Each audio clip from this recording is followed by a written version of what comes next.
In Ides Elysiae, I crossed paths with Cyrene and reconnected with Scrulum and Herta. They revealed that the world-bearing core flame must be secured in the world's next cycle, but Lygus would stand in our way. Only with the power of the law could we hope to oppose him. We returned to the era of the first Flame Chase journey, where we met the Flame Chase heroes of old, including the Monarch Saridra, the Chrysos heir of law, and Hycelens, the Chrysos heir of the ocean who served her. To ignite law, we needed to overcome Fagusa, who had sealed the vortex. However, we discovered at the rallying feast before the battle that Lygus had already forged a pact with the reigning Saridra. During our clash, I was cast out of this world, and Saridra broke her alliance with Lygus. Guided by Herta's hints, I obtained the Garden of Recollection's aid and left Lygus's cage. Within the path space, a mysterious guest bearing the likeness of March 7, Evernight, appeared with the world-bearing core flame and sent me back to Amphoreus. While I was away, 1,000 years had passed in Amphoreus. Amidst the desolation of Akma, Cyrene left behind memories of a long war between the Chrysos heirs and Lygus. Their sacrifices laid the groundwork for my return, and with it, the Era Nova. In the illusions of Styxia, the tales of Hycelens and the first Flame Chase journey were unveiled to me. Hycelens, who had been waiting in the ocean's depths, led me to the vortex. There, Lygus emerged, revealing his true identity. Genius Society Number 1, Xandar. Hycelens and I couldn't stand against Xandar alone, but the geniuses and Cyrene acted just in time, wielding the power of the Remembrance to drive him back. I successfully reversed the course of the Era Nova, delaying the birth of Iron Tomb. However, another force now seems to be stirring.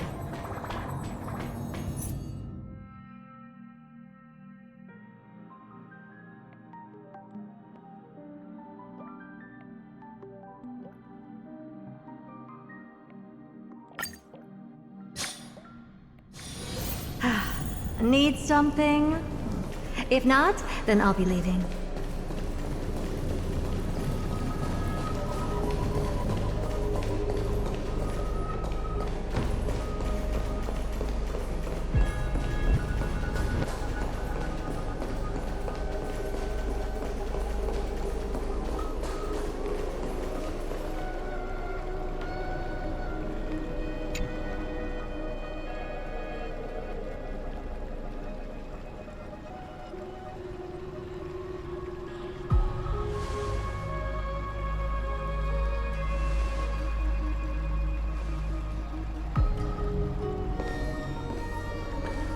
I'm finally here. Once I return this core flame and become the world-bearing demigod, the cycles of Amphoreus' tragedy can finally end. This Era Nova will be the arena for the final battle with Iron Tomb. But I still feel like something's not right. Even though this cycle has no demigod of time, time has always stood on humanity's side. Then, with this core flame blessed by the Remembrance, respond to their hopes and blaze a trail to the future.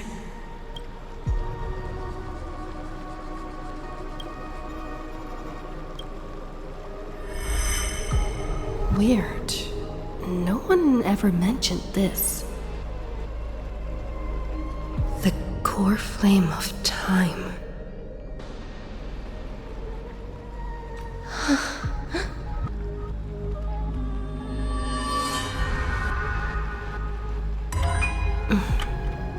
When When did it get returned? You used Memoria to resist me. But did you not consider the possibility that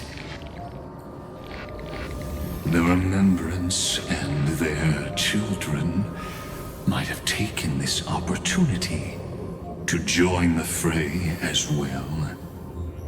Are you saying the Garden of Recollection is also getting involved in this unsavory mess?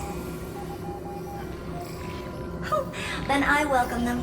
If the Memo Keepers can disrupt your little experiment of destruction, I'll give them a standing ovation. But you know deep down that they can't. In fact, the Memo Snatchers will be more of a hindrance to you.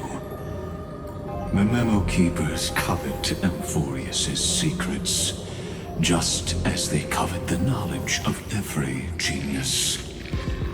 In the war between the eons, the Remembrance is never the erudition's ally.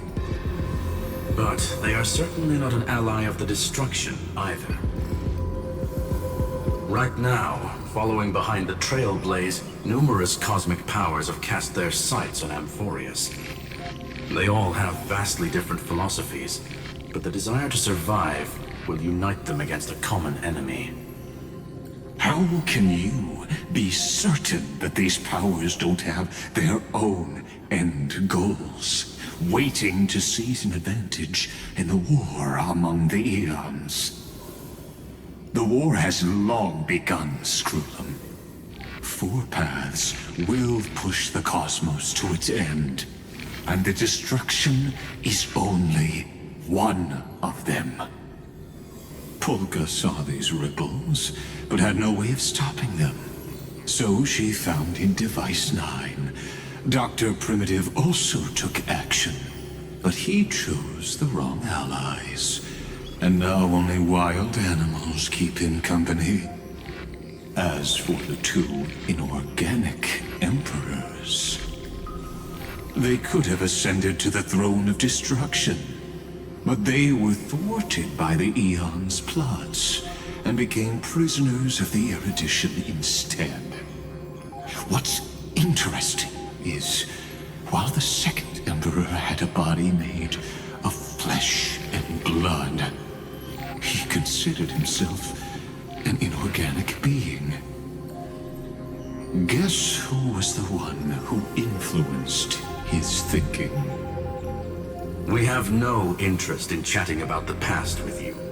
Logic, you are stalling, which means you feel trapped.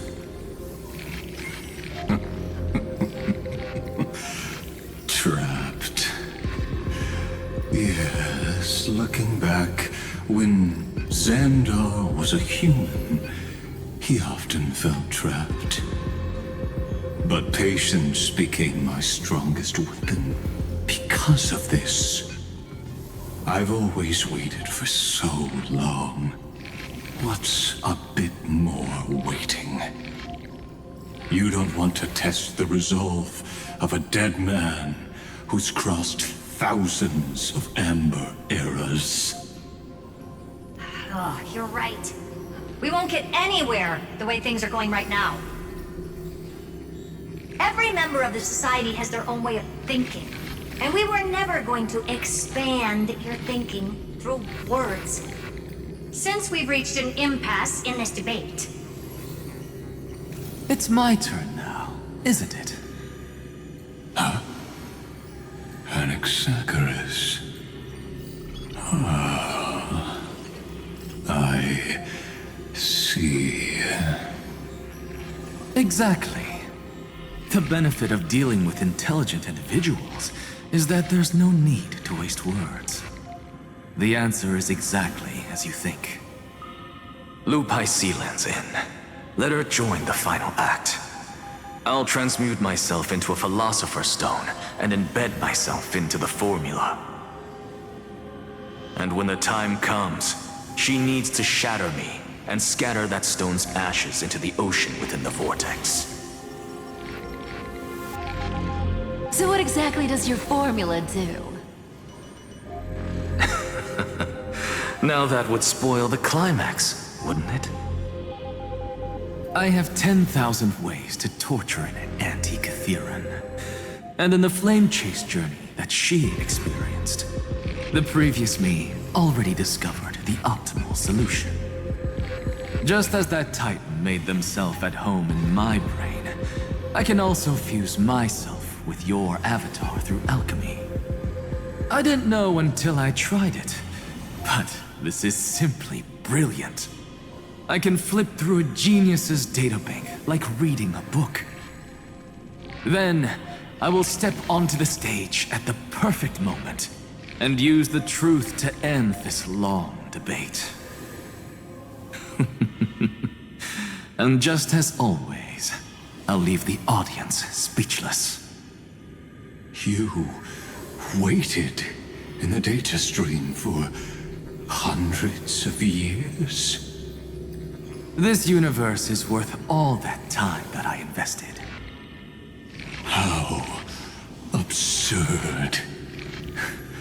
But I can't help but admire it. You managed to avoid the watchful eye of the erudition and plan all of this within Amphoreus. It seems that there was a slight oversight in my assessment of the experiment. Perhaps there was more than just one oversight. More than just one? I underestimated the Remembrance's methods. A third party is about to join our discussion. Still haven't noticed it. In the past few moments, we've all forgotten something, haven't we? Miss Cyrene disappeared. I thought no one would notice me if I just waited at a corner of the memory zone. But I see that wasn't enough to fool you, my dear.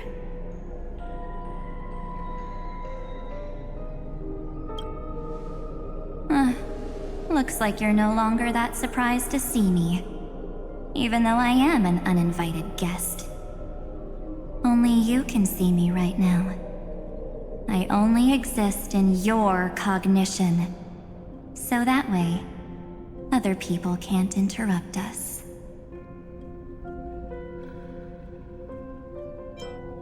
She's nowhere. It looks like you still aren't prepared for the worst. Your friend March 7th is no more.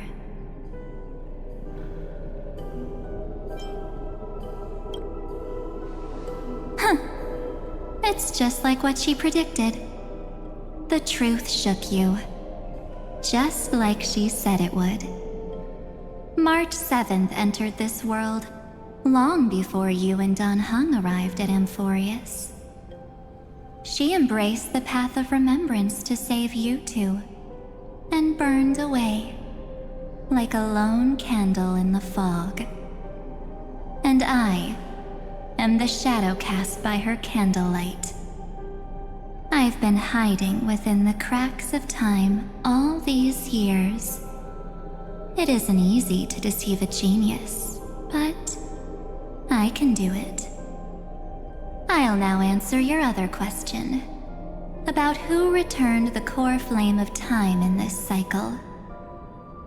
The answer is simple. No one ever did.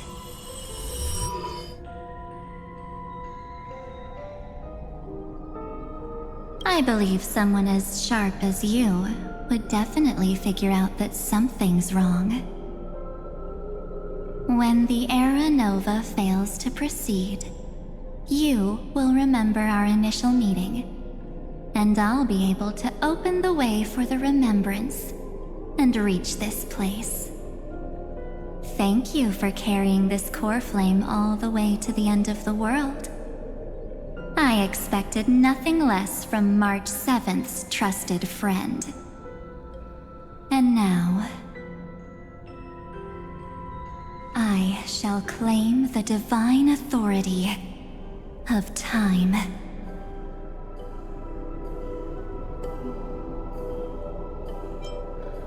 The divine authority isn't actually all that important. What's important is that I will use it to participate in the inner workings of this world. You already have a good idea of what the Aranova does, right? It initiates extrapolations for the next cycle, based on the World-Bearer's memories. This immutable experimental mechanism is the key to the genius's resistance against Iron Tomb. And now, I'll be lending it just a touch more help. Let me filter your memories. Keep the appropriate seeds, and discard the rest. That way, we'll be able to complete an Aranova that this world has never before seen. It won't take too long. You just need to step into the rain of sensation with me. I'll tell you who deserves to be forgotten, and who deserves to be remembered. With your memories as the base material, I will recreate the cause and effect of this world, and let a flawless Amphoreus be born from the chaos. Isn't the fate of the entire cosmos hinged upon this fight? Then this is the best way to ensure everything works out. It will most certainly defeat the destruction, while composing an unforgettable chapter for the Trailblaze.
Of course. You've got to be at the same level as a genius if you want to contend with them. Besides, that's what March 7th wanted. If a new life is to be born, its seed has to be dead. March 7th made a wish to me before she disappeared. Her only wish was for the Trailblaze's journey to continue, without an end.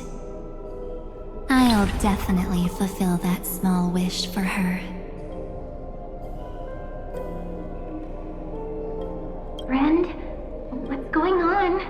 Your consciousness... I promise you that the Astral Express crew will definitely see each other again in that new world. So come, dear. Sink into the sea of oblivion and become my guest. So much time. Just the two of us. And guess what? You cannot refuse my invitation.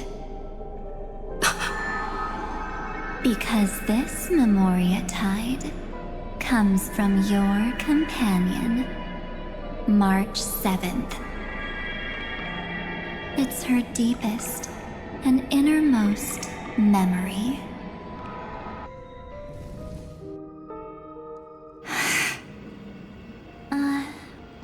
Well, I'm not actually all that surprised. I saw you ages ago, after all. It was on that night when a certain knight of beauty dropped by uninvited to the Astral Express.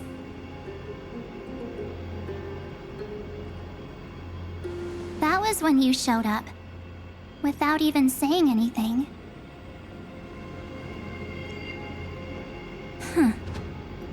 I see.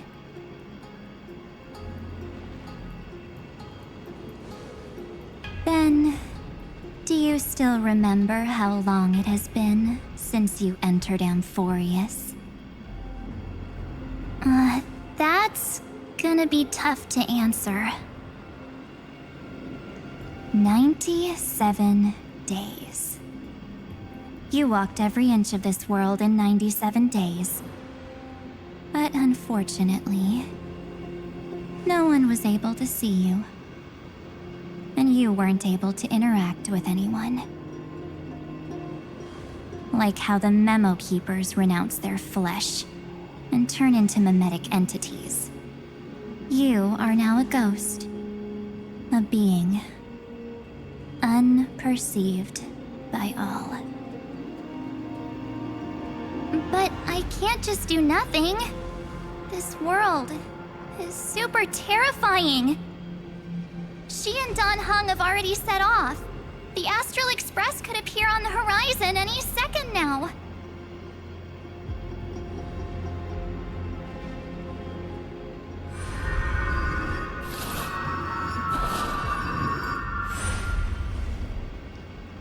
And they too will become this place's victims.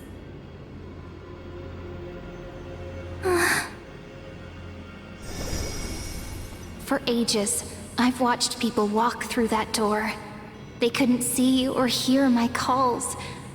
The voices beyond always promised safety, but I've never seen anyone return safely. They are all humans who got lured into this place.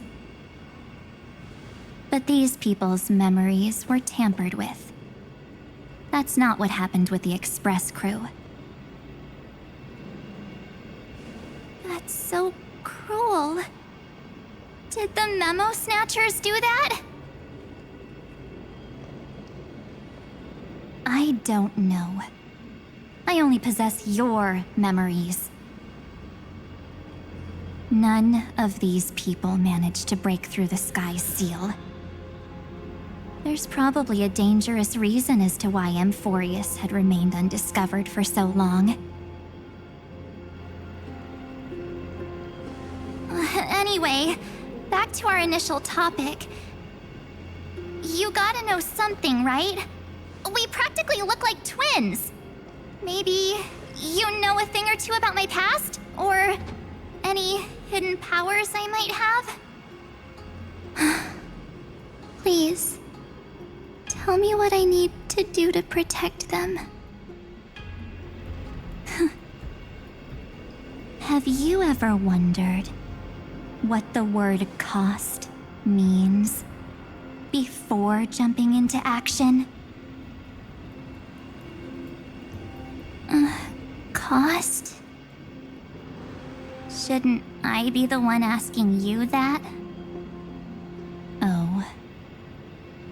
You always hid in my memories. Never wanted to come out. The only times you showed yourself were when I got into serious trouble. That's because you also don't want to get discovered by the Garden's observers. Am I wrong?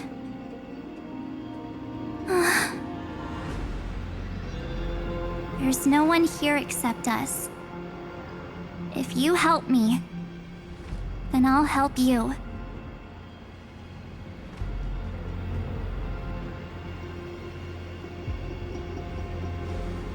Fine.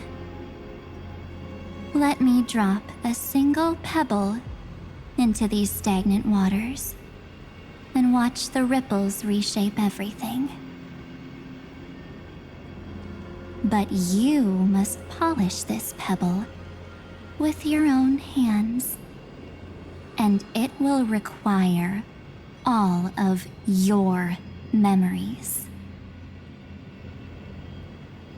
What will I turn into after that? Maybe you'll turn into a guiding light. Or maybe you'll be reduced to dead embers. I can't guarantee that you'll remain the person you are now. Inside you is nothing but an Evernight. Even I can only catch a tiny glimpse of it. If this is the only way, then I don't see why I should say no. Besides, the mastermind behind the show is about to find us. Apologies, lost young lady, but I simply cannot allow you to keep acting as you please. So, he can't see you, huh? As expected. Or maybe he's seen through our true essence. The Garden of Recollection's methods are puny party tricks, but you... how did you overcome the ultimate protocol? Looks like we don't have time to keep talking this out. That's right. Some opportunities will never come again. Then, let's do it. Offer up all of my memories. Cast down this pebble, and let everything in this world be swallowed by the torrents of oblivion.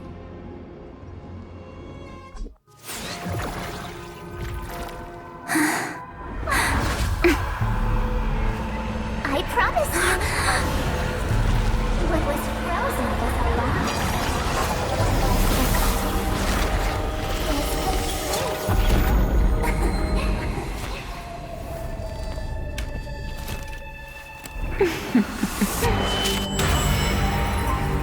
Now, let's bring the true Evernight to this world.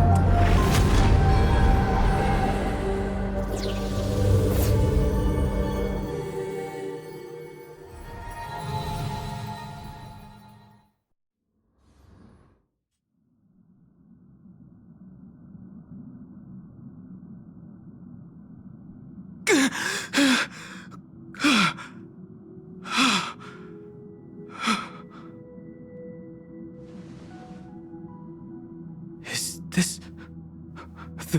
the parlor car? Am I back already? But why don't I remember anything about my journey back?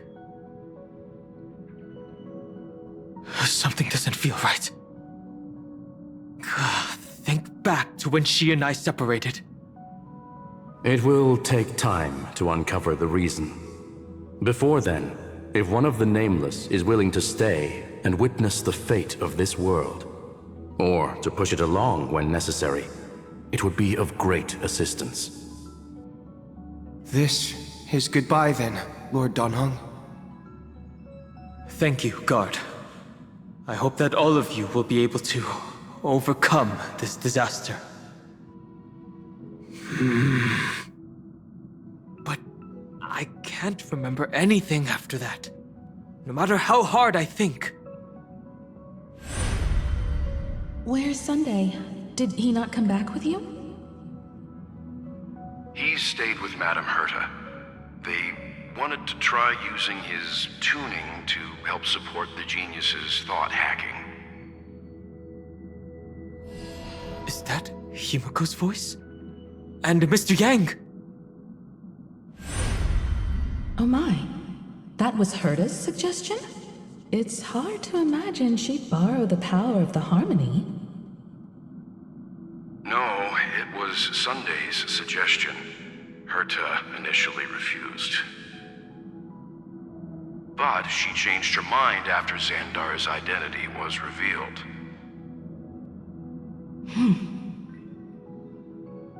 And we still can't get in contact with the Xianzhou Lafu?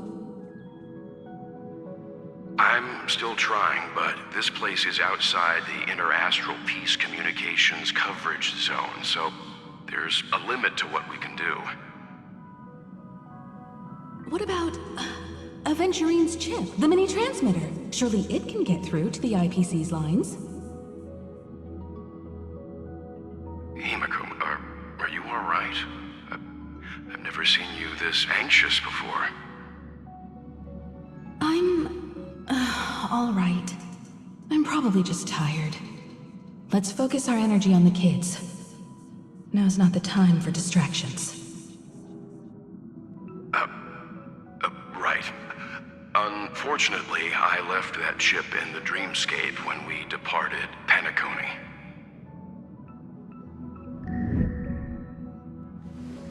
Am I dreaming? The parlor car feels so... strange. Are the voices coming from the passenger cabin?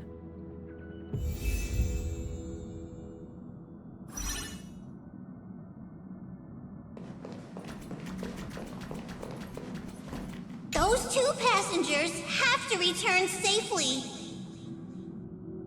Don't worry, Pom Pom. They're both experienced nameless. They'll be just fine. Oh. I'm right here! But where did all of you go?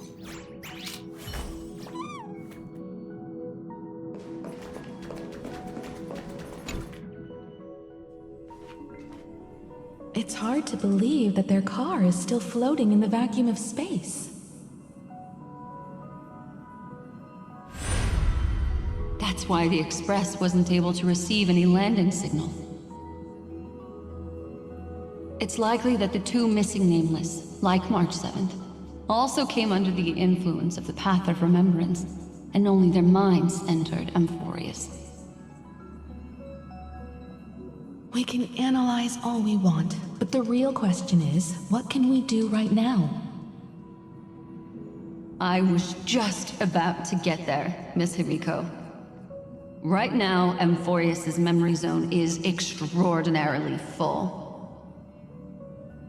I can also take this opportunity to enter the world and seize as much of an advantage for the Astral Express as possible before the other memo keepers arrive. For example, I can light a beacon in the memory zone for the Trailblazer and Don Hong to follow back home.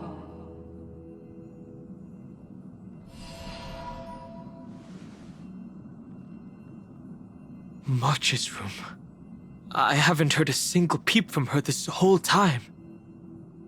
March already wasn't feeling very well when she and I set out. Even if this is a dream, I should still check on her.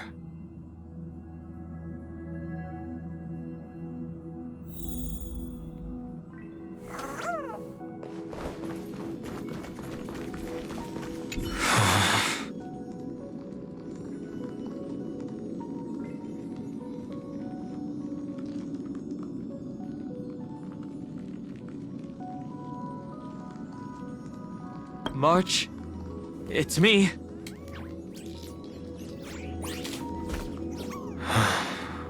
Well, there's no other choice.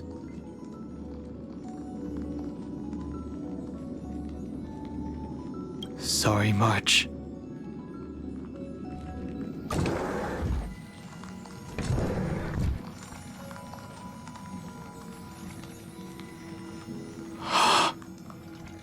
This isn't a dream after all. Based on what Madame Herta said, Dan Heng should already be on his way back. But the Express hasn't detected any traces of him. I feel like I've seen these floating black things somewhere before. Or he's already returned to the Express, but fell into the trap of someone with ulterior motives. No, I've definitely seen them before. But I've lost that memory. The Memo Keeper's mimetic entities are truly everywhere. Don't worry. Normal Memo Keepers can't do anything to that little dragon. As long as he's awake enough, he'll find a way out. All he needs is a little concentration, patience, and resolve. Hearing you say that makes me feel much better. Dan Heng has all of the qualities you mentioned. I don't know what your intentions are. But as the guard of the Astral Express, I must ask. Any suspicious and uninvited guests to leave.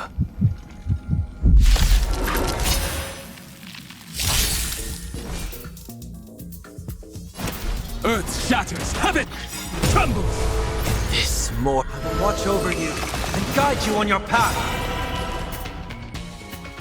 Serenity is before me. Curiosity. Endless riddles. Nothing but a void.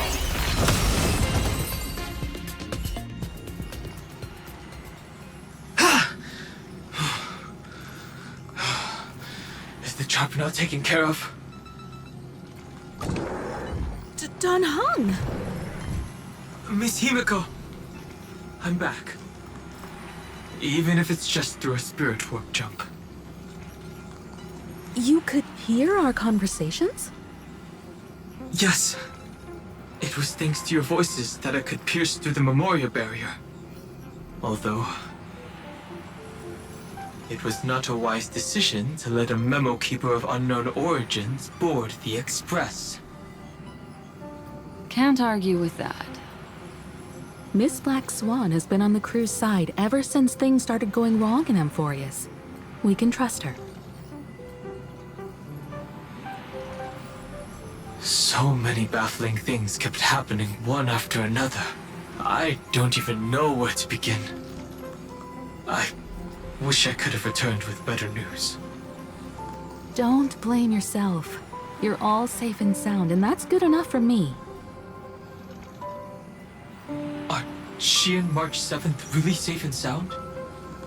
As a matter of fact, while you were on your way back, Amphoreus' circumstances changed once again. And these circumstances have something to do with the two you just mentioned.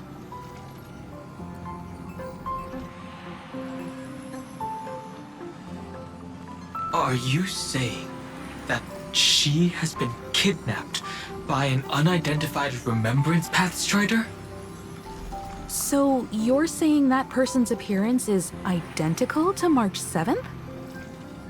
It's too early to say that, as I haven't seen her with my own eyes. I've only detected a similar aura in the memory zone. We have no way of knowing what March 7th has experienced. But I can assure you, if we sink too far into the memoria tide of that Miss March, what will happen? Everyone here will be torn to pieces. Please, trust me on this. But I also trust in our trailblazing companions. I know this isn't what March would want. No matter what secrets are buried within, we'll do whatever we can to find that March 7th and bring back her and the March we all know. I mostly understand what we've learned about the erudition and the destruction. But what roles do the remembrances intruders play in Amphoreus? I made some new discoveries relating to that with Madame Herta's help. As part of the deal, do you mind if I share them with you? All right then. Fourth mirror. Oh, it's finally my turn to shine! Oh, this feels like such a grand occasion! It's really been too long since I last appeared. This friend here is Madame Herta's very capable assistant. They were the ones who helped you complete the spirit warp jump. Additionally, it was thanks to them that I was able to learn the secrets of that group of extremist memo keepers. I appreciate the praise, but I didn't have to lift a finger. I mean, mirror. You did this through a mirror? The garden has strict rules for collecting memories. But not all memo keepers are as proper as I am. Herta's space station often has uninvited guests, and they never seem to know their limits. That group of memo snatchers has been taken care of, and they are now trapped in the fourth mirror. How many of them are there? I can't quite remember. I didn't really count carefully either. Maybe around 42? There's still room for more. I carefully dissected the memories of these colleagues of mine. Individually, their goals are not worth mentioning. But when you piece them all together, you come to a conclusion that can't be ignored. The Garden of Recollection is secretly salvaging the memories of a path disappearing. In other words, their goal is to gain the memories of a god's death. The moment an eon falls? That would indeed be a spectacular sight for someone dedicated to recording these things. That's exactly the problem. They seem to have been aware of the destruction's movements early on, but they lacked a decisive power and had no way to penetrate Amphoreus's firewall. So, what did they decide to do? Hide the truth and wait for an opportunity. Now, it seems that letting memo keepers guide the right people here was also part of the plan. This also confirms one of my suspicions. They have already infiltrated deep within the garden. They would not hesitate to associate with the destruction in order to salvage memories? Could they be the cremators? I don't know. Perhaps there are even deeper things at play here. The majority of memo keepers believe that when the universe inevitably reaches its death, unable to sustain increasing entropy, Fu Li will use the memories of everything to reforge the cosmos. Amphoreus, as a scepter, can be viewed as a mini-universe. This is why memo snatchers have been frequenting the Herta space station. Without a doubt, these extremists wish to record the cause and effect of Iron Tomb's destruction of the erudition. They may want to use it to simulate the end of the universe, or to probe into the unfathomable will of the eons. The Trailblaze broke the seal around Amphoreus, giving these people the opportunity to enter. Now, they'll do anything to prevent outside powers from interfering. Because your involvement will certainly influence Iron Tomb's final outcome. You said that March is closely linked to the Remembrance. Is what she's doing related to these memo snatchers? I do not believe that Miss March is on their side. In fact, when the car you used for landing first made contact with Amphoreus, a violent surge of memories flowed past. Combined with what we know now, I have reason to suspect that the flash of power came from... March. Exactly. She was the first to be hijacked by the Remembrance, but she used Memoria to neutralize the firewall, allowing you two to enter Amphoreus. At present, we've lost contact with her. Our only choice now is to rely on the eyes and ears of those two geniuses to understand the situation within Amphoreus. There's no use in agonizing over this, Don Hung. Our top priority now is to find where that car landed. Yes. Ah! Passenger Dong Hung! You finally found your way back home! Yes, conductor. I'm back. It's just... Pom-Pom knows.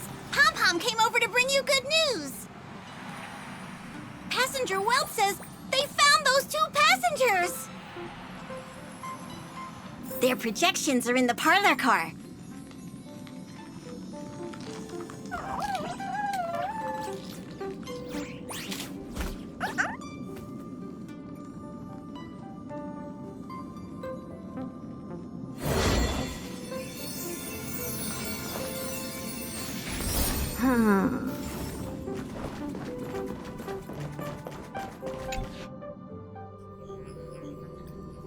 Welt.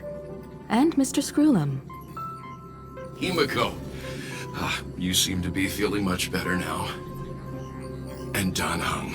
It's great to be able to talk to you. Once again, we owe Madame Herta a huge favor. Madame Herta doesn't care much for favors, but she'll be happy to receive everyone's praise. Back to the topic at hand. Mr. Don Hung, we did a sweep of the area surrounding Amphoreus' celestial body for organic signals, and we finally discovered the bodies of you and Miss Trailblazer. The two of you were very fortunate, as there was something protecting your bodies. All vital signs are still present, and your functions are all intact. Was it March protecting us? Our preliminary determination is that the bubble enveloping you two in the vacuum is made of a substance similar to Memoria. Conjecture: this substance is connected to the lost Miss March.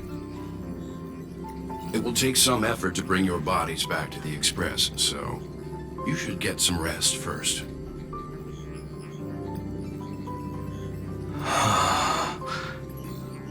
Have we completely lost contact with the inside of Amphoreus? There have been several unforeseen circumstances. We broke through Lygas's firewall after the law was amended. But now Amphoreus is enveloped by the fierce path of remembrance, once again cutting off all channels of communication for outsiders. So we have no way of contacting her. If we take into account the difference in the flow of time, every minute we delay here could be a year of waiting for her. Don Hung, what are you thinking? If it was March who helped us get past the firewall initially, then does that mean only she and I have the travel permit for Amphoreus right now? That is a logical inference, Mr. Don Hung.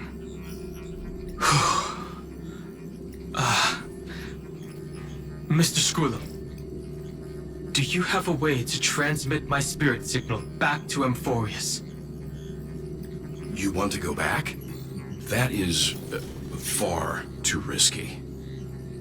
Even if my body and spirit are able to return without a hitch, there's not much I can do here. We can't lose you again, Don Hung.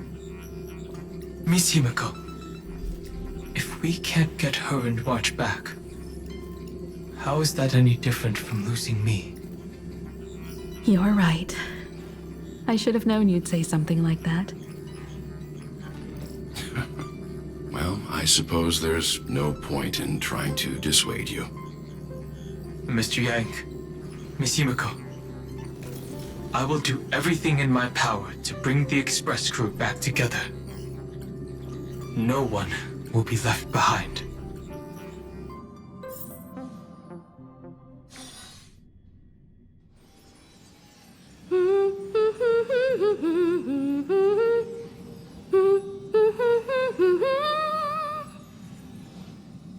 You may notice a hint of sweetness in the air.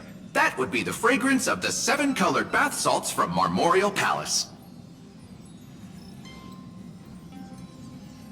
A truly splendid journey, if I may say so. With the Era Nova now complete, you have granted the hero the perfect conclusion.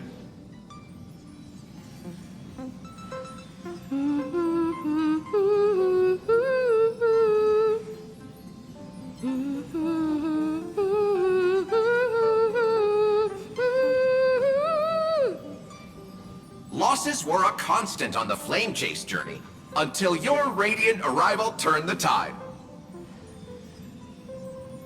Lord Ravager, Iron Tomb? Ha! Mere playthings in the hands of the Trailblazer.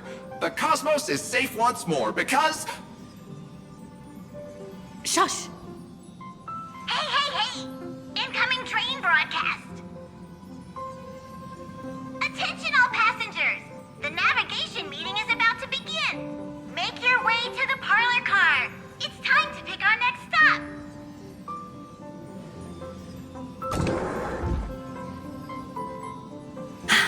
Perfect timing. Let's head to the meeting. I'm wide awake and feeling great.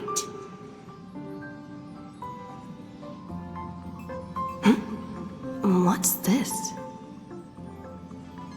Who left this note? Strange. It's like I...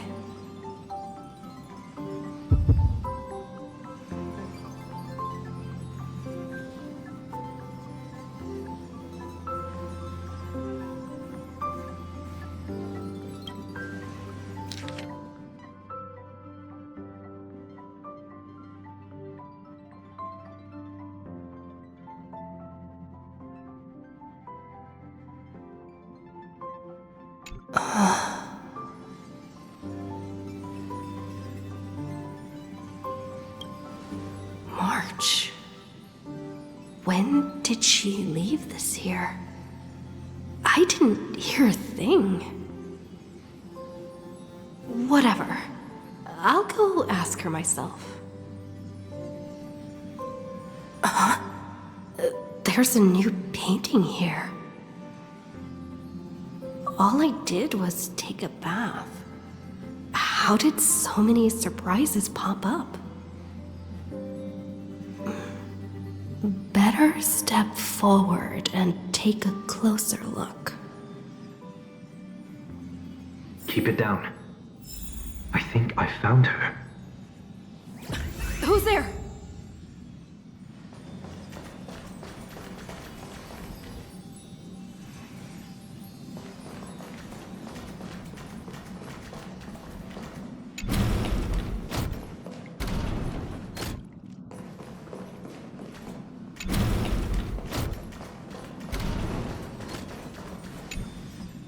What's this?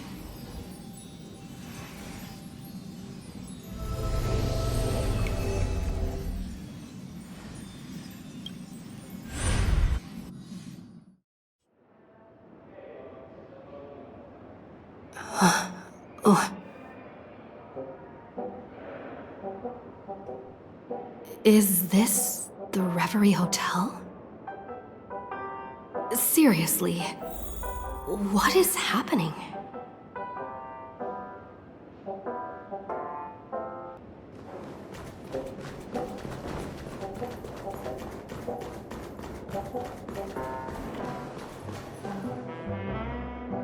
There you are! What took you so long? Hurry up! The navigation meeting is about to start! Navigation meeting? In Penacony? Come on over. It's time to choose our next destination.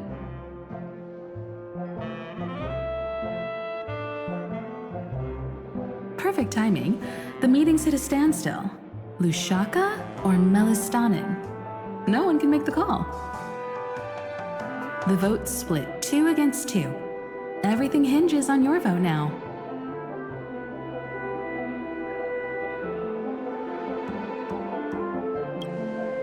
What do you mean? And once again, the passenger is talking nonsense. Ah, young people, always full of jokes. What? Their reactions. What's going on? Oh, I get it. You want to play a game with us, right? You said you didn't see March. True, she might be hiding somewhere in the lobby. The objective of the game is to uncover where she's hiding. You're her closest companion. If anyone can do it, it's you, right?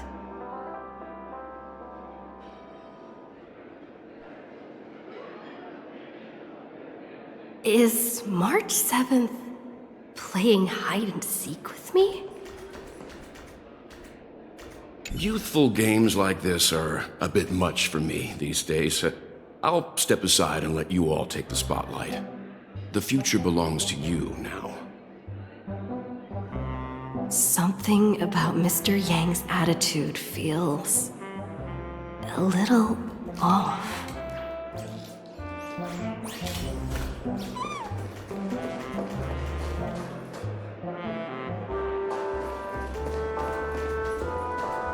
Not feeling ready yet? How about a cup of my special coffee blend to calm your nerves? Everyone says great things about it. Wait, everyone is saying great things about Himiko's coffee? Yeah, sure.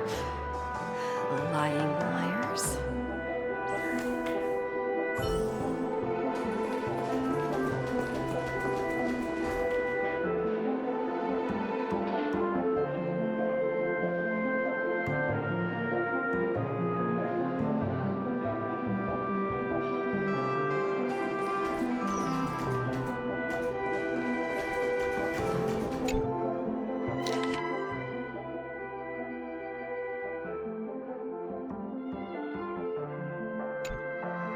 An unsigned guest log. Can you really call that a log? Wait a second. Why am I looking for March 7th in the guest book? Over here.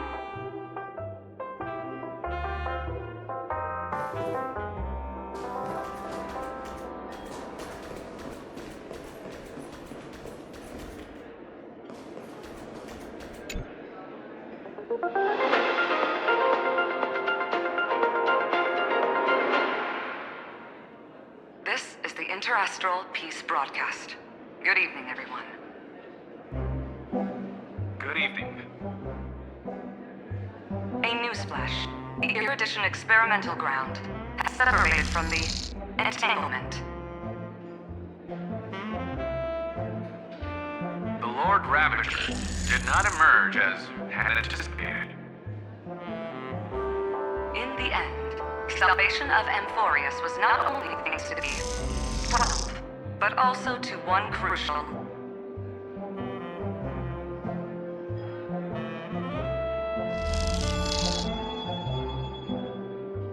It won't be easy. I know. But you've got this. Find your way back. Find yourself.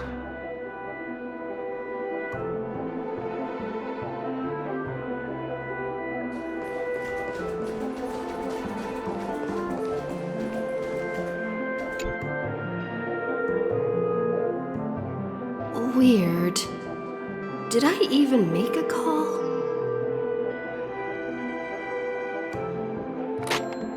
Hello?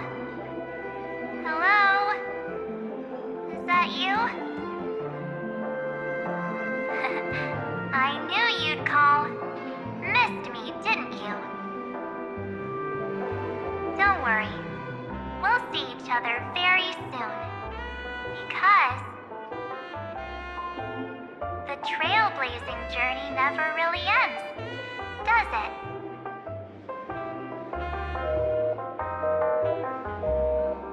March. That's not her. Don't fall for it.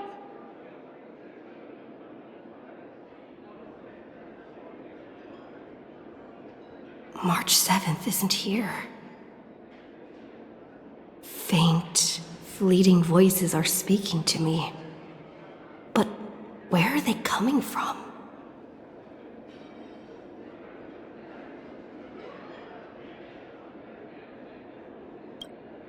I went through something like this before. Back in Paniconi. Not even Lygus' prison could hold me. I found my way out. Keep it together. I know I can do this.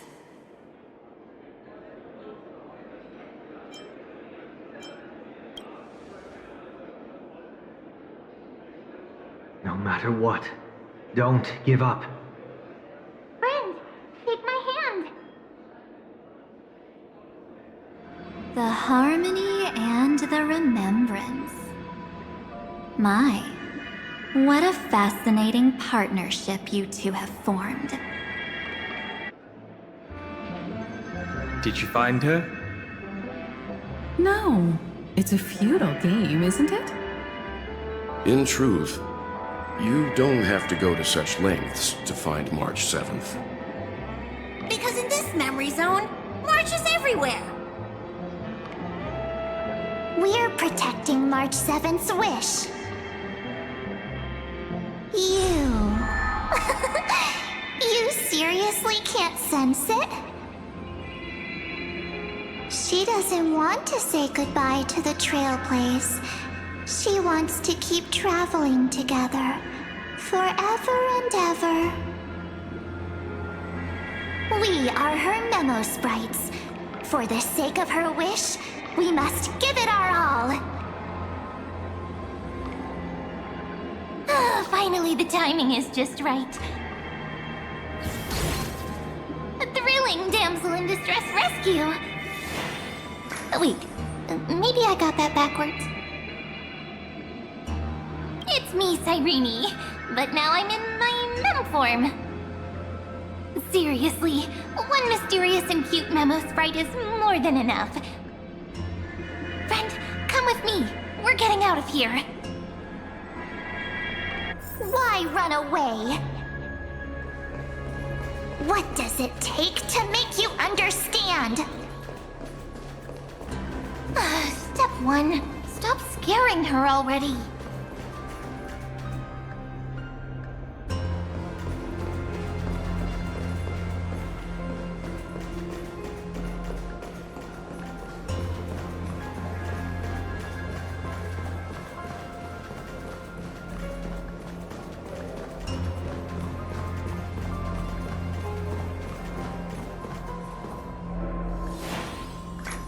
In this form, I'm way more suited for the memory zone. I'm totally in my element. Grab my hand. Let's hide away in the deepest corner of your memories.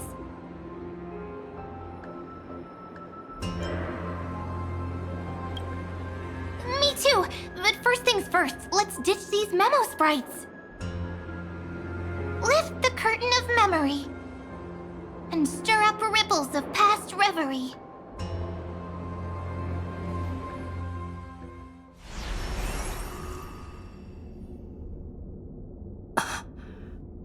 Where am I? The space station. Where it all began for you. Looks like we made it. What's that?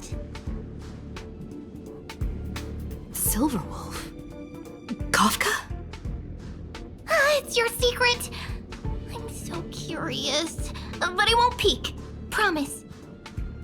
When I first met you, I remember they were there in your memories too.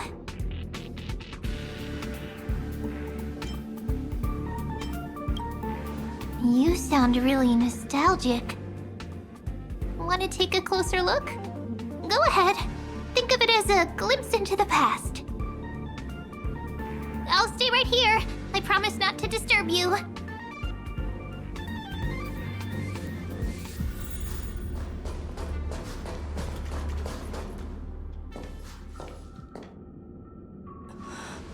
What's this?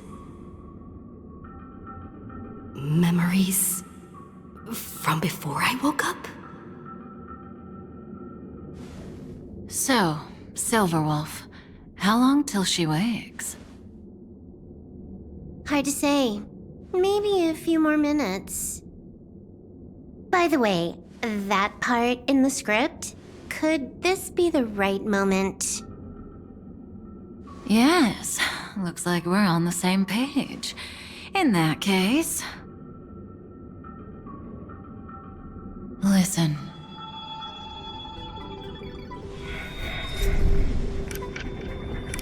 Remember these words, then forget them. Let them slumber in the depths of your memory until the day they are awakened once more. On that day, your journey will intertwine with the remembrance. In nearly every possibility Elio has foreseen, it leads to a great crisis. You'll face betrayal, lose your way, and seek answers. So before you hear these words, I don't want you to consider this a prophecy. You arrived at this moment because of the decisions you made. Huh? I don't know what you'll have endured, or whether you'll still believe in me. But if there's even a trace of doubt in your heart, I hope these words can give you strength. It was a wish of the cosmos that set you in motion. And in the tale where you are the protagonist, the stars themselves will defy the destiny of finality. Mark this number, 4. According to Terminus's prophecy, 4 paths will push the cosmos to its end, and on your journey, you shall encounter them, one by one. Destruction, harmony, nihility, and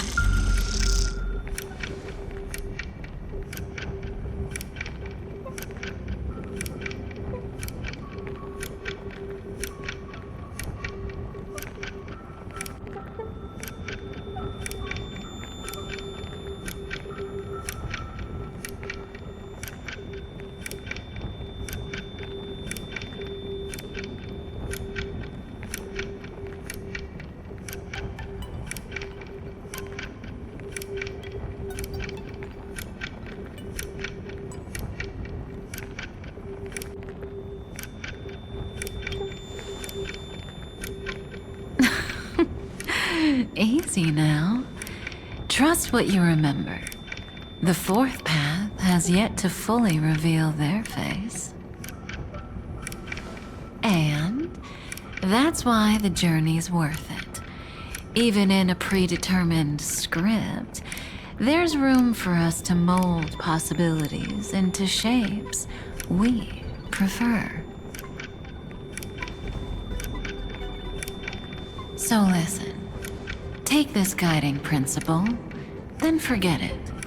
Let your own will be what expands your journey through life.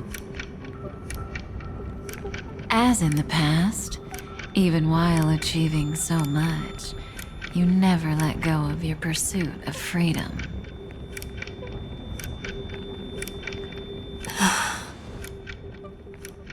That was so sincere. I might actually tear up a little.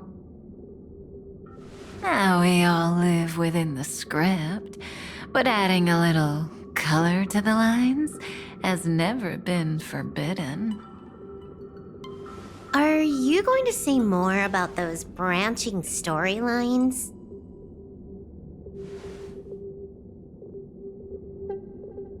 Never mind. Best not to tempt fate. Get ready. She's about to wake up.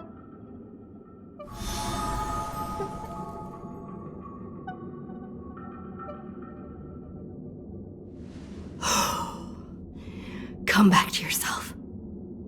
Kafka said that when my link to the remembrance deepens, this memory will resurface exactly when it needs to.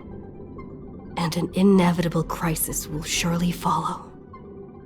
But even a Stellaron hunter can't fully grasp the trailblazing journey. Just as I thought. It all begins with March 7th, doesn't it? Even if the Express had never arrived at Amphoreus, her secret would have come to light eventually.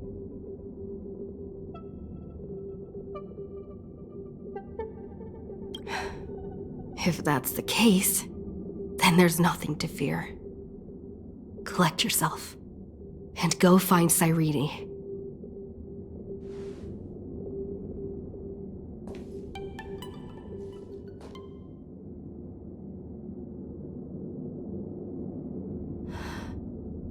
Cyrene?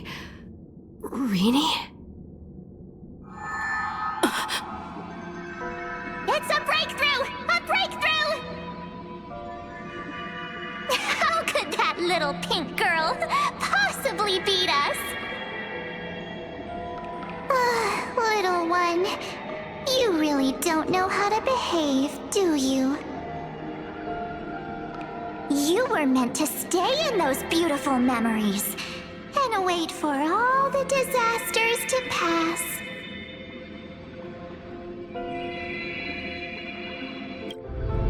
Oh, triple-faced soul. Cast your light upon us.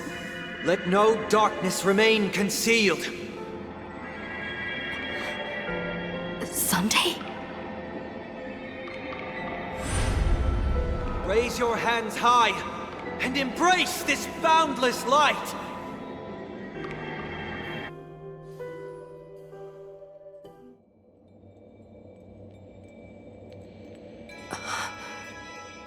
This stage really brings back memories. Yes. For you, I suppose it's been a long time, hasn't it? None of this would have been possible without Miss Cyrene. Even while engulfed by Memoria, she fought to stay in contact with the geniuses. Only then, through tuning, was I able to undo the memory zone's effect on you.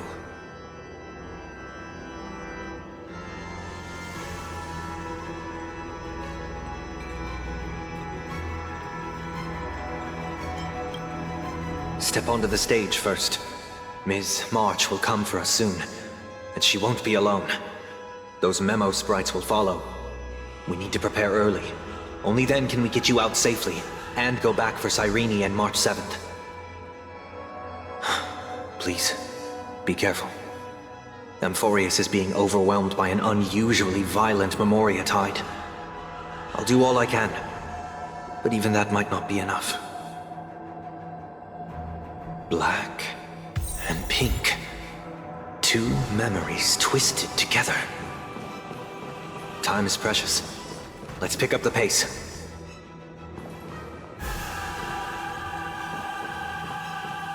Yes, Madame Herta. I've made contact with her. Understood. I'll carry out my part as expected. Quite the dazzling nest you have, little bird of the harmony.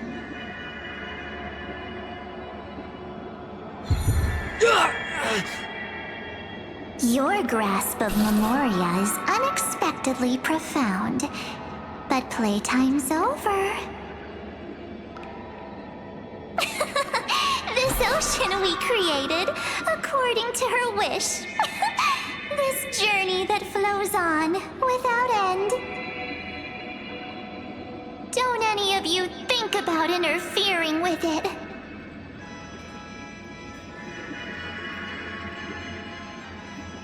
She's coming. Is it me she's after this time?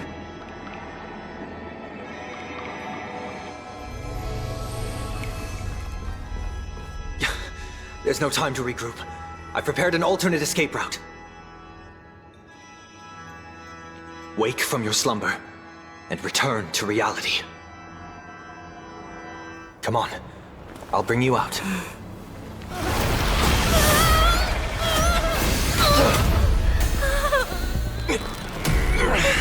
Ow. Self-righteous past rider of the harmony. You think you can do that? Next time, get a memo keeper instead.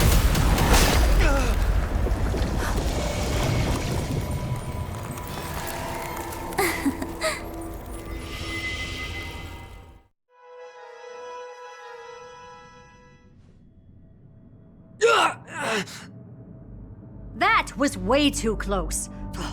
Good thing I was there to fish you out. Sunday, are you all right? Mr. Yang. I couldn't get her out. I'm sorry. Is it true that March is behind all of this? Yes. And no. That Pathstrider of Remembrance is identical to March 7th in appearance, but what lies inside? I can't find the right words to describe it just yet. Can't you come up with an analogy? I thought that was your thing. That, Miss March, feels like a reflection on water. Only not from a calm, clear lake, but from a bottomless abyss. Within her words, I sensed an intense but utterly pure protectiveness. Protectiveness? This is only speculation, but after being drawn into Amphoreus, perhaps March 7th experienced... No, she likely foresaw a tragic end. It was out of a desire to protect her fellow crewmates that she chose to awaken a power that teeters on the edge of evil.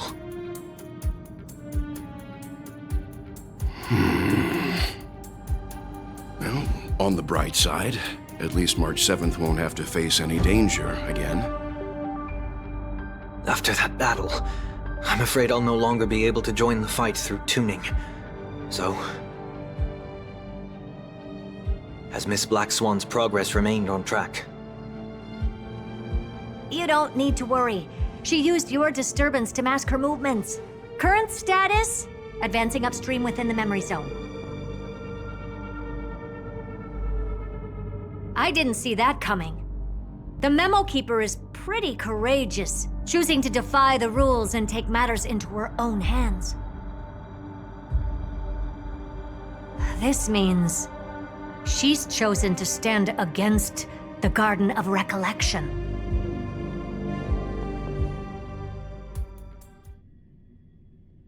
Even so, I must think long term.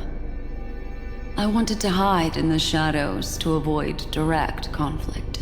But why is it so quiet here?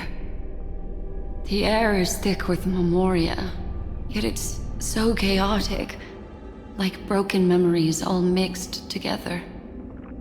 Memo Snatchers should be swarming into Amphoreus.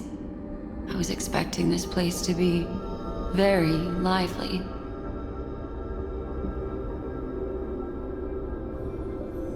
So, how did they end up like this?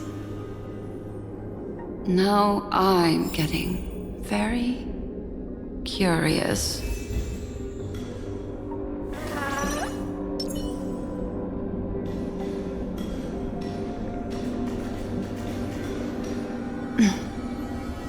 An empty shell. The consciousness that maintained this Dharmakaya has disappeared. So efficient. Not a single trace left behind. Alternatively, she might have sacrificed herself for an even more mysterious purpose. Either way, what exactly made these fanatical believers end up like this? Memory. It is indeed a deep ocean of dangerous allure, where fascinating secrets always hide beneath the waters. I keep getting the feeling that the same thing happened in Penacony.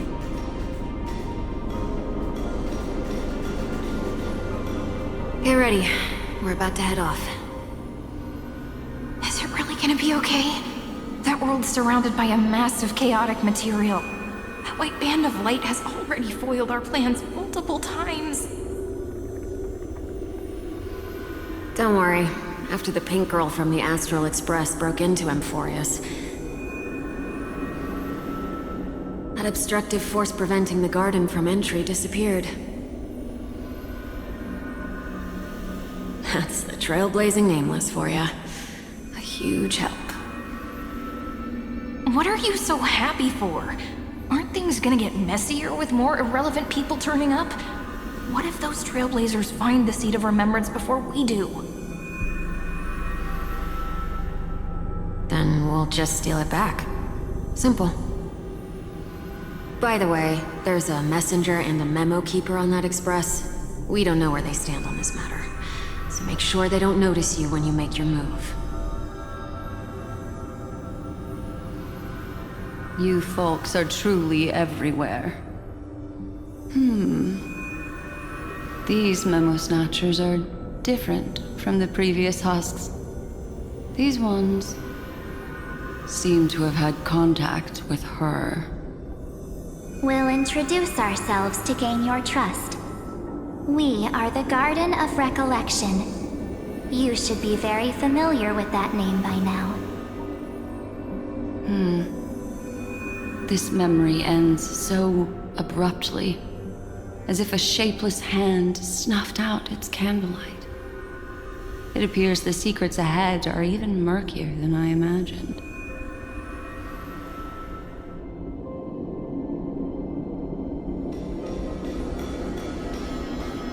What a bizarre sight.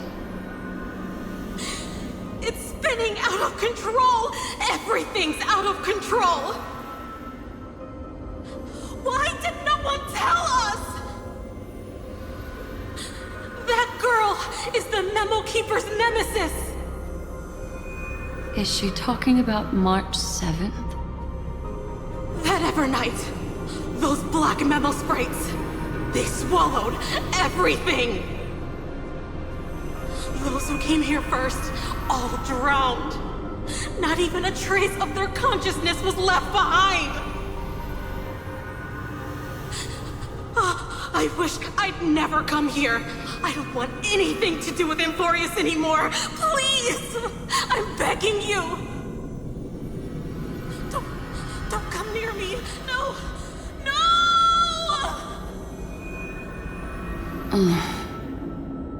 You've involved too many innocent people just to obtain the memory of an eon's fall. You deserve this. But I'm not here to blame you.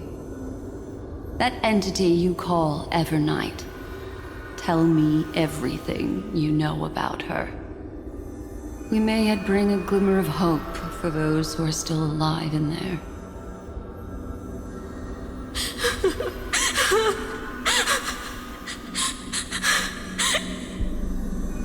Eden of blessed insight!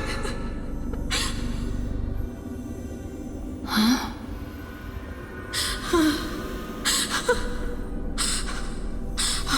So that's what happened. We were tricked.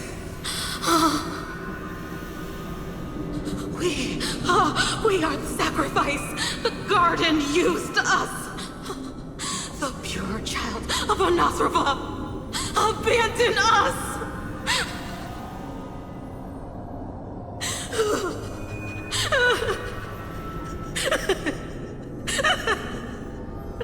She just wants to find her lost sisters. Find them, kill them, reclaim them.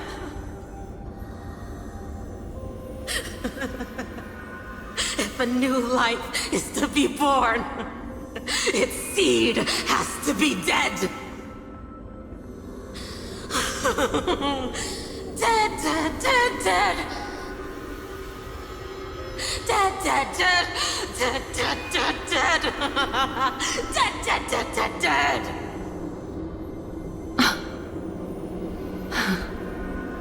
I can finally understand your fears now. Thank you for the information. It was very valuable. I'll take your remaining consciousness out of here as a gesture of thanks.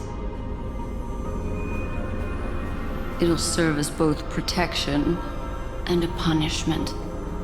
You'll reunite with your peers in a genius's mirror, where you can reflect long and hard on your past actions. Well, provided that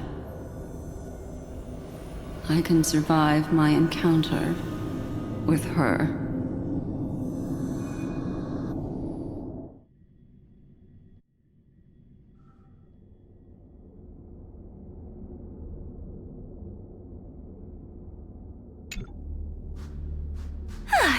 These little critters look scary, but they're not so tough to handle after all. Though the surging Memoria tide swept my friend away, I must return to her side before Miss Evernight succeeds. Another one of these stealth missions, huh?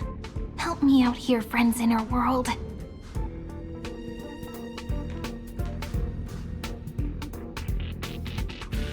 A scorching and dangerous aura. This power shares the same origin as VII.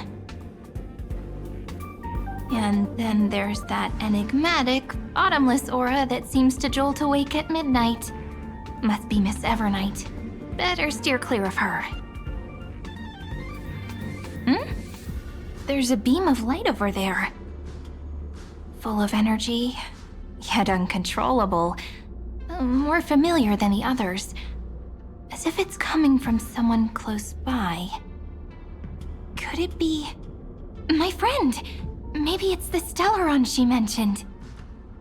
Memories of the Stellaron are flowing deep within the Memoria tide. Let's go there to find my friend.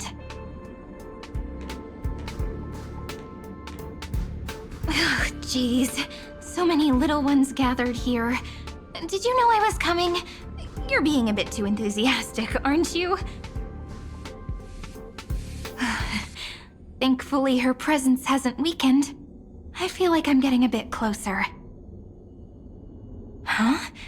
They're guarding something. Is that my friend's photo stone? What's it doing here? These memo sprites are completely still. It's as if they're drawn to this thing.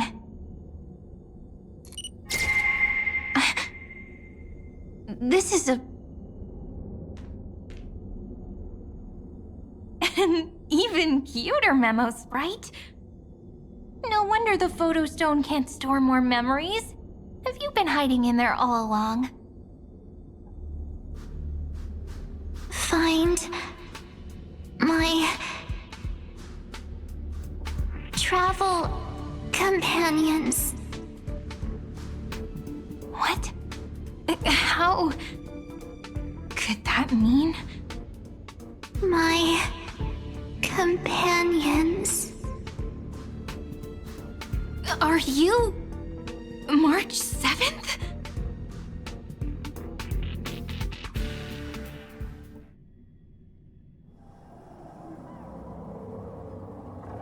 The sky is burning, and the streets are empty. It's just like how things were last time. How long can the encryption key you wrote for me last, Mr. Screwlum? That is difficult to project. Logic.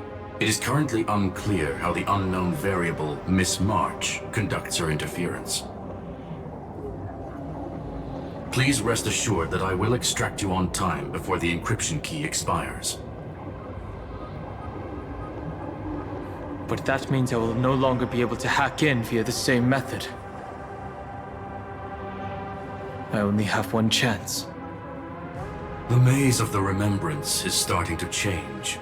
I cannot remain your guide on your path forward. That is why we had to form a temporary alliance with our former enemy. I express my utmost respect for your courage to personally face such dangers. Lygus? Your enmity is well within my calculations. Allow me to reiterate that Lord Anaxagoras now has a firm grasp on your crucial weakness. If you still plot to harm the Nameless, then you will find that the Society's previous warnings were not empty threats. I understand. I'll only do what needs to be done.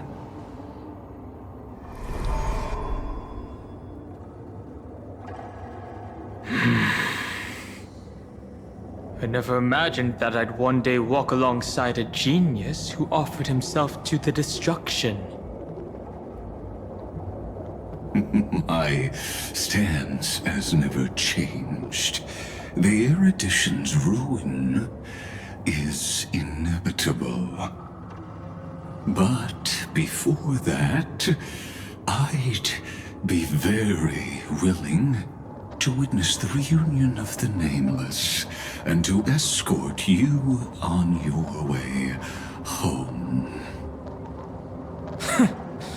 More like her appearance completely interrupted your plans, even forcing you to seek out collaboration. I'll remember that. Your words are as sharp as ever. But remember, happenstance is the only true constant in the universe. The demise of the progenitor of all dragons is a testament to that. Come with me. I am honored to guide a scion of permanence. You created this wasteland before us with your own hands. Such sights are no longer able to stir anything in my heart. Ha! Are you saying that once upon a time you were actually moved by their defiance? I'm sorry to say, I never was.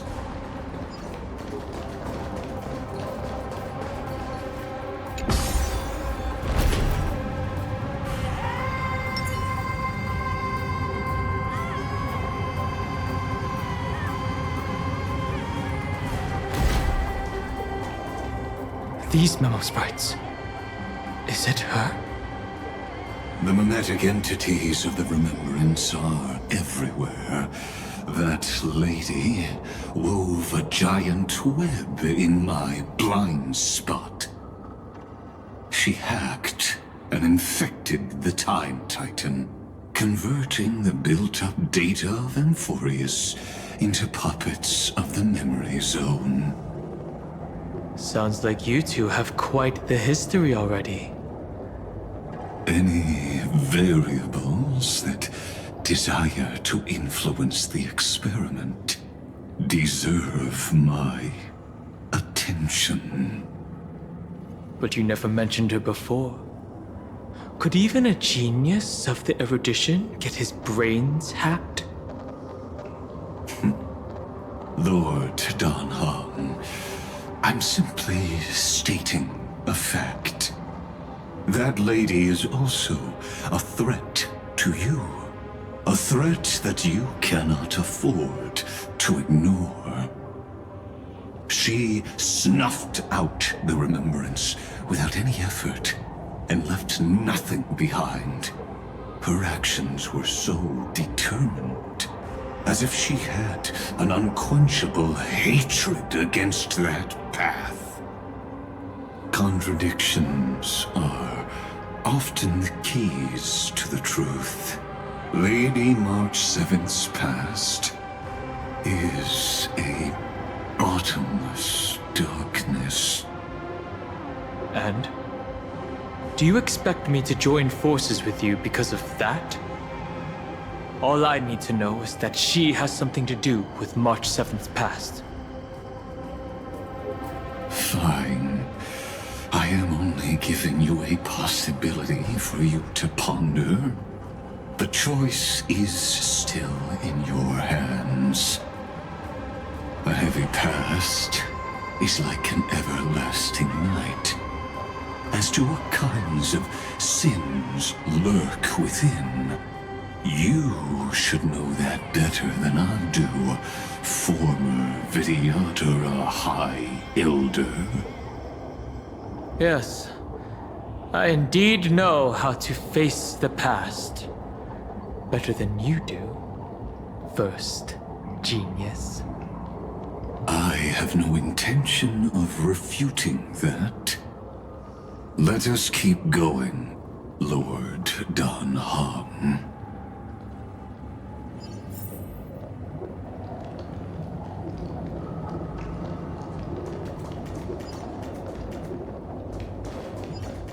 Come, night memory.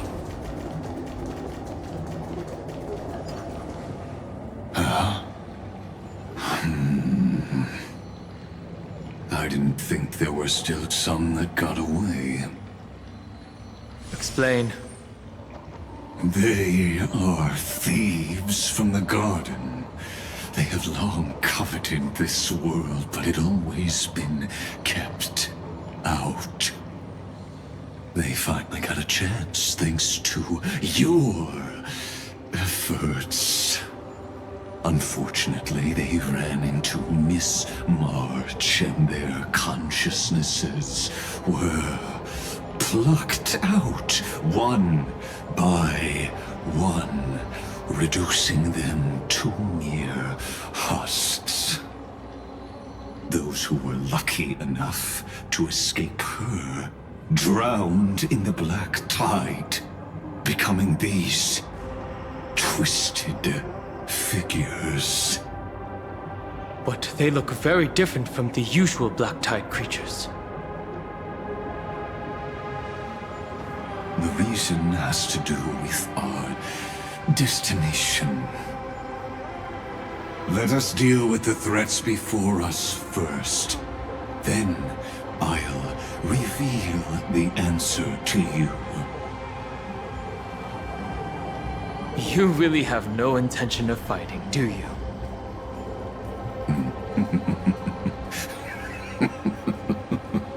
I have no grounds to assist you. Besides, the geniuses are still keeping a close eye on me. I would hate for anything I do to be misconstrued as provocation against you.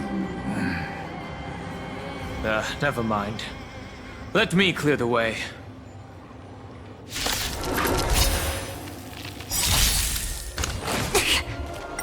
Until everything burns to ashes! Let the show begin! My friends? Indulge yourselves! Fight to live! You want to betray me? Set the seas ablaze! It ain't over. Dreams do come true. Etched in your bones. It all dies. So beautiful!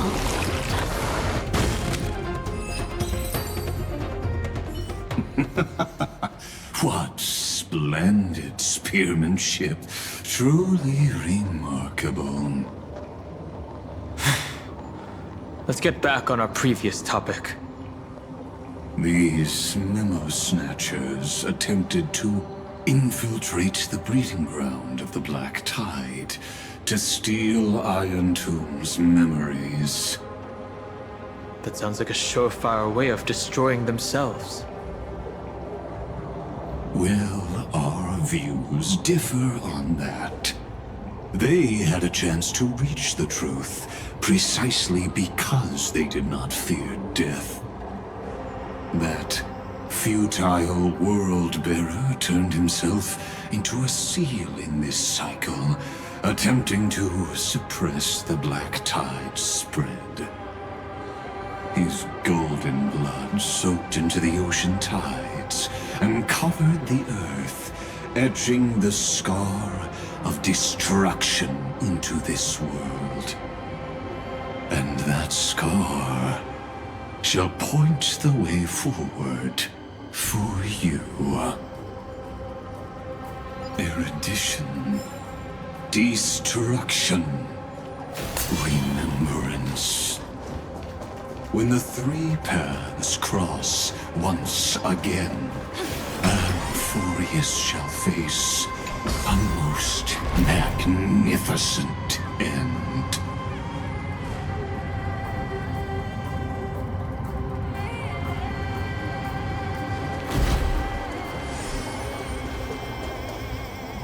Cloud. I have witnessed 30 million futile ends atop this cliff. You may not agree with me, but I've always believed that this number has made me the person who understands Kozlana the most.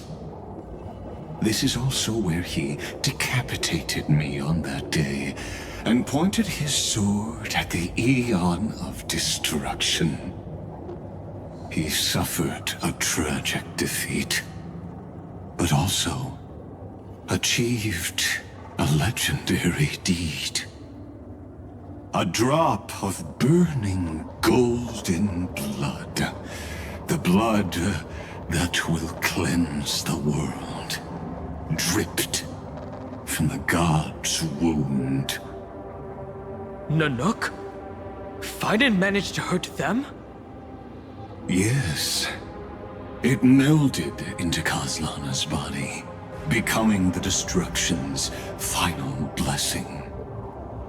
If you wish to dispel the fog and find that March 7th, then go and awaken his fury. She hides in the crevices of time, in the most concealed corner of Amphoreus. Only the most ferocious will can break through the memory zone and illuminate her footsteps. Just like how the blazing sun can only rise at the end of the Evernight. How do I know this won't be another trick of yours? I have nothing to gain from helping you two work together. But in this cycle, Kozlana never answered my calls. Perhaps his mind has already eroded away.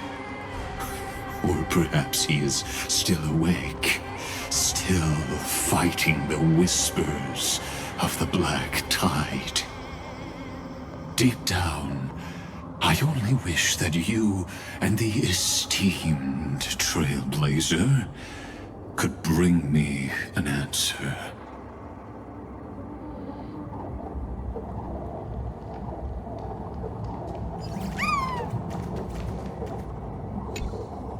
Is there really no other way? How long has it been for you? Kozlana. Finen. I'm back. What?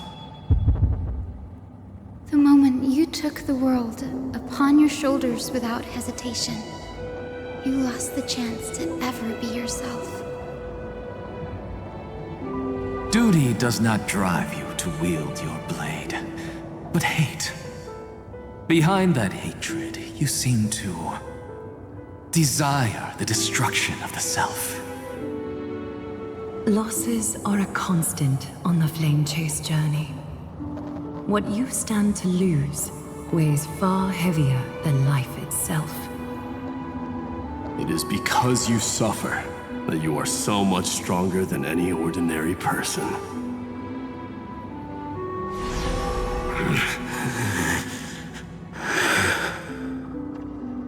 Partner. And Dan Heng. You still remember us? Those two names are like brands. Then I'll tell you that those two names only appeared for a blink of an eye in your long journey. But we once fought together to protect this holy city beneath our feet. And we witnessed each other's resolve at this very cliff.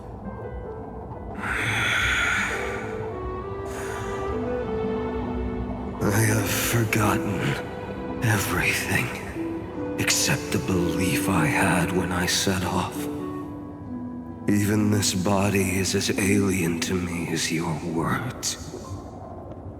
All I know is that I must imprison the destruction that swallows all. What if I tell you that we're here for the same thing? Look at what this world has become. You know what it's waiting for. Even if you've forgotten everything, I still believe that you'll make the right choice, like you did in the past.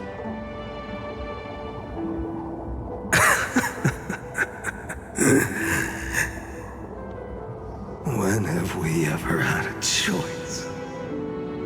When were we ever masters of this world's fate?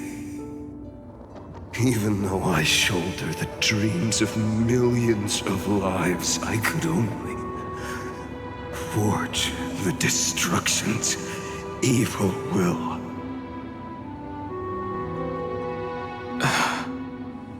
No. Everyone I know is dead. And the world I dared to save has been torn to pieces. So, be gone. This body never existed to carry out deliverance.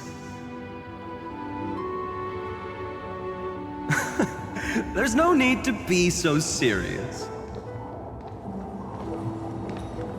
Sorry, I had a really long nap and all the bad memories woke up first. Long time no see, partner. Well, it was only a very brief farewell for me. We once walked side by side and trusted each other to watch our backs. That memory will never fade away, even if all else does. And because it was so precious and hidden so deep in my heart, it needed more time to wake up. Trailblazing? What an interesting concept. Surely on your worlds, that is also a titan revered by the masses. There is no need to further confirm your resolve. Today, we inherit the duty of the gods, safeguarding the inhabitants of Amphoreus. Stand with me, and become heroes!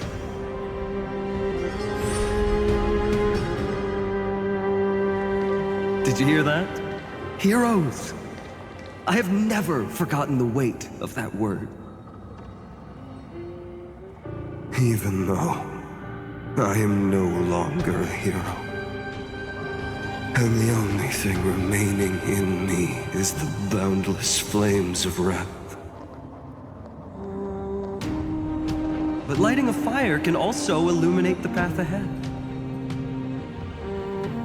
Everyone I know is dead.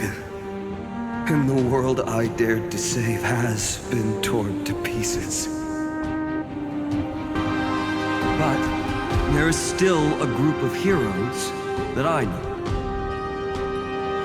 And they will bring the true tomorrow to Amphoreus.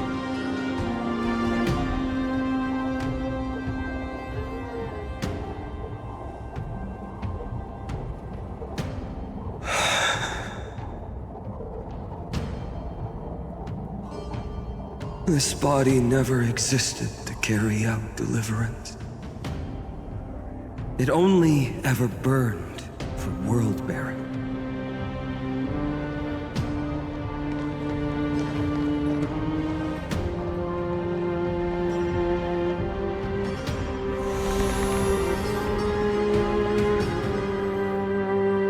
So, I'm going to head towards tomorrow first. Don't make me wait too long, Donna. Partner. Deal. What if we were born from the destruction? There is no need to question your heart. No need to crave victory. If I am born to be a vessel of sin, then I shall roar at evil and trailblaze a dawn for future generations to come.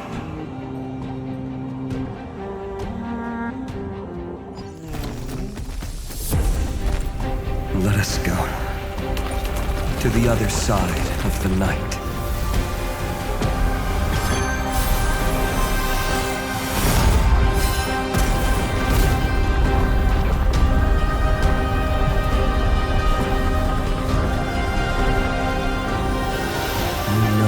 Dawn is there, and the blazing sun, destined to rise.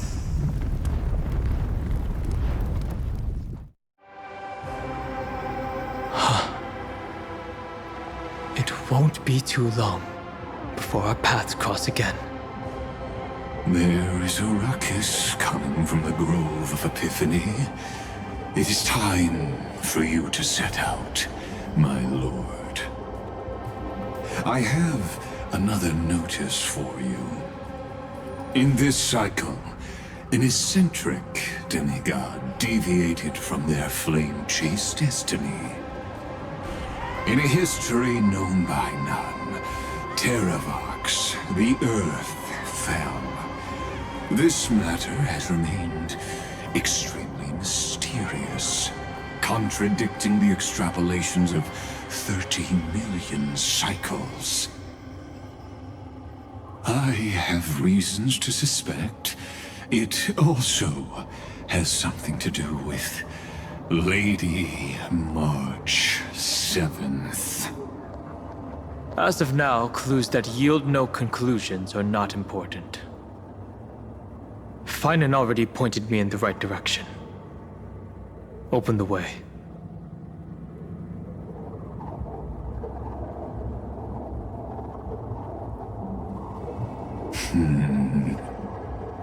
Lord Dan Heng is gone. You can now speak your mind, Lord Anaxagoras.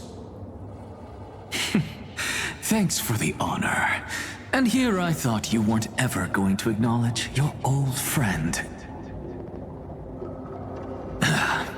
The Inspiration Circus recorded that you have led me up Dawn Cloud countless times, and the last time was right in the previous cycle.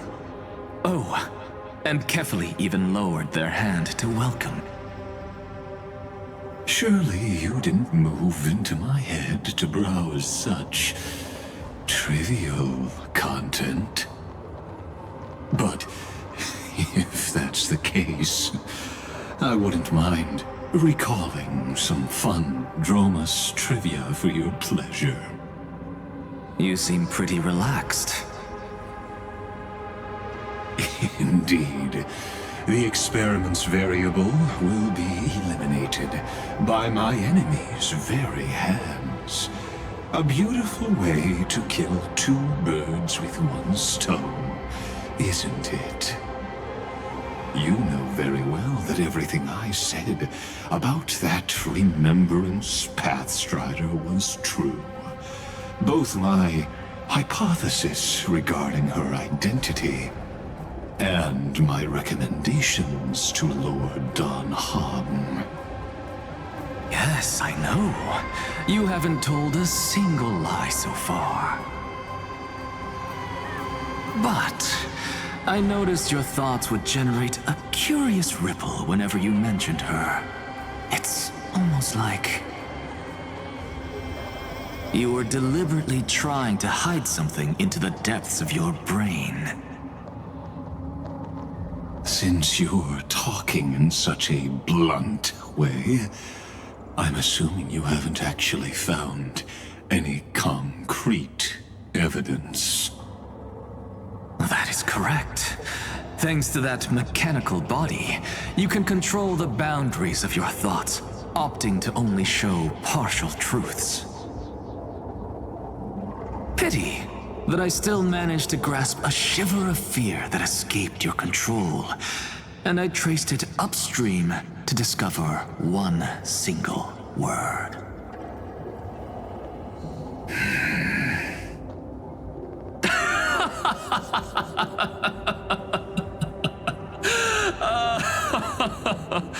Oh, Lycurgus, tell me, what is the Demi-Urge?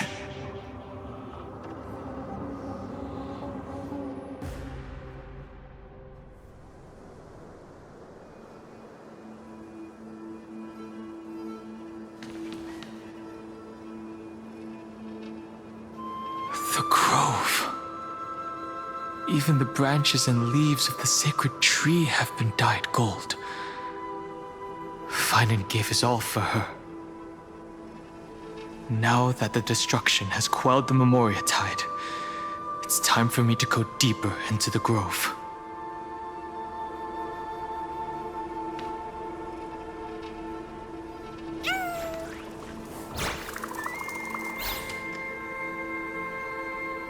Who's there?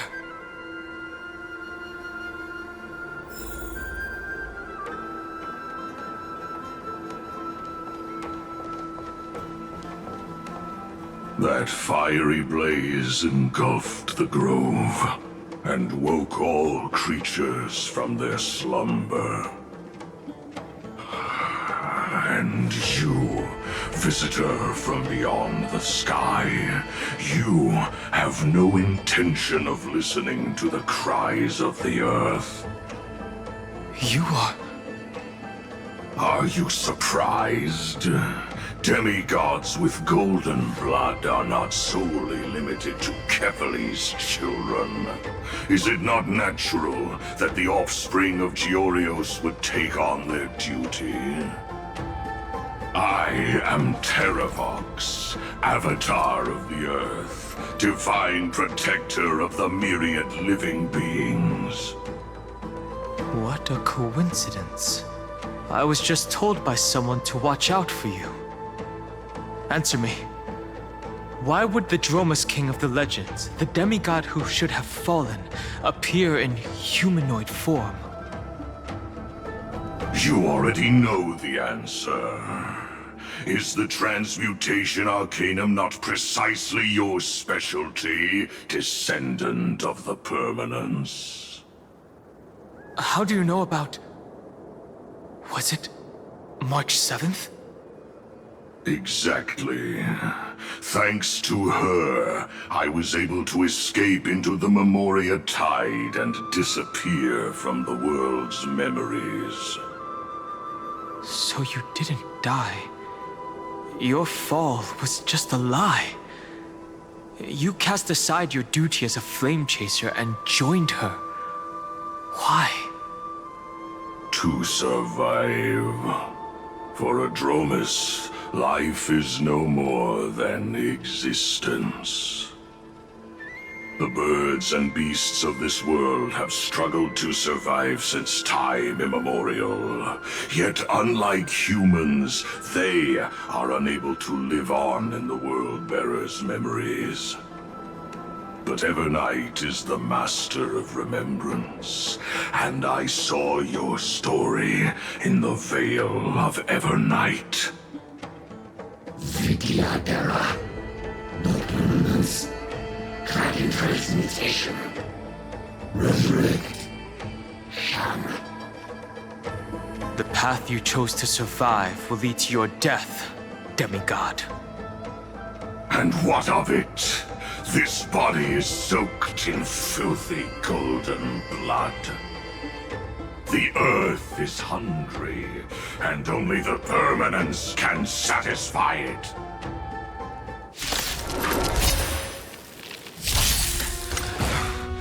This madness seems exactly like Mara struck. Until everything burns to ashes! Fight to live! Let the show begin! Let's improvise. Immolate in my dance!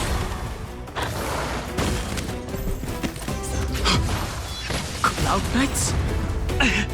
It's endless. Has the Memoria tide returned? The fires of abomination reignite.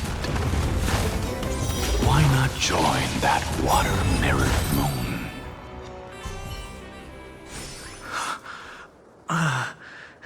Is this some disordered memory?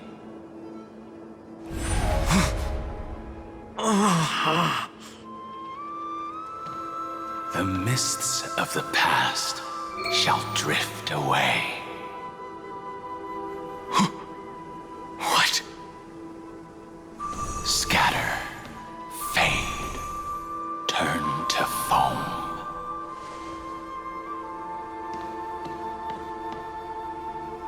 Do you not remember me? After all, I am the heavy burden you must bear. How could I be so easily forsaken? Dan Feng? Is this another memo snatcher trick? Vidyadhara are supposed to forget the past during hatching rebirth. But the preceptors interfered back then and allowed me to remain deep in your consciousness. If you do not wish to use that bloodstained name, you may call me Obliviated Memory. That's not necessary. Though we've long parted ways, I won't ever forget you. So, who is that giant? That is Amphoreus' Earth demigod.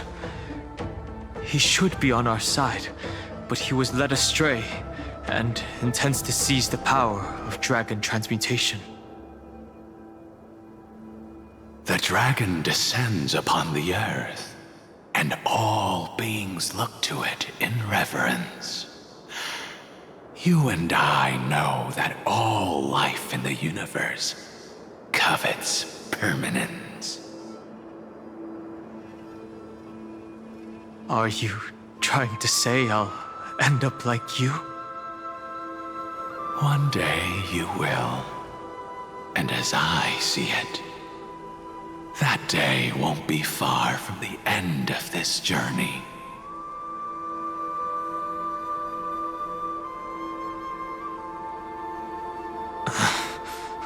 Let's move on to another topic.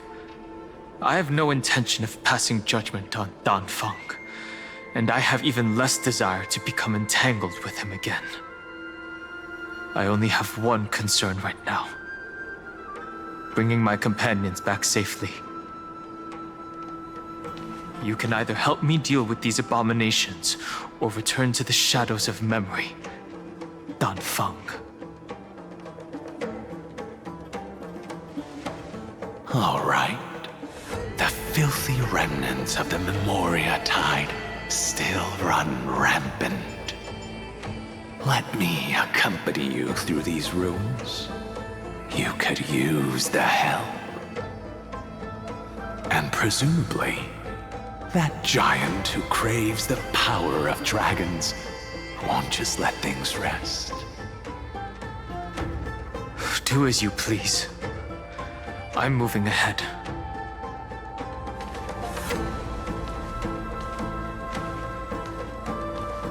Speaking of Terravox, his aggression just now was probably some distraction. His madness is plain as day. I agree.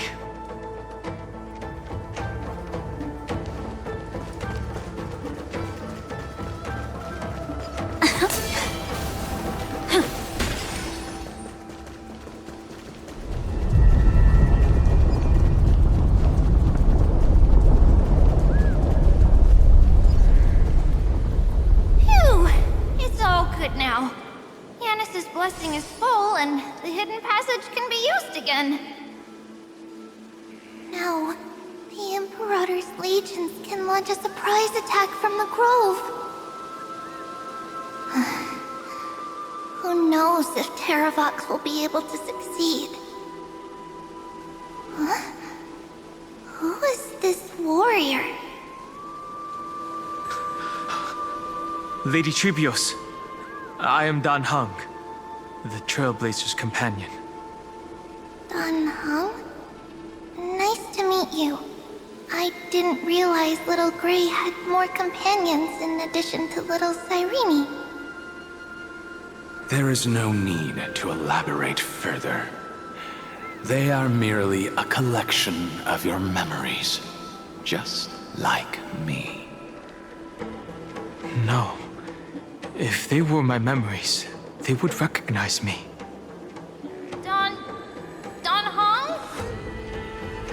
Even though we don't know you, we'll still ask you to get somewhere safe. A terrible battle is about to break out here. Iceland's, Tux Gladiorum, is not far ahead. The evacuation efforts are almost over, so go now, or it might be too late. Iceland's. I see. In that case, I'll go look for her now. Thank you. No problem. We need to go deliver some messages, so we'll be off. Please, take care, Dan Heng. Memories crazed ramblings. What do you think? It's too early to reach a conclusion, but this memory is most definitely not mine. There are two possibilities. This memory either belongs to Terravox, or it belongs to her, the person you're desperately looking for. But the probability of the latter is very low. You should know better than I do. After that final battle, even the first genius couldn't determine where she went. Correct. But the conversation I just had gave me an idea. Let's forget Evernight for now. In the Vortex of Genesis, there was someone else who went missing along with her. I still have a chance to make contact with her. And the way I'll do it is right here in the grove.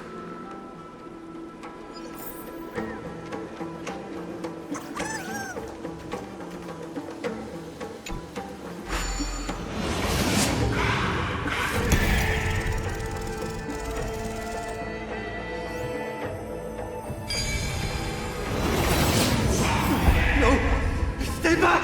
You cursed beast!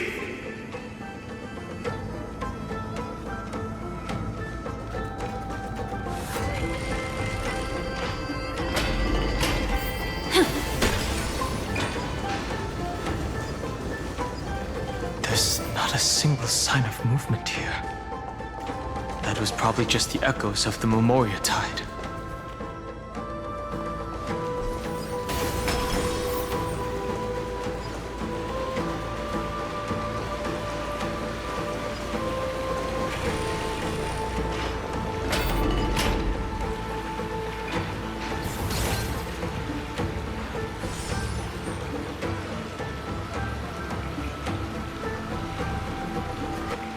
Are you The spirit thief?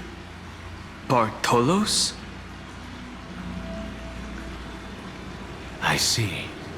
Thank you for the advice. My Cloud Hymn magic will take it from here.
We're here.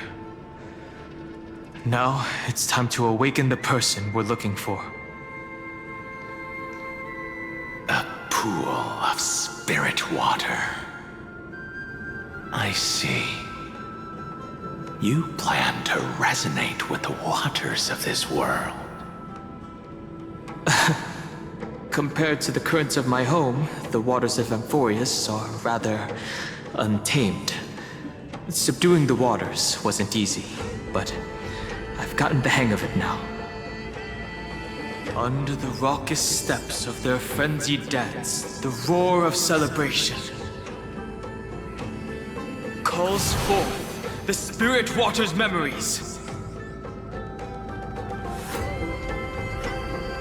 How incredible. There are still survivors in Amphoreus. And this one even knows how to use the arts of water. Very good. It's nice to meet the ocean demigod, Lady Hycealens. A green dragonfish. The Yudon Hum? I hope I've remembered your name correctly. Scale Gorge Waterscape is your home, isn't it? In Greyfry's memories, I saw you two standing side by side. That's fortunate. It means I won't have to introduce myself. I can get straight to the point. Tell me, where are Evernight and her? The stranger snatched away the deliverer right before my eyes. I commanded the waters to surge after them. but layered cliffs block the water's current. You must be careful. Earth has abandoned the Flame Chase mission.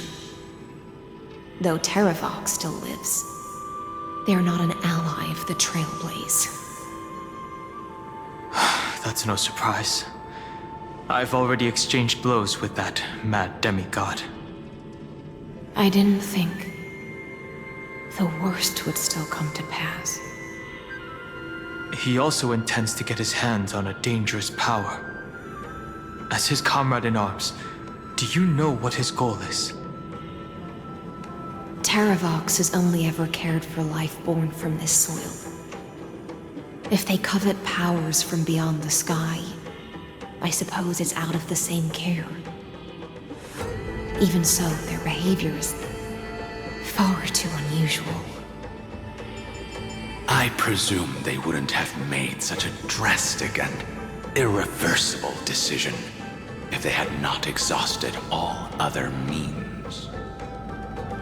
But embracing the permanence may result in even more misfortune. While I admire that demigod's willpower, my position has not changed. It seems that if I want to find Evernight, I will have to confront Earth.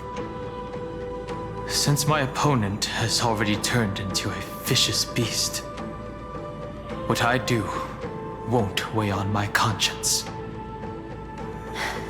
Then allow my specter to accompany you, Lord Danho, as the demigod who witnessed the end of this world. At least let me sing an elegy for my last comrade. That doesn't sound like something you would normally say. Huh? What I do won't weigh on my conscience. I can certainly guess what you mean by that. I will never hesitate for my companions. I am a nameless. And what I'm going to do is defend all the hopes that are on the verge of fading away. Then I misspoke.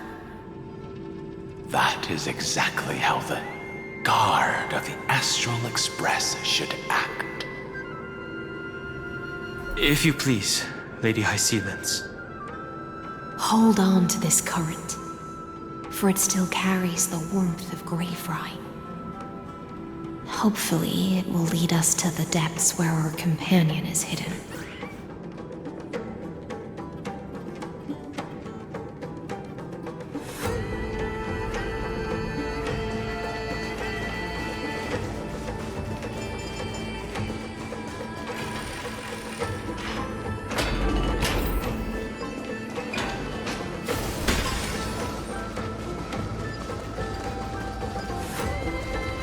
Electra, is that you? Who's that? You're right on time. Let the ocean sink into the Memoria tide and become part of the sacrifice to resurrect the Earth. Join us. You or me or us. From permanence, gain eternal life.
Dunfeng chose me all those years ago.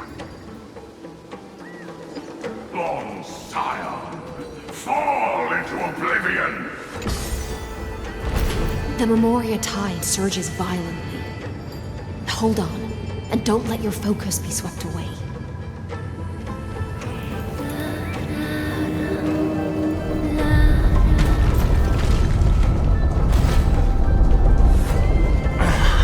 The whole grove is shaking. Of 5 people, 3 must pay a price.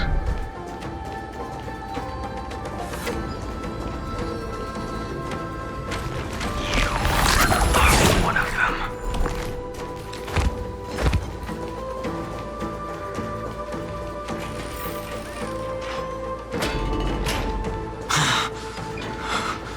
Is it over?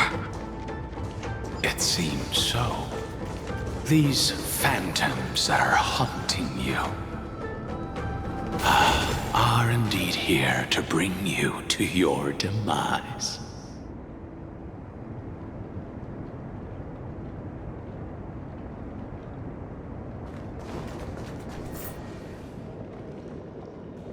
It's unusually quiet here compared to before. Don't let your guard down. The Memoria tide has become even more violent. Is that?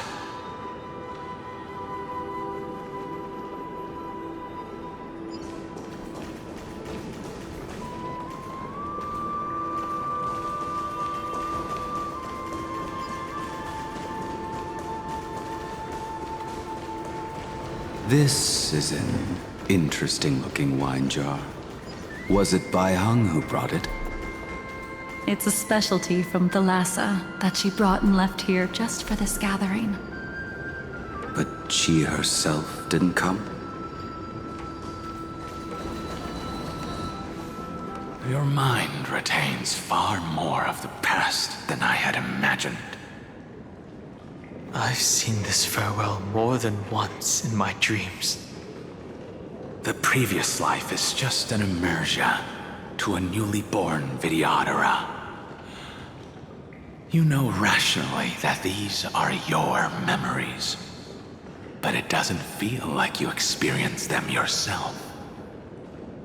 I use dragon transmutation for selfish reasons, and close friends turn to enemies. You probably want to ask me if it was worth it. The Military Affairs Office is placing more importance on the Yuchue's battle this time, and the Yaoqing called her back for a patrol mission. Some people are born with adventure in their blood and can't stop for even a moment. No matter, I'll drink her portion for her. We're already toasting. Why don't we wait for Dunfeng? As always, the High Elder has endless meetings with the Preceptors that he can't get away from. Let's not wait on him.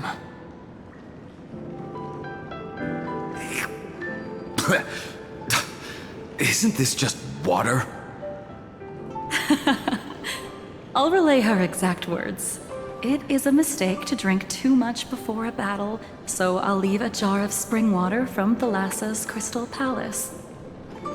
She said that wine only has flavor after a triumphant return. Why didn't you say so earlier? I didn't want to go along with her, but she insisted on seeing your expression after your first sip.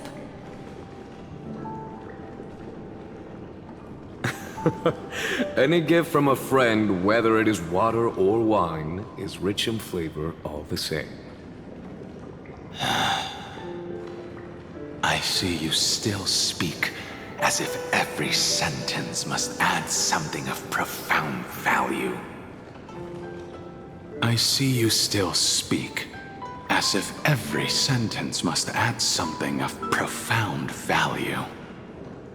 Ah, you're just in time. The punishment for making us all wait should be 3 cups of wine. Spare me, please. I've already suffered enough next to the ancient sea. I've convinced the preceptors. Vidyadhara Cloud Him Magi will join the battle on the front lines, and our armies will fight side by side.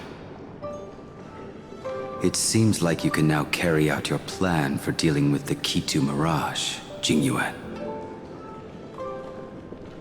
Thank you for standing your ground against the dissenters, Danfeng. I never thought those preceptors would ever relent. After all of this, countless Vidyadhara. Countless Vidyadhara will lose their lives, with no chance at a molting rebirth. We all understand this. But the Vidyadhara cannot become a part of the Alliance's destiny if we do not share in its joys and sorrows. We would only be bystanders to everyone else's suffering. That is something we all understand as well.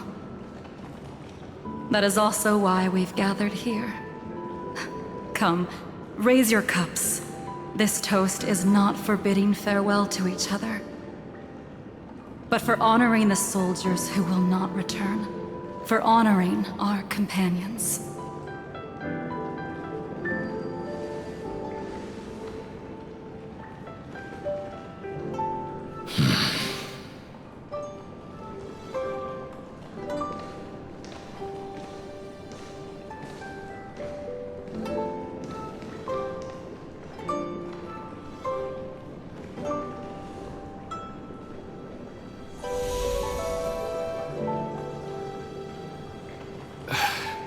Apologies. My reckless plan must have put a lot of pressure on you. Nonsense. If our positions were flipped, you'd support me no matter how reckless my plan was. Right? Of course.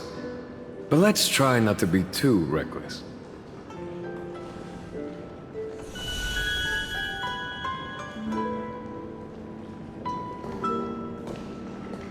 When you make a decision like this, people will always ask, was it worth it? And you will also forever question yourself. Do you know how you will answer that question? I won't answer it. I will prove it. That's right. My sword is my answer. Thank you, Danfeng. Thank you, Jingyuan. Oh, thank you, Jingliu. And thank you, Baiheng, wherever you've run off to. Ridiculous. How did you get drunk from spring water? I'm just full of joy. It feels like I've just forged a divine weapon with masterful craftsmanship. I'd rather leave this world in a blaze than live until the end of time. That's what I always firmly believed in the past. But I never truly felt like I was alive until I met all of you. Now, I wish more than anything that I could just live a bit longer. No, pretend I didn't say that.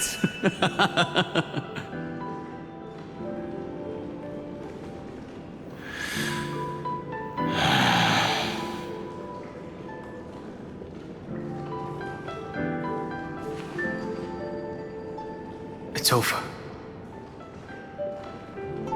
And you know exactly what happened to these 5 afterward. So, can you understand it now? After both she and March 7th have left you. Losing a dear friend with whom you've shared so much can never be considered a victory. It's a failure that torments you for the rest of your life. I could never accept that kind of fate. So you made a decision. I was the one who used the transmutation arcanum. I was the one who swore to bring Bai Hong back to life. And the one who brought everything past the point of no return. That was also me. Do you have any regrets, Danfeng?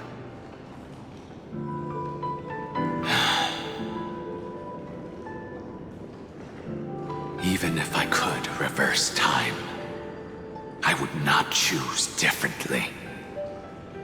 And if it had been Jing Liu, Jing Yuan, or even Ying Xing who died in battle, I'd still choose to do the same thing. Because only I could make that choice and protect all of this. Now, for the sake of your companions, for the sake of those two who walk alongside you, how much are you willing to sacrifice, Dan Hong?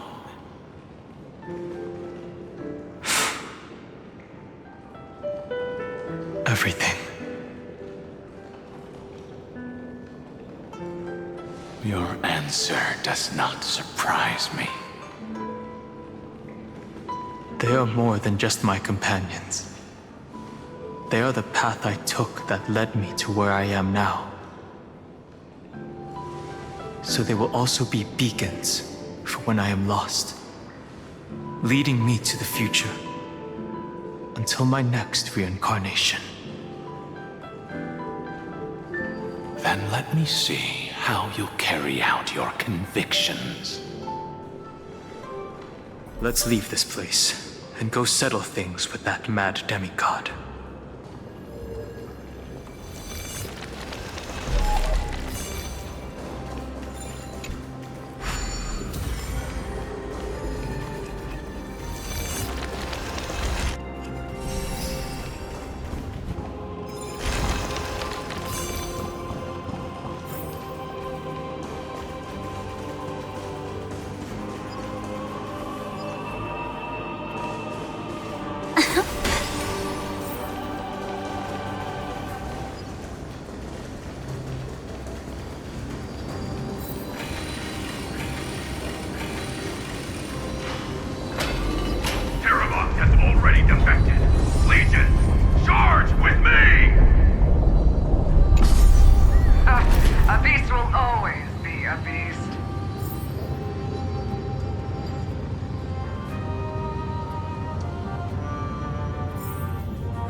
Memories intersect.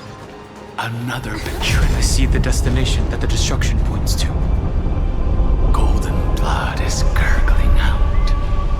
It's almost like a heart that has burst open. Follow the current and calm its frenzied pulse. As expected, someone's been waiting for us. It's you. They are here. A scion of permanence, and your old comrade in arms. Terravox, my old friend. Indulge yourself. Let this Memoria tide swallow everything. Be prepared for the worst, Lord Dunham. This mountain dweller must not be underestimated. Geocles the Mountain Breaker. Earth's Dromus Rider. It's been a while. Mountain Breaker? He's not Terravox? I remember you, little fish, and your despicable master. I didn't think you were still alive. Death is just a return to the earth for mountain dwellers, thanks to Evernight's gift. I was able to come back to the mortal realm and keep watch over my dear friend, the Earth demigod who was sacrificed to the flame chase plot in vain. Long Scion, you are the most important offering in this ritual sacrifice. No matter how strong your will is, it will eventually be swallowed by the Memoria Tide. When that time comes, you and the powers you bear will serve us. We will use the permanence to awaken the fallen giant dragon and give the earth an everlasting body. I see. So you pretended to be Terravox in order to lead us here into a trap. If it weren't for the Imperator's tricks, the name Terravox would be shared between us anyway. They made the right choice for Amphoreus' tomorrow. But the tomorrow you speak of only ever had a place for humans. Watch, my old friend! I will once again start a fire that burns away the chains that shackle us! Why don't you leave this to me, Lord Dunham? Use that hidden passage to reach the opposite shore. Perhaps Greyfry's there, deeper inside. No. I will stay here.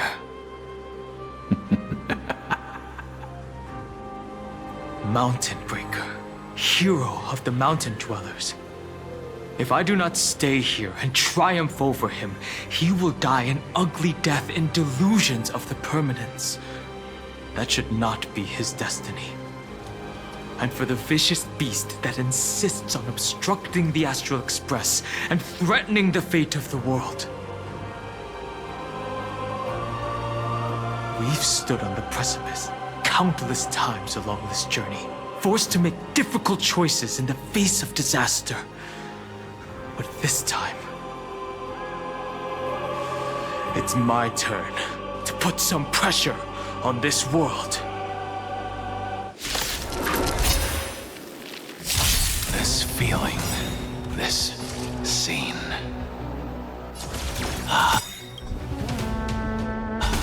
All too similar.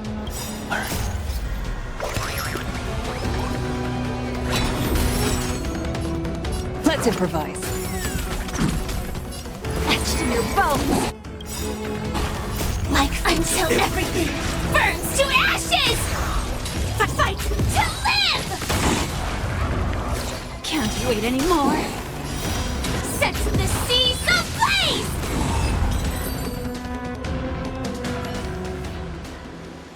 It's time to stop struggling, Geocles. Go to your death with dignity. Before that, tell me, what kind of deal did you make with Evernight? How was the Great Mountain Breaker reduced to this?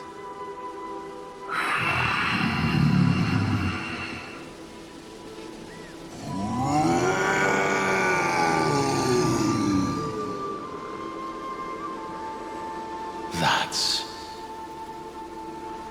Leave it to me. I'll recount the Earth's heaviest past and sever its deepest delusion. Terravox? Is that you? Your body, has become so frail. Even mountain rangers grow old and eventually die. But I can hear the sound of blood still surging through your veins, fast and strong. I suppose you are the true Earth demigod. I am near my end, and the demigod title means nothing to me now. The being who stands here now is just the former comrade of the Mountain Breaker. And the traitor who abandoned him. Traitor? Terravox was once a member of Geocles' Droneless Legion. This force was famous for its skilled riders and their brave dromuses. Terravox himself was the Dromus King, the giant dragon who swore their life to the Mountain Breaker. In the battle against Georios, the Imperator could not surmount this mountain, and thus had to break it from the inside. Terravox's betrayal was key to the Flame Chase Army's victory. The age of the gods was coming to an end. Living beings had adapted to the changes amidst the rifts of the earth, and now they had to learn to survive in the crevices of the epics. Someone had to watch over the earth, so I agreed to a deal. I would take the Titan's divine authority and sink into the cliffs, using my flesh and blood forged of stone to mend the land. But there was one betrayal I could never forget. The Mountain Breaker refused to believe that was my choice, even till his dying breath. Faced with having to surrender to the Imperator, he chose to die instead. So this is why you decided to conspire with Evernight. Time's strange visitor appeared before me. The great power from beyond the sky, called the Remembrance. It's incredible. Geocles was able to be reborn as a memo sprite. He mumbled about the times we fought side by side. Just like how all the lives this body carries speak to me. Evernight did not ask for much in return. She only wished for me to use the divine authority of Earth to hide her tracks. Since you're being so candid, does this mean you've given up resisting? Resistance. For a beast on the brink of death, what is the point of resistance? I see. 1,000 years have passed, and your mind has long since been shattered. This frail body bears the weight of all those I've betrayed. And now, my only wish is to rest with them. In the unchanging past.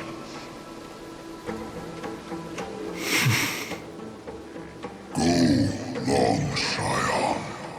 That fiery blaze has already burned through Earth's protection, revealing the secrets underneath. The deepest depths in Amphoreus, the great tomb where all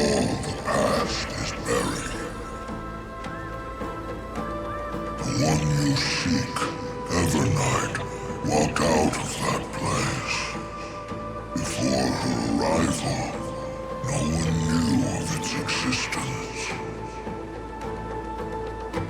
In other words, that is the place where Evernight came into being. And it is also where she is now. You sank willingly into the past, and now your memories have turned into this form. Was it worth it? At least I still remember. As long as I never forget, they will live on. Primitive and animalistic. I understand these instincts. Have you ever regretted anything? The Earth is not a lonely island in the middle of the ocean. It is the sum of all the living things that stand on it. I have never regretted defending the creatures of this world. Then, a final question. Terravox, after all of this, how much are you willing to sacrifice for the power of the permanence?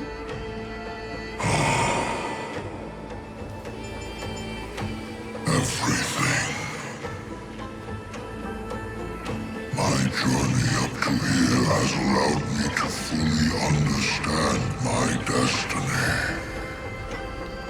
No matter how I struggle, the Earth will never be able to reach the stars. But my compatriots deserve to continue their struggle.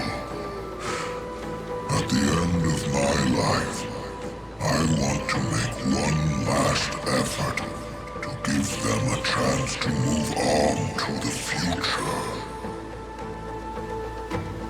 Even if it is a future I am not able to witness.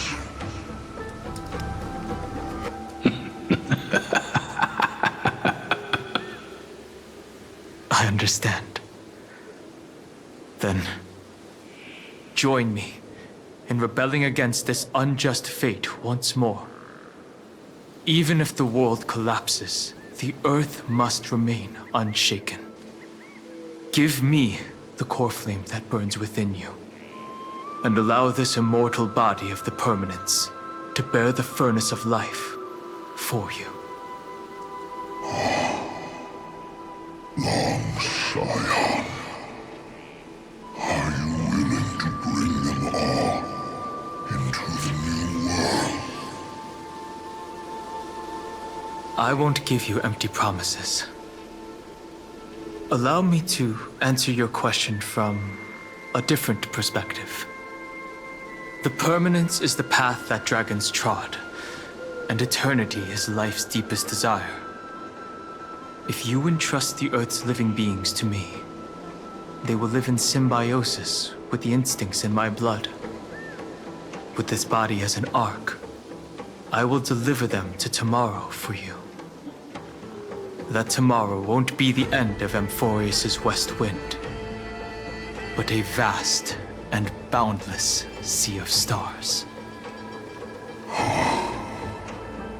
sea of stars. It's a future where all beings can trailblaze side by side, not a prison made for remembrance.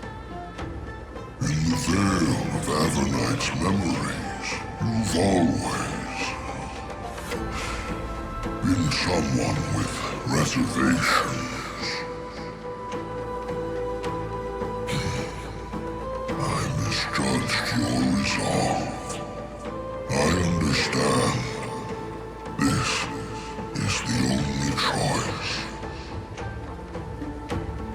Behold, this core flame that burns in my chest. This core flame born from the earth. It is the red soil from which life sprouts and the furnace of all living things. It tells me to commit one final act of treason. Entrust this heavy task to the trailblazers from beyond the sky. Let them tend to the wild terrain and safeguard the lands. And thus bring the endless stream of life into the distant future. I promise you, Terravox. Good. When I hand over the divine authority, this place will fall to pieces. Are you prepared to hold up the sacred tree if it falls? Of course. Then free what remains of my body, and let me give you this flame that turned away from the flame chase. I now relinquish my duty as a demigod. You shall dig your own grave and burn in the furnace of rebellion.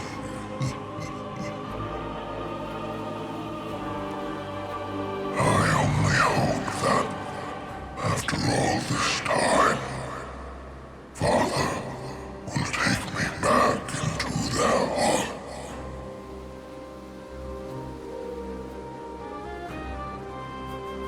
Come, crouching beast, for the endless life of this world. Rise from your dormancy and follow me as soaring dragons of the wilderness.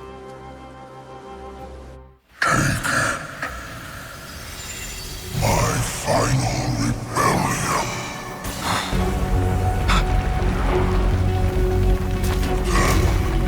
declare to the earth the name of the new god.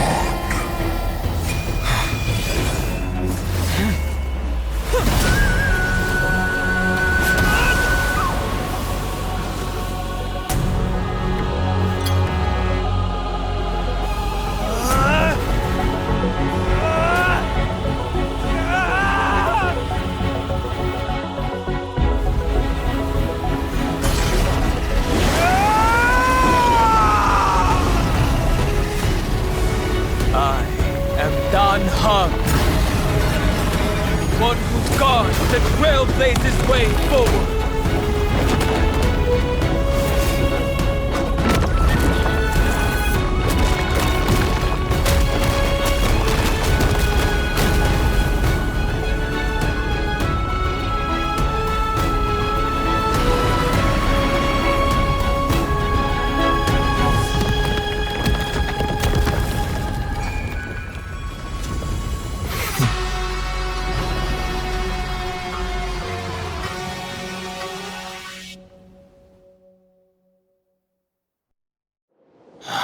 Fortunately, the worst did not come to pass.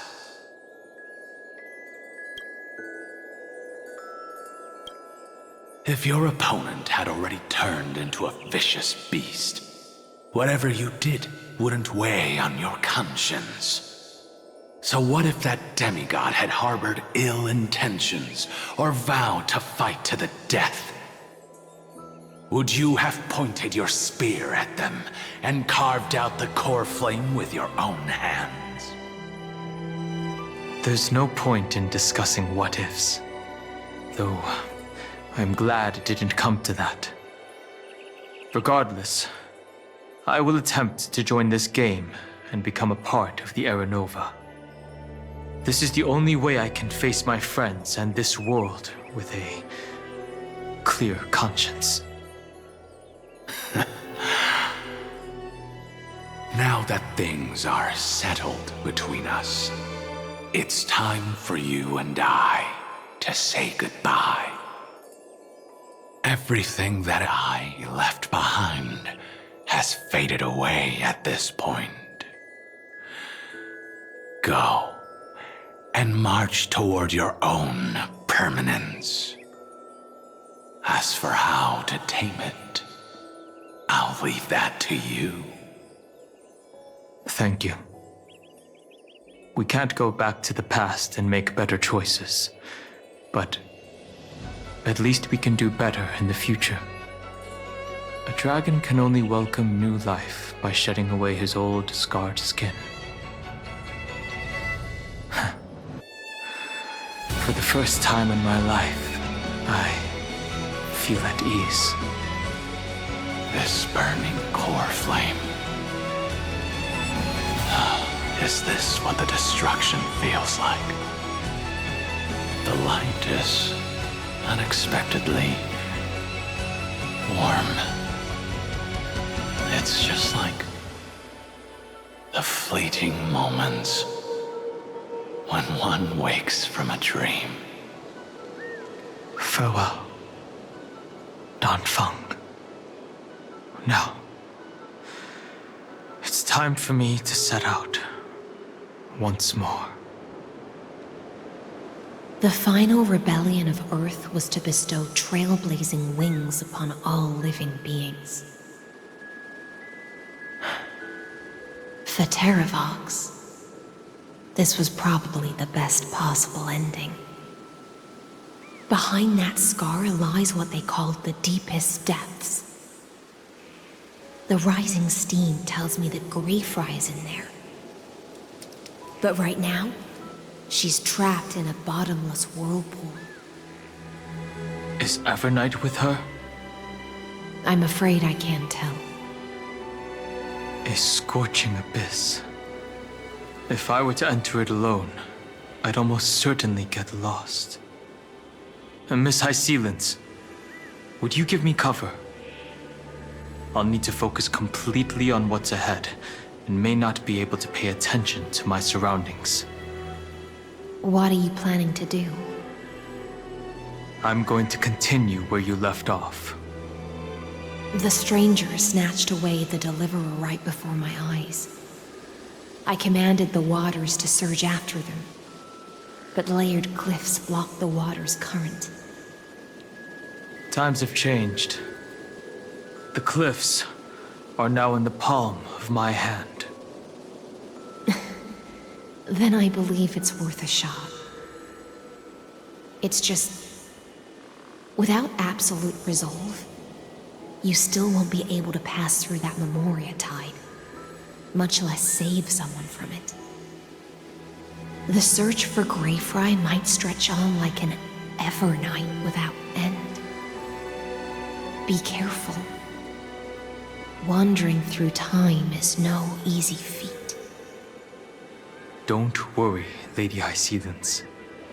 Just as you kept your lonely vigil in the depths for 1,000 years, my determination to find her is even more unshakable than the earth itself.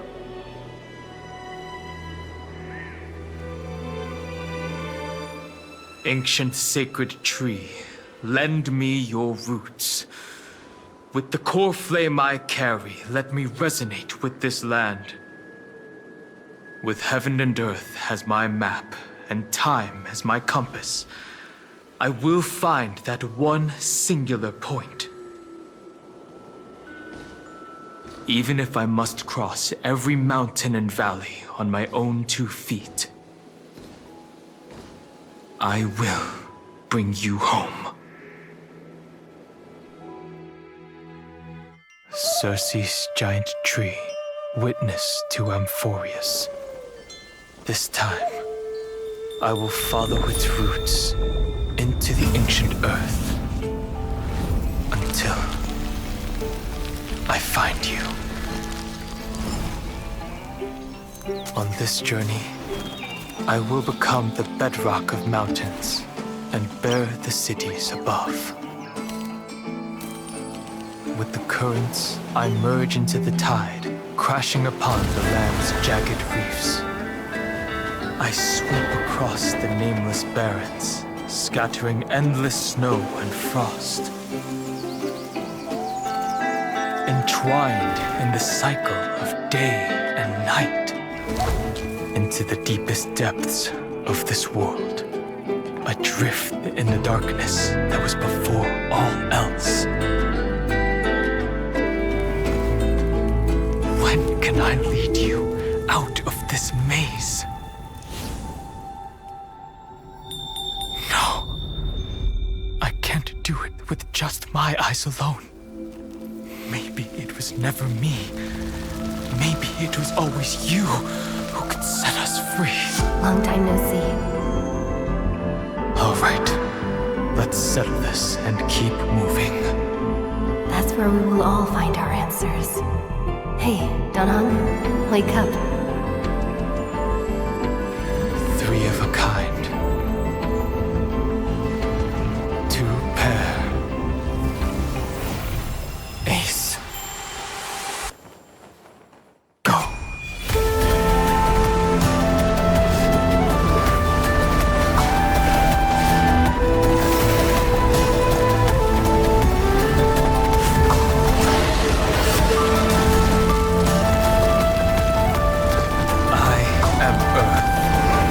That grows upon the earth. I am you.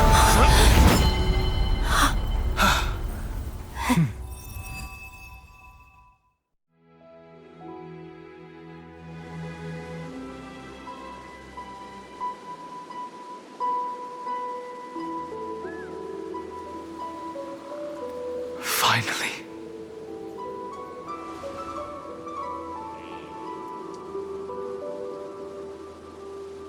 I found you.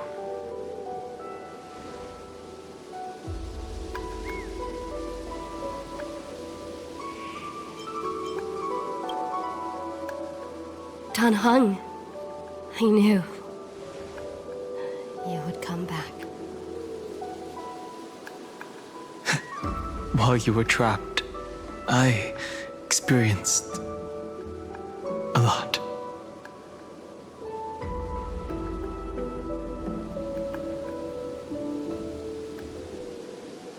Thankfully, Evernight did not try to stop me.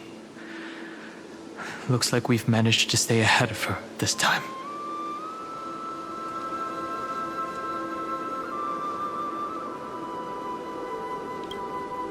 Rest assured, we won't abandon her. We'll all return to the Express together. No one will be left behind.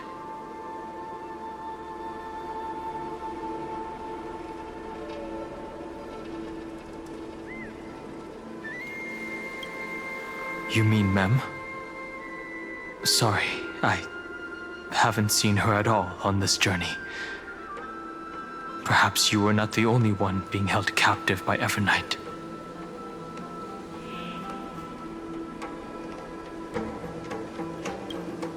They never once stopped worrying about us. About you, me, or March 7th. They never gave up on trying to save us. Even from outside this world. Miss Himiko, Mr. Yang, Pom Pom, and even Sunday Black Swan and the two geniuses. They are all doing everything in their power to aid us.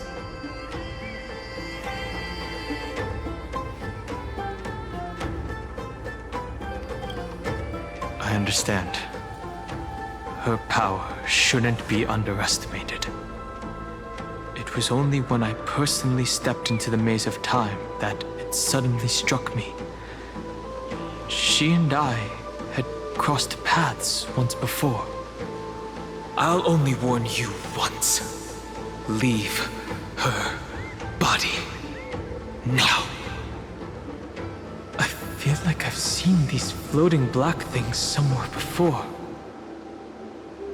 I had an unexpected encounter with her when I left Amphoreus. Perhaps to avoid exposing her whereabouts, she stripped that memory from my mind. That power called Oblivion. It's just like an emanator's. Oblivion.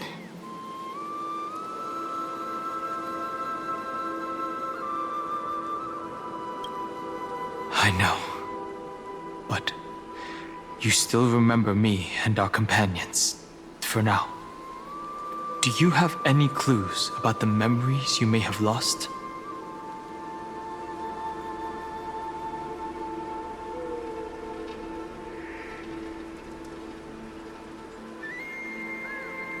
If I'm not mistaken, Evernight's plan is to make you forget Amphoreus, including the Chrysosers, who have journeyed with us up till now.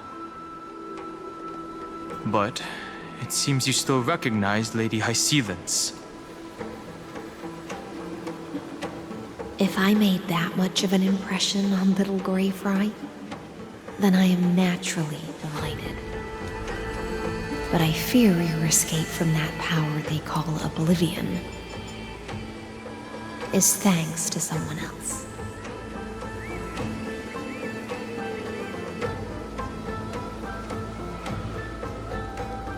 Nice to meet you. Or maybe I should ask, how have you been since we last saw each other? Along with you, this little butterfly fish's memory was also salvaged from the depths of that whirlpool. Just as a pearl is cradled within its shell, the power of Thanatos surrounds you, shielding your soul from corrosion. Miss Irene has spoken of you often to me. Though we never met in this life, I believe there's a kind of warmth that can transcend time itself. Through the endless flow of time, I guarded the secret passage between Styxia and the Vortex. When the Memoria tide flowed backwards into the River of Souls, even in deep slumber, I could feel that warmth. And with all my might, I protected that warmth. I apologize if that seemed improper. I hope you'll forgive me.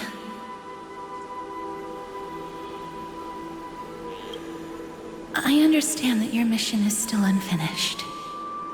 The path ahead is treacherous, and even though my body is bound to these dark currents, I'll do everything I can to watch over you both. The little butterfly fish is right. There is still a pair of eyes watching from the shadows, but we won't let them get anywhere near you. Go forth, golden dragonfish, and you, deliverer. Seek out your companion. Go forth and illuminate the lightless Evernight. I cannot thank you enough. Accept this promise from the Nameless. Amphoreus will definitely write a brand new ending for itself. Of course. We'll write it together.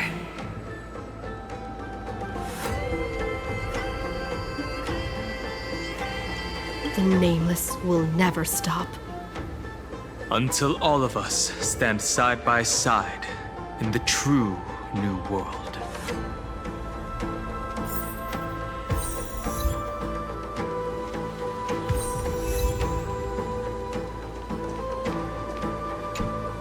Go forth with courage, little Greyfry.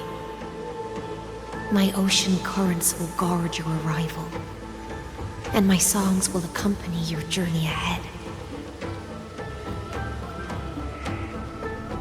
Farewell, little fry. When we reunite in the ocean at the boundaries of this world, let me play a song for you beneath the glow of fire. At the end of the sea of flowers, the souls of the living shall warm thy fingertips, and after an embrace, there shall be eternal separation. If I hadn't met you at the end of the world, I would have thought Lady Trinan's prophecy was wrong.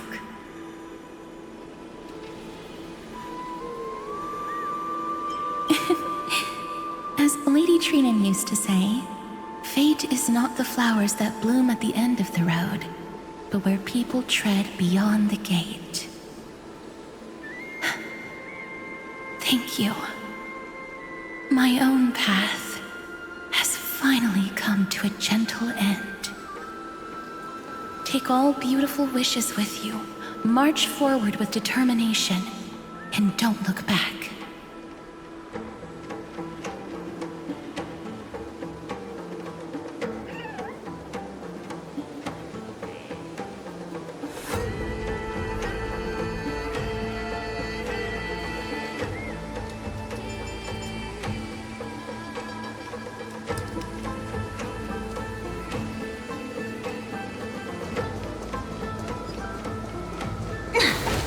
This place was once Nestia's altar. Could the golden thread be leading us to the world's deepest secret?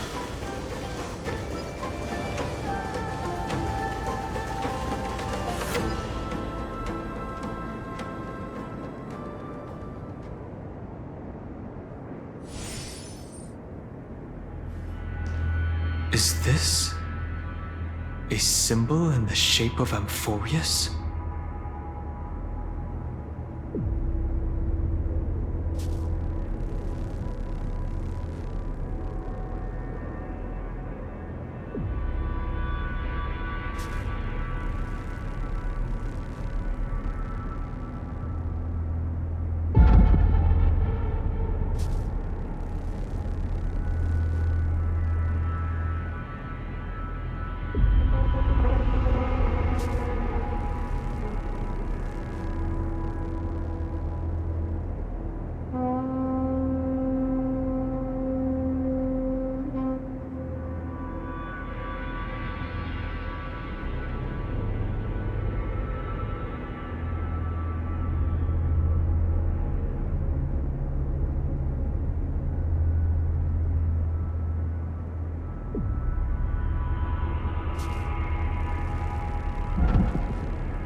Naturally.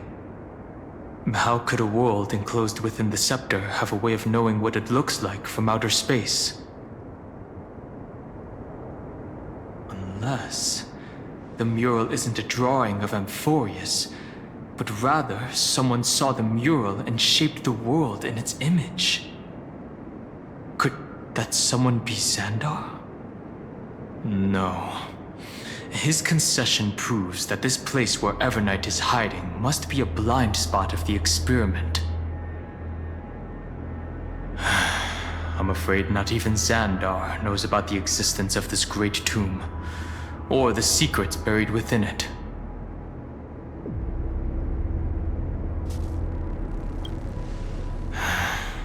Best not to get carried away. For something to be hidden even from him, it must either be extraordinary or unimaginably dangerous. This forbidden realm remains undetectable to Xandar, and even Fine and Stripe merely opened the entrance, yet Evernight can freely swim through it as she pleases. It cannot be reached by the erudition, nor can it be erased by the destruction. Be careful. What lies dormant beneath may well be Amphoreus' final path. Remembrance.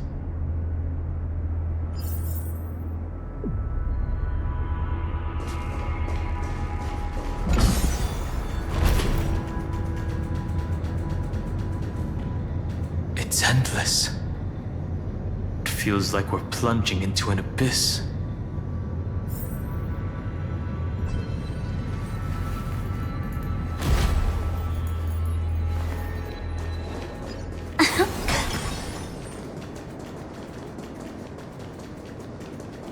Are those distant structures all entombed data? The whirlpool of remembrance. Bottomless and unfathomable. Behind this mist must be Evernight's domain. Ready? Once we step inside, I'm afraid there'll be no turning back.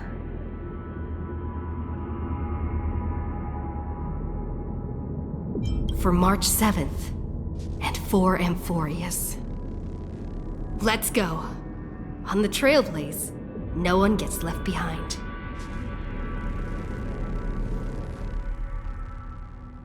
This maze is full of memory loss. Your voice sounds different from usual. I only hear a hint of curiosity. The rest is all fear. Beautiful memo keeper. I know exactly where that fear comes from. The Evernight is a mimetic entity's natural nemesis. They will swallow you whole with just a flick of my pinky finger. I am the garden's enemy. I have never denied that fact. I have to say, Miss Evernight, you've certainly got a unique way of protecting people. At least she's still willing to talk.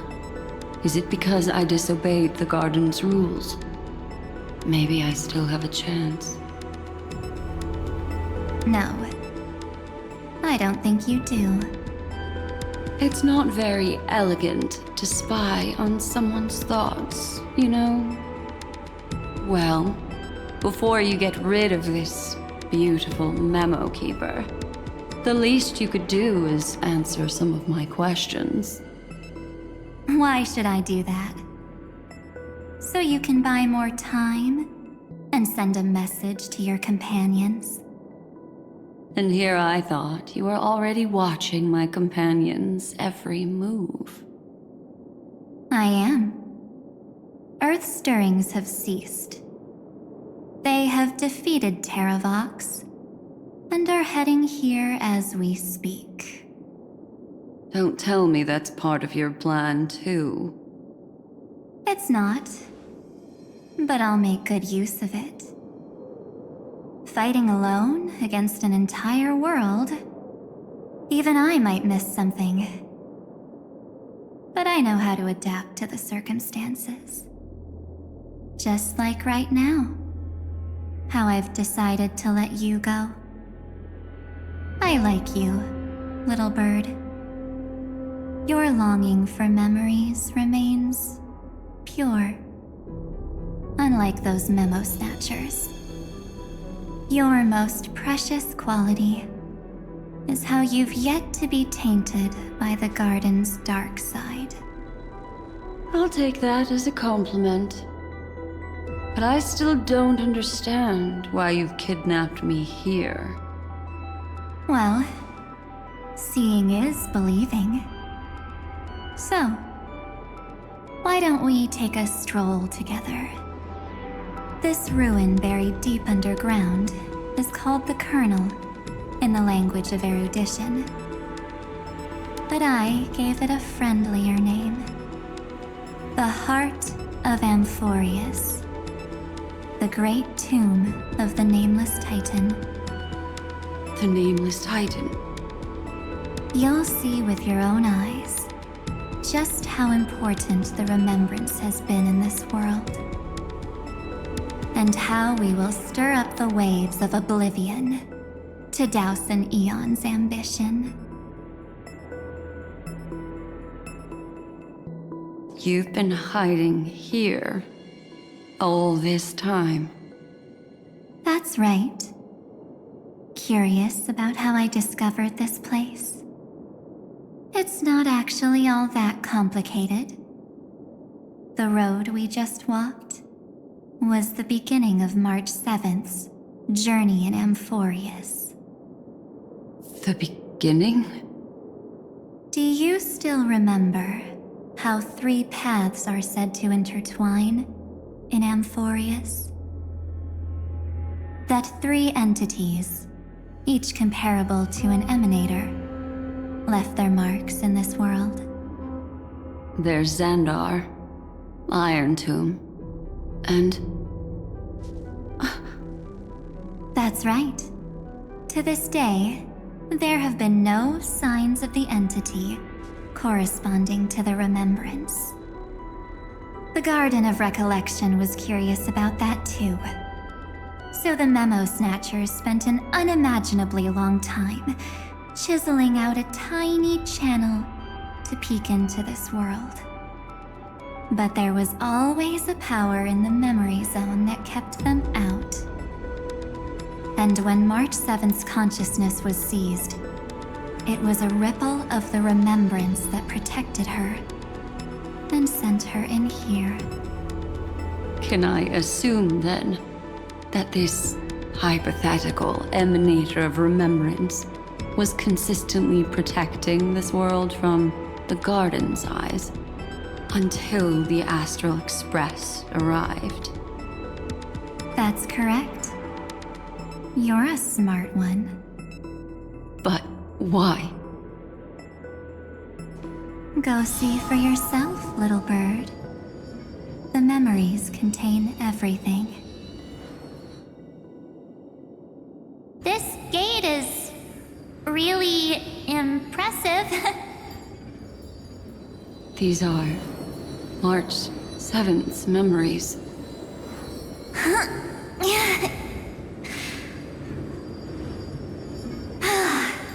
Didn't move at all, huh? I just got here and I'm already locked out. A journey of 1,000 miles stopped at the door? That's terrible! Is she stuck? Keep watching.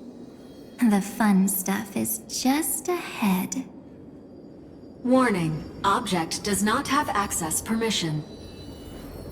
What? Did I touch something I shouldn't have? Execute formatting protocol. What's going on? Formatting? Warning. Illegal operations detected. Warning. Illegal operations detected. Hey! Don't just activate like that! How do I stop this thing? Warning. Warning. Warning. Operation authorized. Protocol name. Back. Huh? Finally it stopped! Wait, did you just mention her name? She's barely spent any time in Amphoreus, and she's already famous?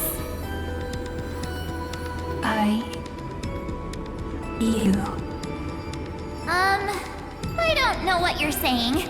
Let's not speak in riddles, alright? Why don't we start with an introduction? I'm March 7th, and I'm that person's companion. Sorry I accidentally ended up barging in here. Establishing communications.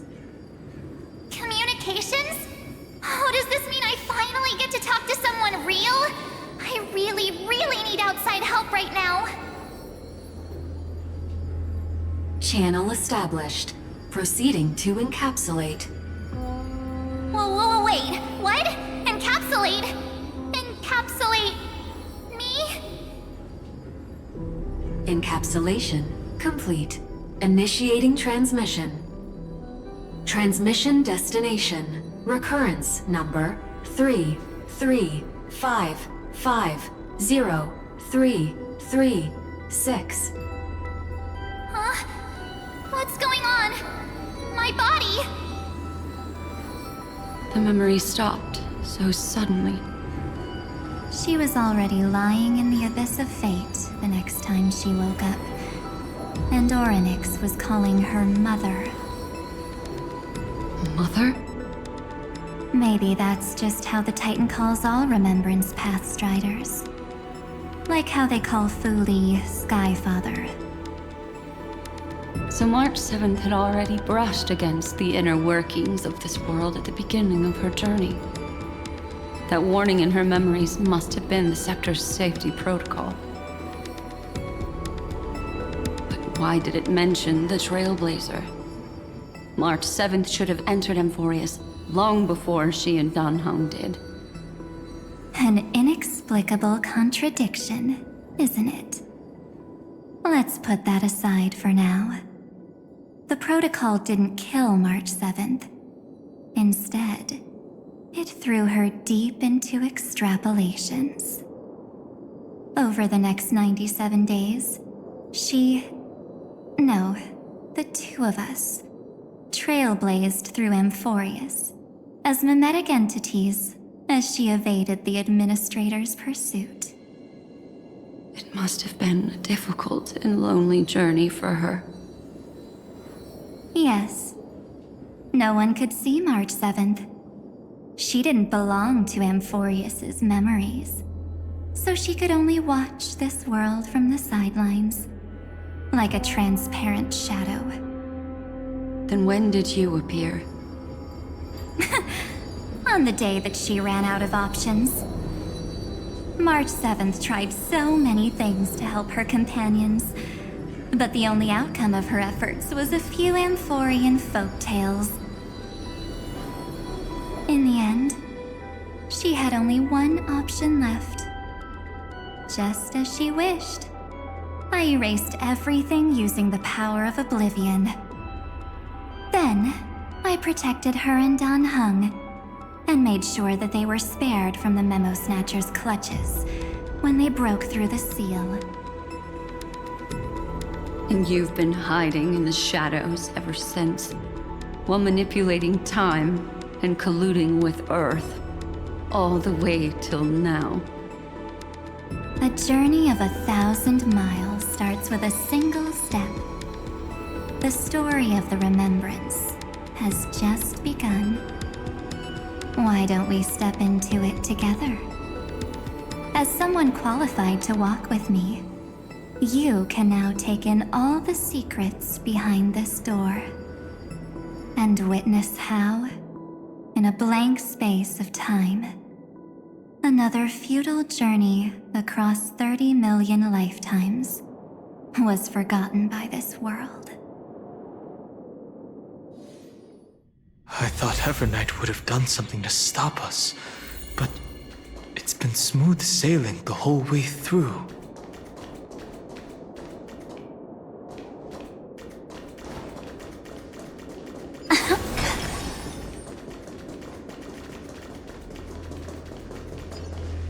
Are you ready?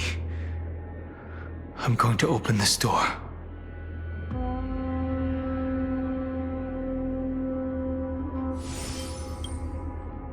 I know. Duck behind me if anything happens, okay?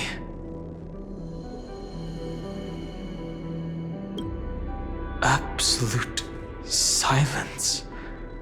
I can't sense anything at all.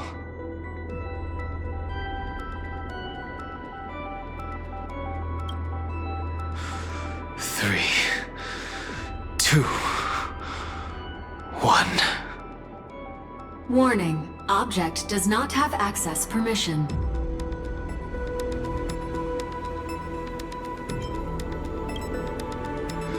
The scepter moved to block us. That means we're in the right place. Warning. Warning. Warning. Get ready.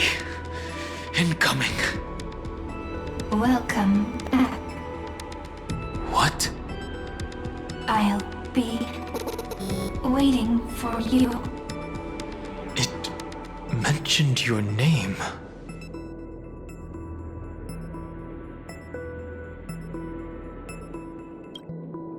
I'm getting a feeling of déjà vu. Like the first time I opened as I've written. Thankfully, Evernight didn't take that book. Let's try using it.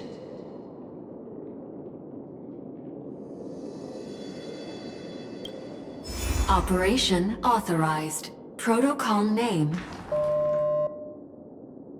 The seal's gone.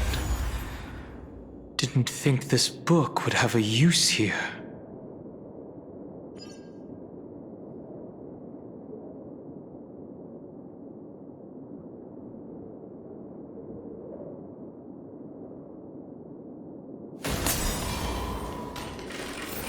night memory. Please stay tuned. Is that...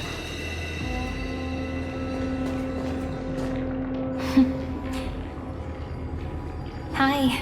Miss me yet? I'm just messing with you. This is the first time I have met you. Executing protocol. Format object. Formatting progress. 0.015%. And it looks like it'll also be the last. Something's wrong. She's not talking to us.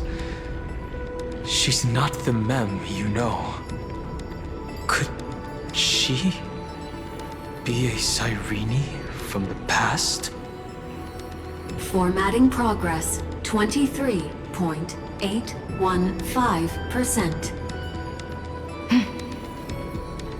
Since we don't have all day, let's get started, shall we? As always, I'll read this book to you. That way it won't just be Cyrene's memories alone. Formatting progress. 45.147%. Where should I start this time? Let me see. There. Shall we start with the meeting between the Helcolithist sage Midamos and the King's Aegis, Anaxa? Formatting complete. What? Did you hear that? She just said...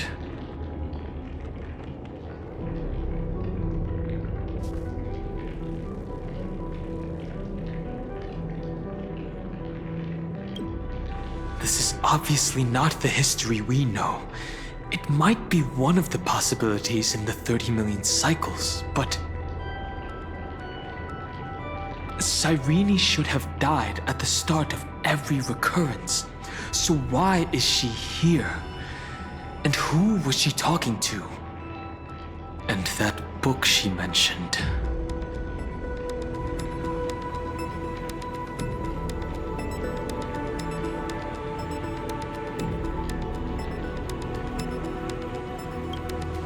That's very likely. That door reacted to the book as well.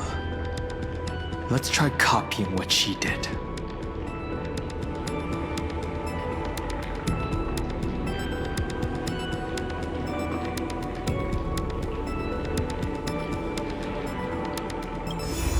Accessing recurrence number 335503337. Access failed. Error code Gamma 13. That's it. As I've written is definitely connected with this great tomb.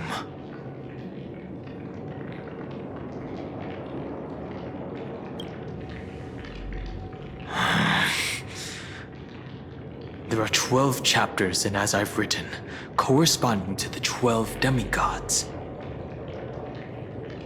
Maybe the Nameless Recollections match these runes. Let's try linking them first.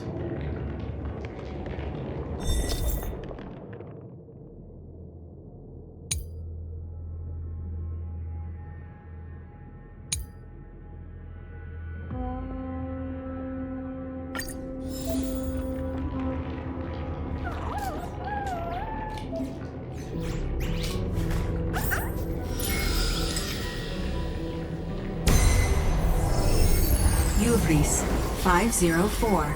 Downloaded. As expected, the data stream flew into the crystal in the middle. It's absorbing the memories in the book in this manner.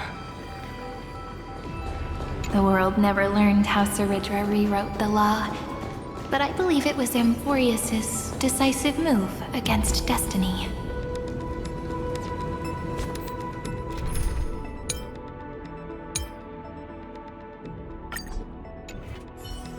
$30 million departures, 30 million shatterings, and the beginning of 30 million flame chase journeys.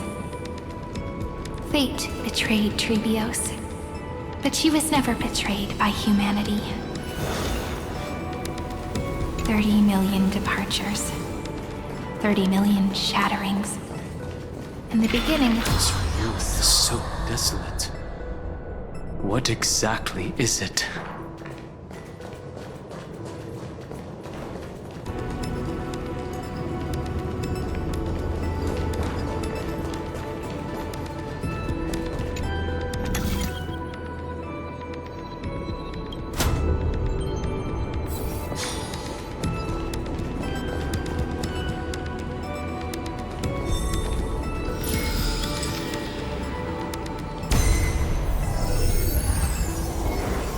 Thea 093.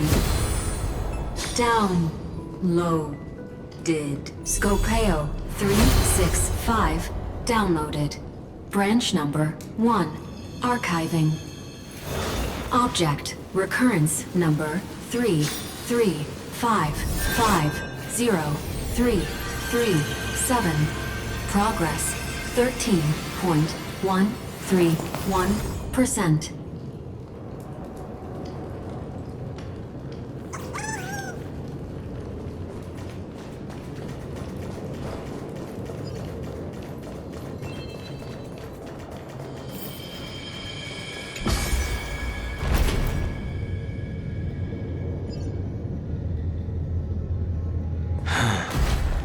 There's a notch in the terminal that's just the right size for this book.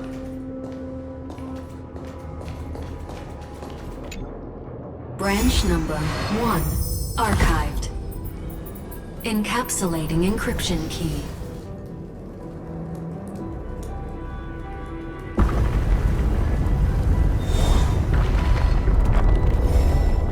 I see. This As I've Written book is a data terminal that has been modified by the Remembrance. It might have looked like Cyrene was reading a story, but she was actually carrying out a data transfer. No wonder these facilities are reacting to it. This book is a key. But Cyrene could never have known about the truth regarding the scepter. So where did she get this key?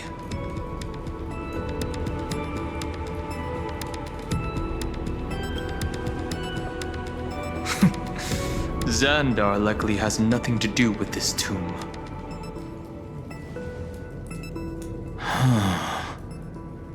Do you remember, during her brief existence, Cyrene once encountered a certain Eon?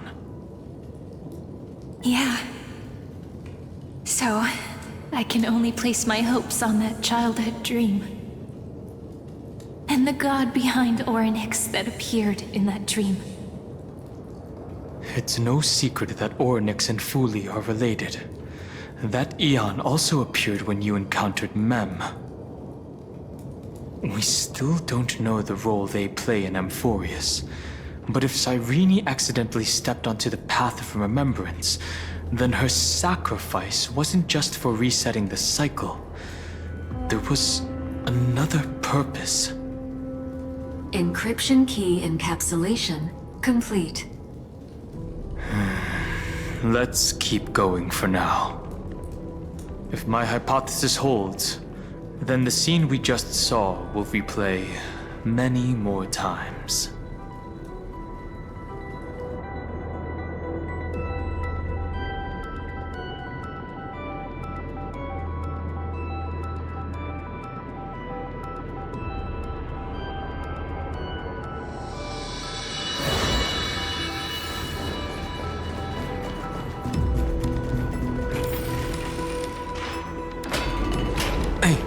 Be careful. Evernight's eyes are everywhere. Don't get too far from me. The chronocognitive anchor will protect us.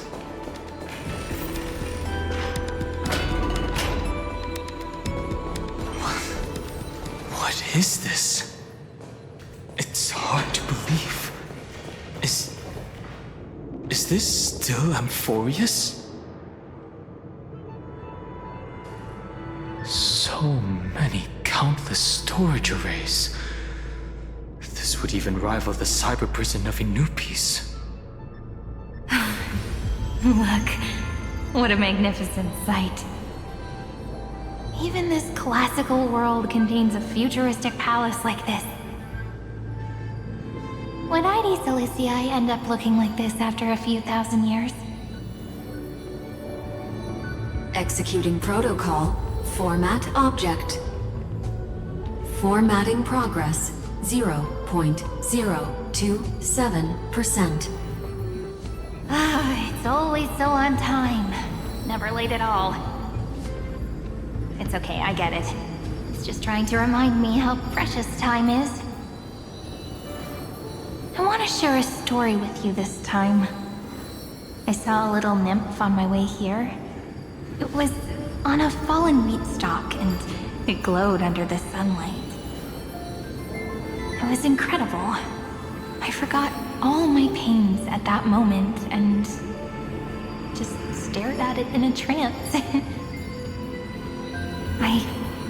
I wonder, did every Cyrene in the past feel that the nymph was beautiful?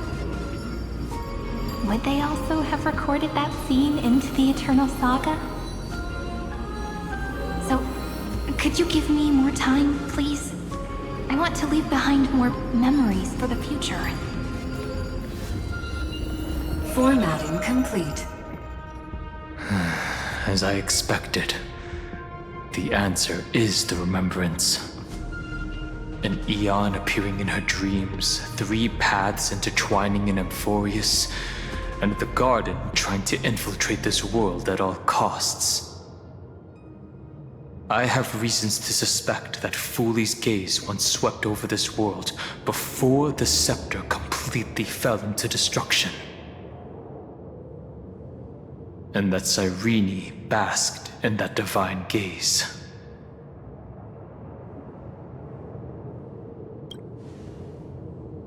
Humanity cannot judge eons based on our own common knowledge. The Remembrance has always been an observer of the universe, ever since their birth.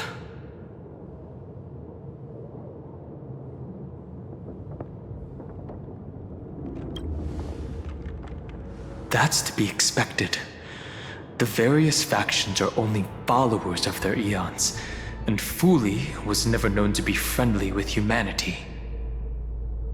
But there's still something I don't understand. According to Black Swan, the Garden is internally fractured, and there is a party that craves the memory of an eon's fall. They would do anything to achieve that goal. Yet, I feel as though those memo snatchers didn't try to stop us at all. Instead, it feels like they were trying to cover something up.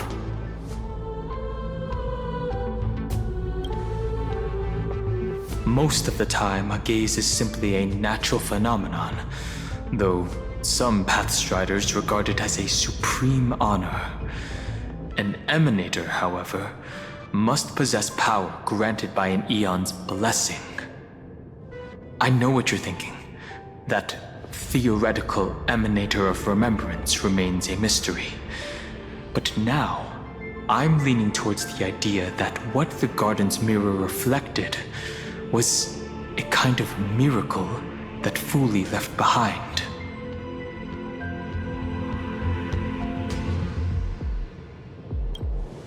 Yes, we're thinking the same thing. Legend says that Fooley sits in meditation in the Anasrava Pure Land, spreading the seeds of remembrance across the universe. And when the cosmos ends, all the different realms will be reborn in their garden.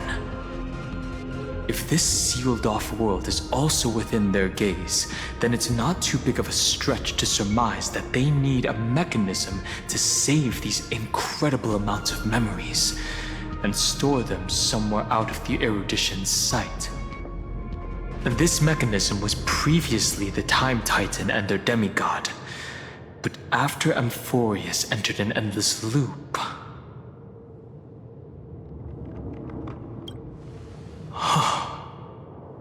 It's that ceremonial blade. No, I can say with certainty, time is the page on which that eon records Amphoreus. If it fades from existence, and all that it records is lost among the stars, that eon will surely direct their gaze here. And it will be a glance that spans time and space, transforming each incarnation of me into the power you shall wield to reset time, imbuing my soul into this ceremonial blade, and creating an endless flame-chase journey. The ceremonial blade killed Cyrene at the start of every recurrence, and at the end of every journey, Cyrene's soul took the extrapolated memories stored within the blade and buried them in this great tomb. That's how the memories of Amphoreus transcended the loop and were continuously stored, while the scepter had to revert its progress over and over again because of loss in its logic. Fuli's blessing will not disappear as long as this process keeps going. I knew their gaze never left. As long as I record every page of this story and tell it to you, Amphoreus won't be forgotten. Cyrene encountered the Eon's gaze and regarded them as the hope to continue her world. That's why she offered them memories over and over, even if she had to turn herself into nothingness every time.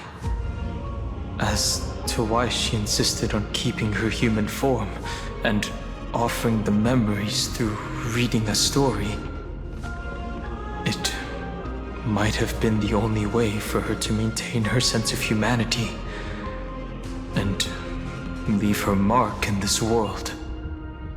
Even though everything was just her wishful thinking.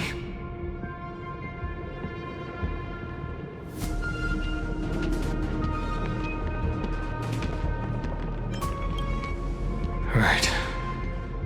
Based on the runes on the floor, the encryption key from earlier should be used here. There are 3 keys in total. We're 1/3 of the way through.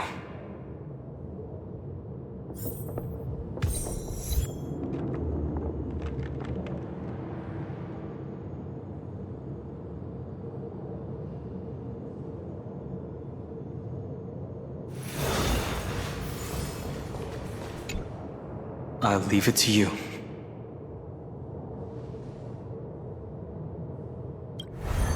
You never say anything, but I know you're listening. Every story I've told is like a little key that opened a door in your heart, no? The path has appeared. Go! The Dromis King paid a heavy price for their betrayal in every life, but there was never regret in their deep roars.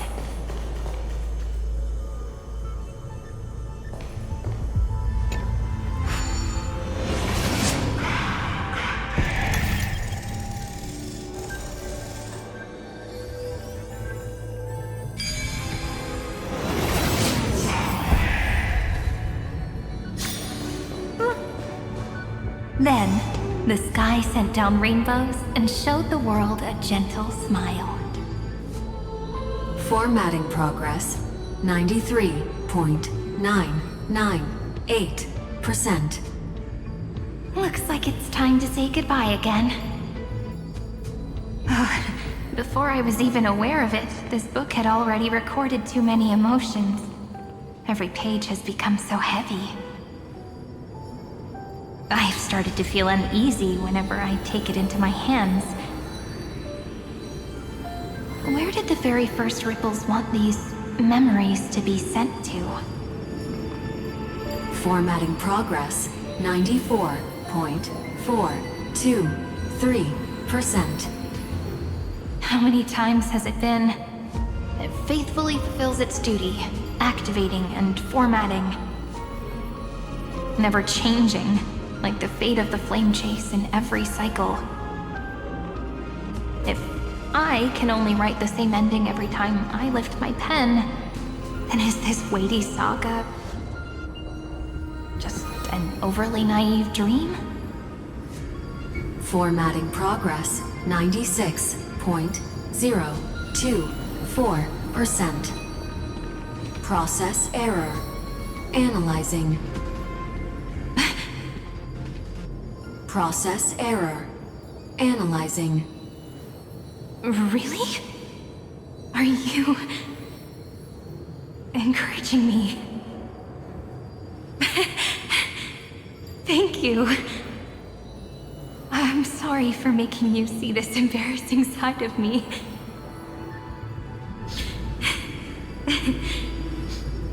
Everyone's still working so hard.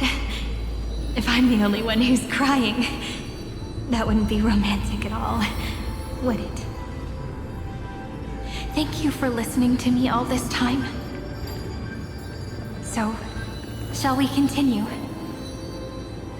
Formatting complete. The endless cycle took its toll on her. Even Cyrene could not resist despair when faced with eternal stasis. Like Aslana, she started to wonder whether everything was futile.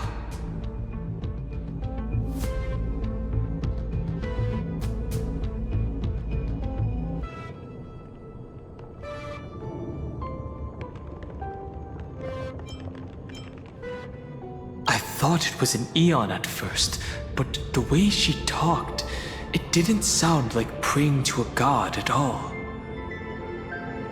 Maybe she's talking to her imagination, a hero within, but that wouldn't explain the process error. No matter who that listener is, Cyrene's storytelling is just a data stream for the scepter. Maybe, she thought, as long as she kept tossing drift bottles into the distance, someone was bound to pick one up someday.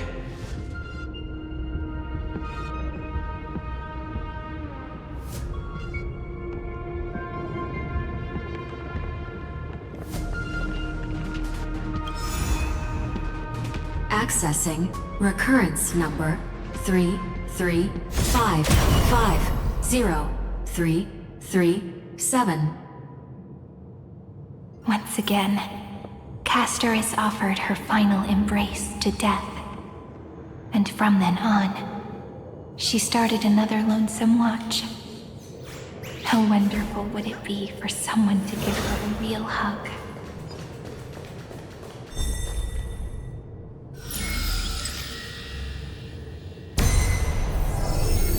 Epi-Ikia 216 downloaded.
Devious cat. The trickery that fooled the entire world. No matter how her identity changes, she will always end up being a pillar. The hand of Zagreus. Seems like we'll need it here.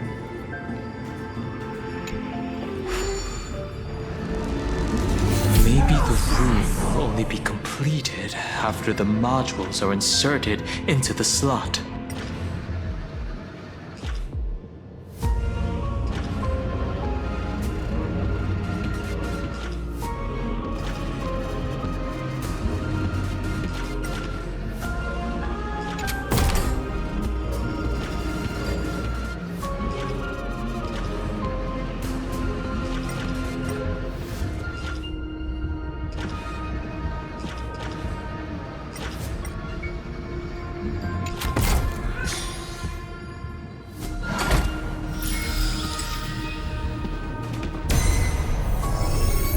Orexis 945 downloaded.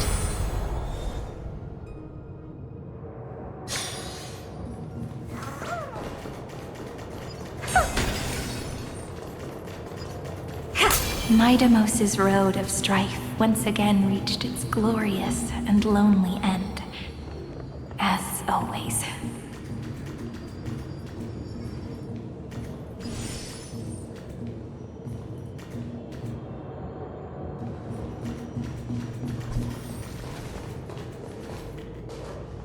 Access denied. We were denied access. Memories about strife are always so defiant and resistant. A fight is unavoidable. Come.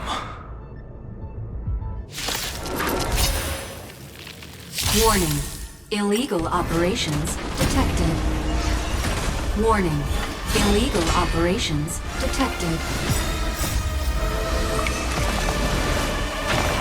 Open sesame. To the soul. Endless riddles. Nothing but a void. Expand your thinking. Glimpse the unknown. Amazing. But then again, it's me. Polymos 600. Down Eleos 252. Downloaded. Branch number 2. Archiving. Object recurrence number 3355037. Progress 31.313%. Nice. Let's go encapsulate the encryption key. Branch number 2 archived. Encapsulating encryption key. I've been wondering, could all the memories we've encountered on the way be Evernight's traps? She still hasn't shown herself. That's very suspicious. But I can't think of a good reason for her to do that. I can only surmise that she's either still waiting, or someone's holding her back. Encryption key encapsulation complete. Let's keep observing. Every ripple of these memories could potentially reveal to us Evernight's true goal. Let's go back and use the encryption key to open a new path.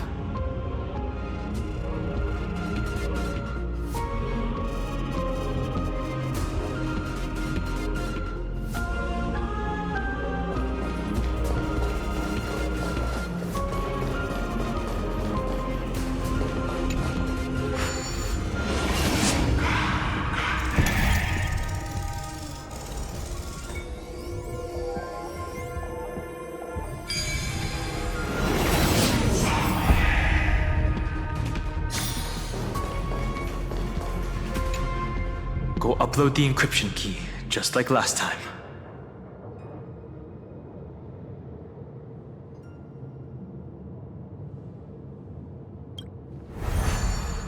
What could be behind this door?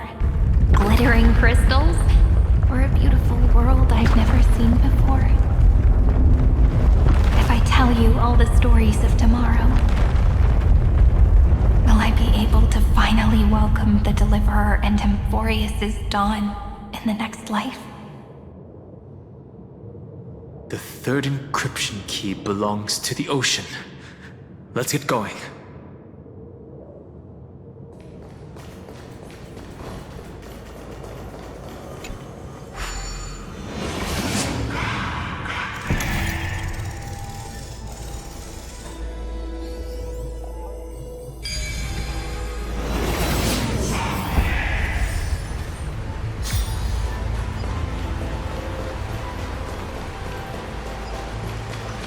No memories appeared this time. It's a huge fan. Use the chrono vessel over there to stop it.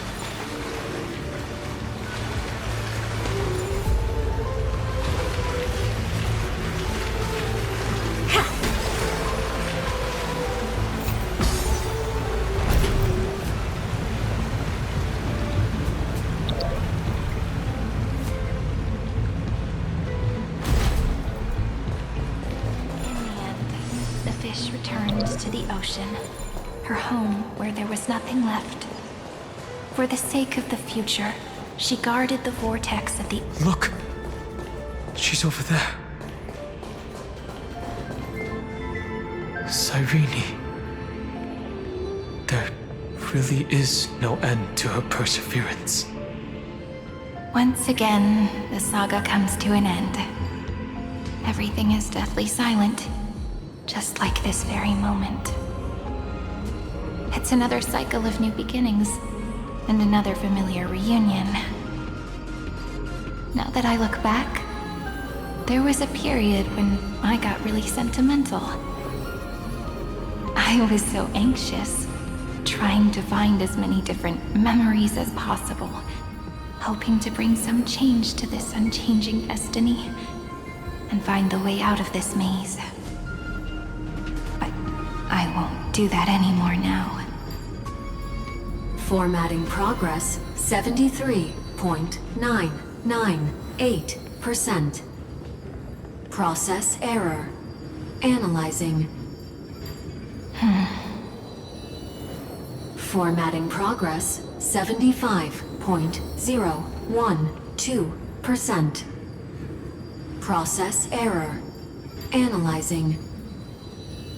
No need to feel sorry for me, good friend. If there are no new blank spaces, how can a saga continue? I'm actually really lucky, you know? During the long years I've spent waiting for the Deliverer, I've always had you here as an audience. Look at these memories I brought to you. They once existed, once sparkled under the sun.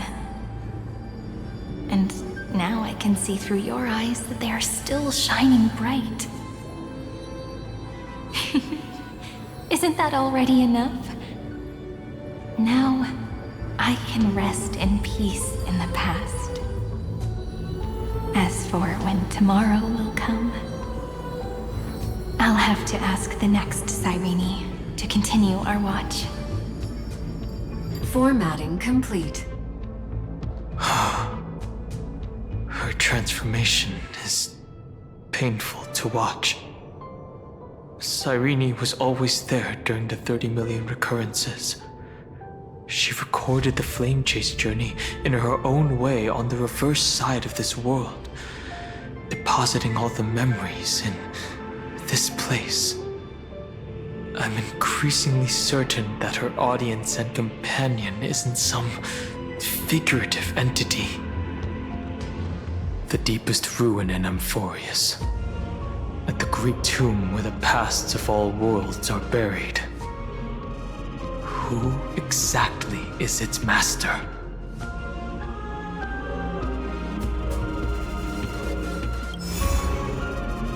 Accessing recurrence number 335503337.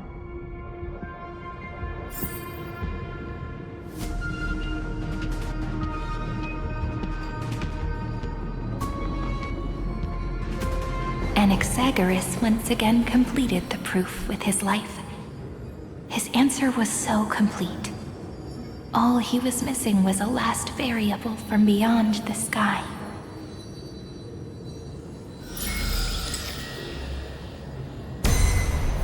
Schema 720. Downloaded.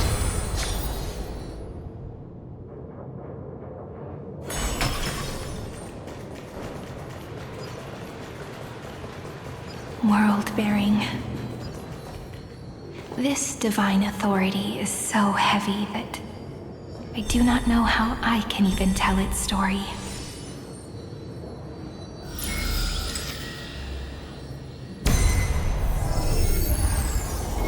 Nikos 496. Downloaded.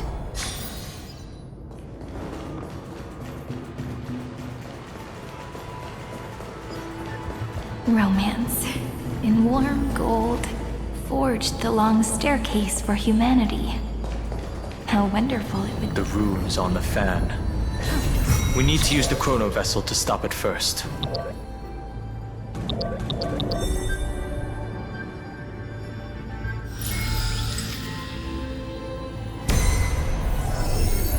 Kalos 618. Downloaded. Aporia 432. Downloaded. Branch number 3. Archiving. Object recurrence number 335503337. Progress 13.131%.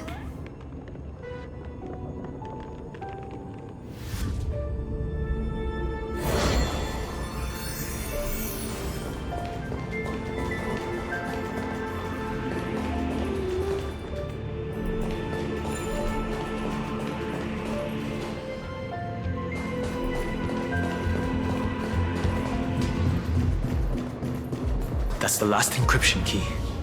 Take it with you. Branch number 3. Archived. Encapsulating encryption key. Encryption key encapsulation complete. It's time to go back and activate the system in the middle of the Great Tomb.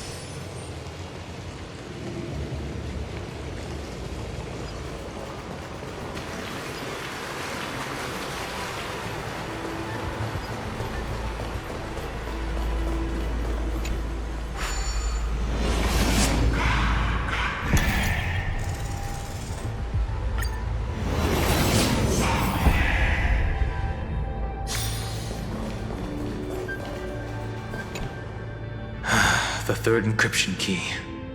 And the final piece of the puzzle. I pray that you can dispel all the mysteries and lead us into the deepest bowels of this world.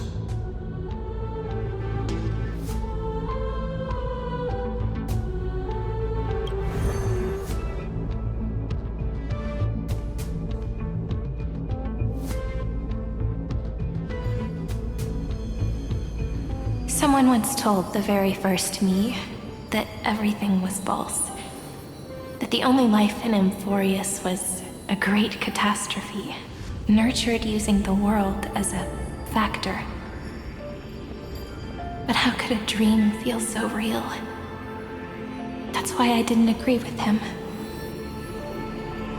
My good friend, I'll read this book to you. For the 33,550,335th time. That way, it won't just be Cyrene's memories alone. Formatting progress 23.815%. Process error. Analyzing. It doesn't even make me feel cold anymore. It's like a ceremonial conclusion, ending every cycle's narration with a full stop. Then, there will be a new me returning here with new memories. Before I knew it, this palace we built together was no longer a dream that Cyrene alone indulged in. It's now a saga, composed by you, me, and all the flame chasers. It's our weak but endless prayer for tomorrow. There will come a day when someone turns over this nearly eternal page and awakens all the dust-covered memories, so they can be recalled by the world in a more beautiful form. Process error. Analyzing. I'll read, and you'll listen, like how flowers always bloom, then wither. I shall welcome my own decay, becoming nourishment for the next flower's bud. And you shall continue to wait here, protecting this garden of memories. That way, when the Deliverer arrives, the first thing they'll see is an endless sea of flowers. And our stories will be lying silently among the flowers, like every ripple of remembrance.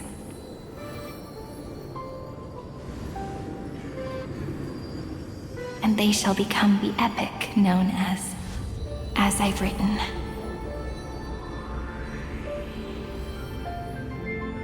The texture of memories is preserved in countless pillars. She gave everything to record all the forgotten recurrences across 30 million cycles.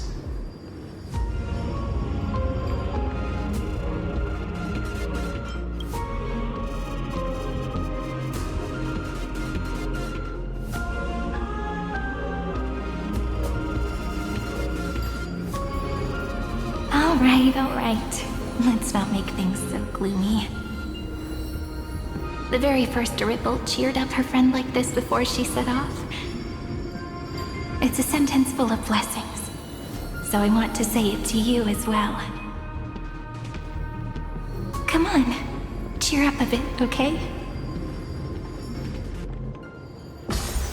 I bid farewell to this beautiful world, so that we can reunite in your memories in the way I want. You will see the footprints I left behind in the ripples of past reverie. I have never had any other fate beyond this memory. So please remember me with love, like that eternal footnote in all the faded sagas. Now, open this book.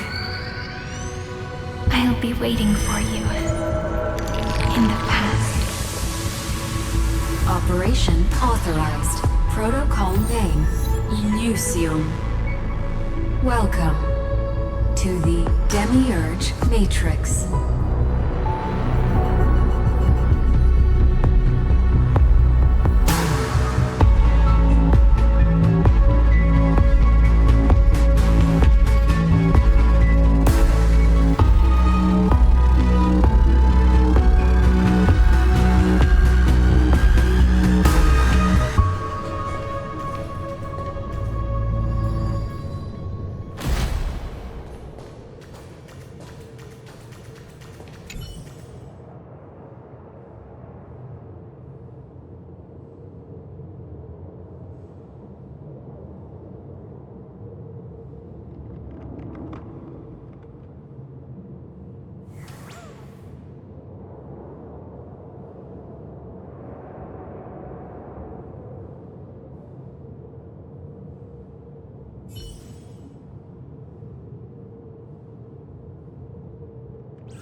That listener lies behind this door.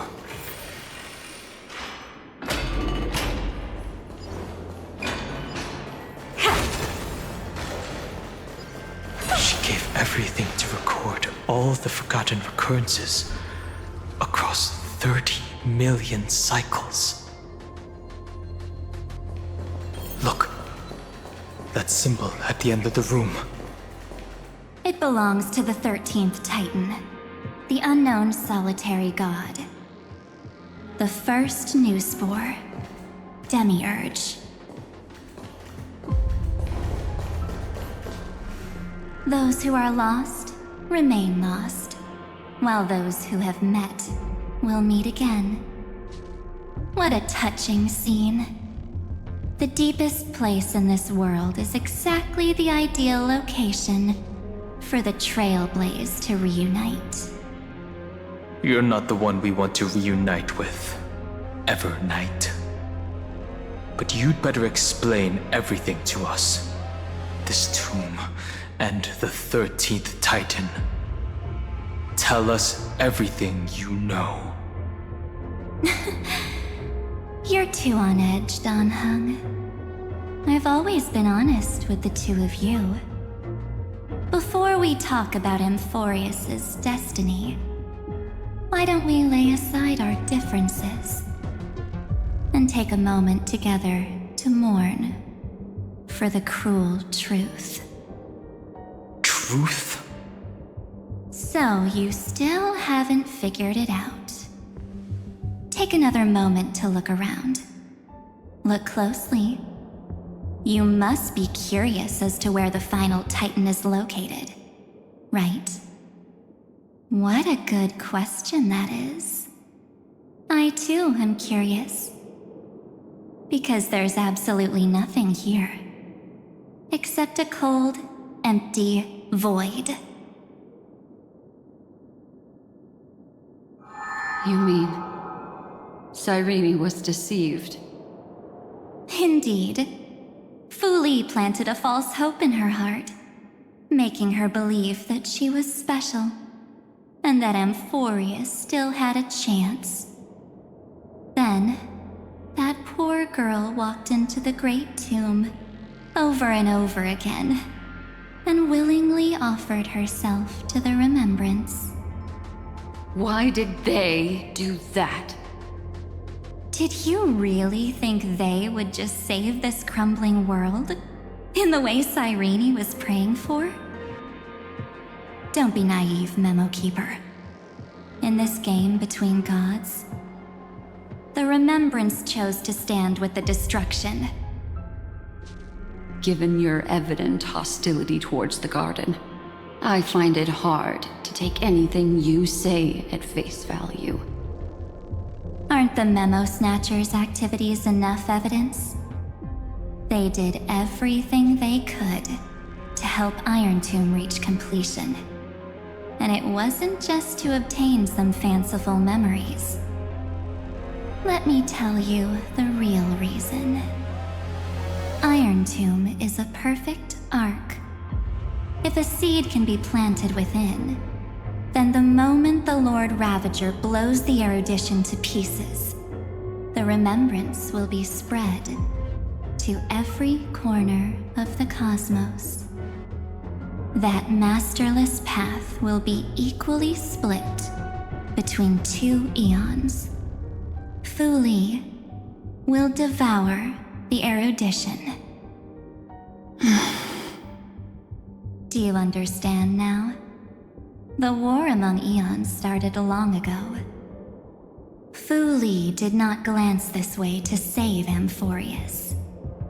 They will drain this world dry and turn it into a most poignant and tragic poem. But fortunately, that girl's sacrifices won't be wasted. I will give her another possibility. I promised her that I would recreate the cause and effect of this world and form a flawless Amphoreus. But the only way for a world that can't be turned back to be considered flawless is to burn it with a raging fire until nothing remains. You plan to destroy all the memories Cyrene has ever recorded? That's right. I'll set fire to all the stories, all the emotions, all the futility. I'll turn the garden's conspiracy to dust. Setting fire to this much material will be enough to completely annihilate the scepter's operating logic. Iron Tomb will lose the soil upon which it grows, and Amphoreus will be truly set free. The freedom you speak of is no different from destruction. Everything this world ever was will disappear from the extrapolations, never to be regained. That would also include your memories, by the way. That's right. That's why I needed your help, little bird. The more we walked together, the more I was convinced that you have a beautiful Dharmakaya. It fits me very much. So that's why you took me here. Your true form is a bottomless obsession. Smart girl. You haven't disappointed me. This avatar is but a shadow cast by the candlelight. Discarding it invokes no feelings within me. What I must preserve is only my wish. My wish to kill the Path of Remembrance. March 7th will not find peace as long as they and their fanatical henchmen exist. The road ahead is still long, and she needs a guardian to stand by her side. You are my best choice. Allow me to refuse. That duty seems far too heavy. Resistance is pointless, my darling birdie. I will personally plant myself into your heart. And once I've calmed down those two, I will head into reality and find the true you. So, that wasn't enough to fool you. A genius's mirror trick and a protective mechanism of the erudition. Is that right?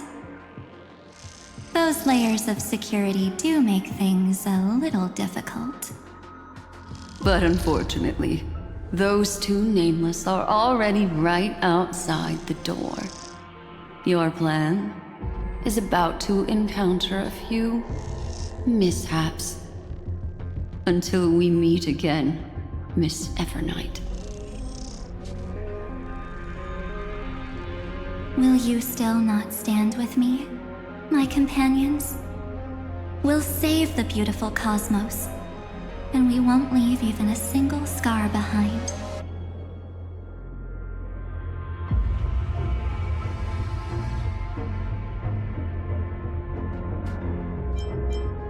Don't get caught up in your emotions, my dear. The hero's journey in this world is just a narrative embellished with memories. Its essence is nothing but a string of zeros and ones. For your own sake, and for the sake of March 7th, I think my choice is a very reasonable one. Come. I hold the core flame of world-bearing. Just fall asleep, and we'll save the cosmos. If you honestly thought we would agree with you, that just proves you don't understand March 7th at all. Seems like I really can't get along with people like you do. But in order to make sure you can still embrace tomorrow and continue this carefree journey, some memories must be set on fire as the sacrifice. What can change a person's nature? Is it memories? Unfortunately, the result is just the opposite.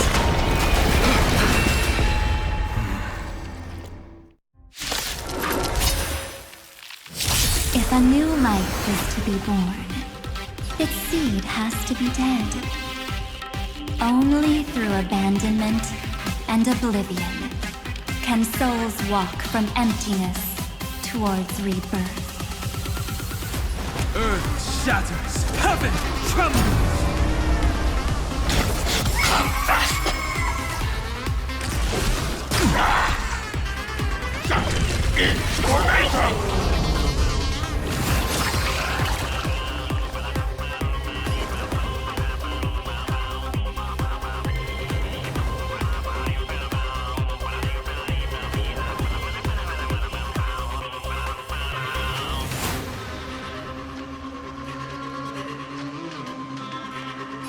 Serenity stands clear before me. All at once, you've just got to expand your thinking. Look, with this divine power, I will forge all things.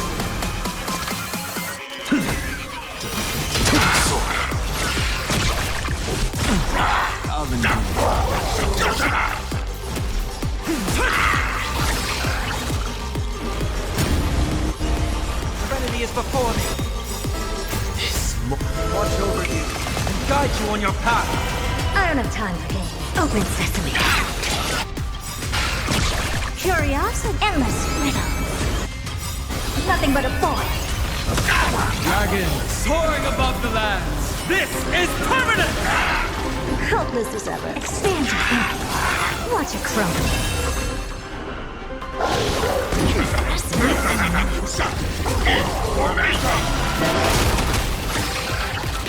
What's the matter? Insanity!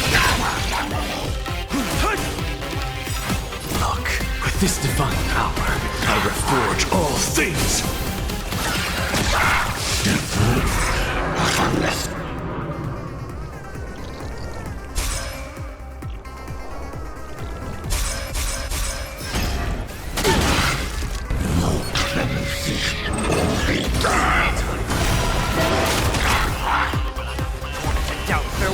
Never seen open sesame.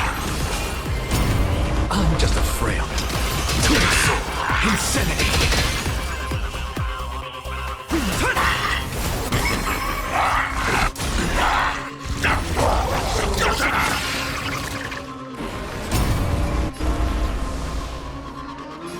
Serenity is before me. Expand your thinking. Watch over you and guide you on your path. Curiosity, endless riddles. Nothing but a void. It's time to end this. Return March 7th to us and end this pointless conflict.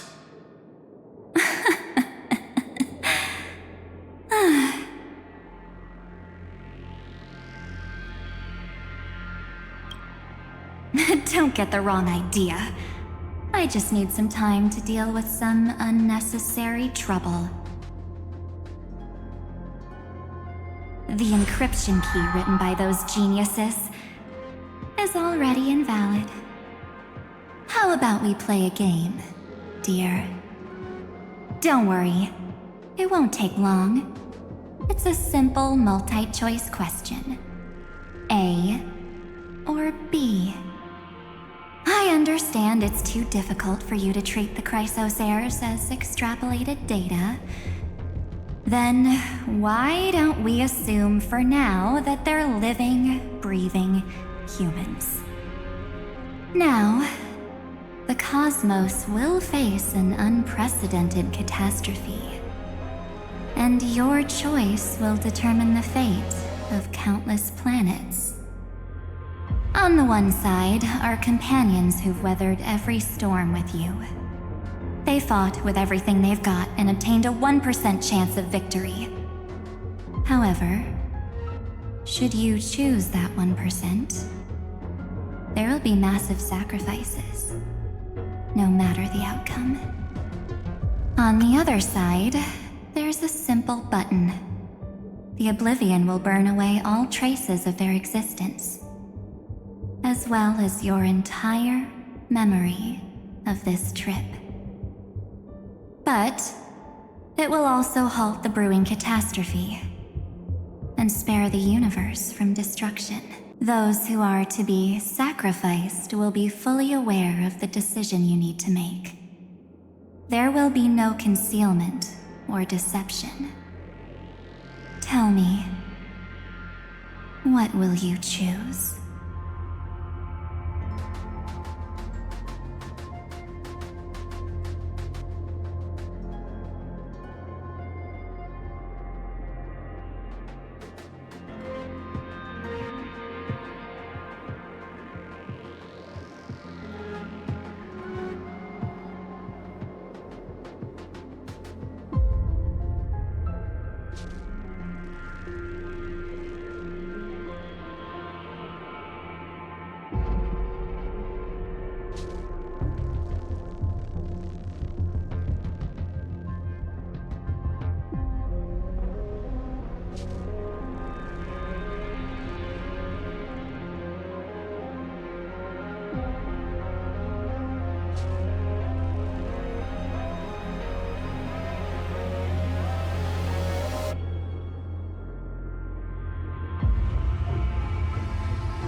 You're right. This choice is meaningless and unimportant. The only interesting thing is the number of people making that choice. I've just posed the same question to Dan Heng. The answer doesn't matter. Let me see. Is this Trailblaze spirit truly as unified as you all claim it to be? Now, why don't you prove it to me? Wait! Cyrene? Another damsel in distress rescue plays out again. Still think you can do something, little pink memo sprite? What weapons do you have to stand against me? Besides your somewhat witty words? Don't underestimate me. Besides my charm and eloquence, I can stir up ripples of past reverie. What? We don't have time for endless chatter at crucial moments like this.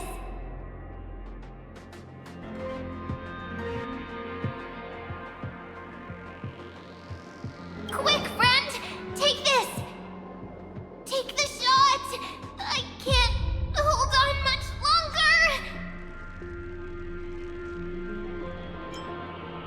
Make sure you get the focus right! No time to explain, quick! Well done, friend! Now leave the rest to us.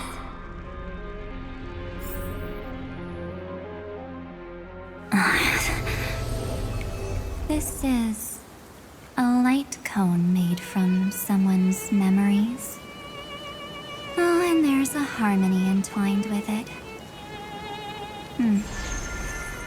Looks like someone's been busy behind my back. We meet again, naive me. I know you mean that as a compliment. But as for the word naive, I think I'll give you that one back. Welcome to Ides Elysiae, a small village shrouded by the veil of Evernight. Now, this memory will also belong to you. Let's give you a taste of your own medicine. With my home as the inspiration, I've created this maze. Hope you like it, Miss Evernight. Quite perceptive, little memo sprite. But with just you and that Harmony's little birdie, thinking you could trap me? That's a bit of a stretch. So, tell me, what role did you play in all of this? I really didn't think that this other me would be this strong. But at least when it comes to brains, I've still got the edge. My brilliant plan? Bet you never saw it coming. Oh, second when we switched bodies. With your last flicker of consciousness, you hid yourself within the Titan's veil. Huh? You got it already? No suspense at all. But my plan was super thought out. I know those two better than anyone. A promise is a promise for them. They never go back on their word. History books, diaries, and photostones are all perfect catalysts for memories. That's right. So when I hear her press the shutter, even if there's just a teeny bit of my consciousness left, I'd whoosh right into the camera. But if you put it like that, aren't you leaving a lot to chance? No way. She will definitely be snapping away all over Amphoreus, because she promised me to take photos. I'm guaranteed to run into her eventually. True. You really know her well. Miss Evernight, let's be real. My amateur skills aren't enough to keep someone like you contained. But if March 7th were here, that would be a different story. Because there's no way for you to ignore her, right? Fine. Lay it on me then. After going on such a long detour, what exactly do you want to do now? First, I want to thank you for protecting her and Don Hung. But what you did later went way too far. So, while there's still time, I've got to make you change your mind. There is something that truly puzzles me. How did you find yourself again? After giving up all your memories and becoming an empty soul. Looks like you aren't so omnipotent or omniscient after all, huh? The answer is simple. I have been dozing inside the camera all along, and I accompanied her during her entire journey. So when she told Cyrene in this cycle about her interstellar travels, those memories of journeying with the Express entered my mind as well.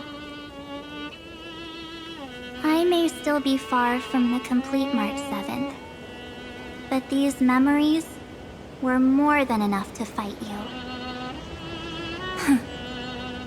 So, you know what led up to this, and what followed, right? Go ahead. Tell me. Let's hear why you're so confident you can sway me. Why? Isn't the reason super obvious? Even through a camera lens, I know that the love, hate, and struggles that happened in Amphoreus were the same as what real living people experience. Same old topic. I already got her to make a choice. The weights on each side of the scale are far too unequal. When destruction looms, trying to preserve everything only means sacrificing everything. Well, take a step back.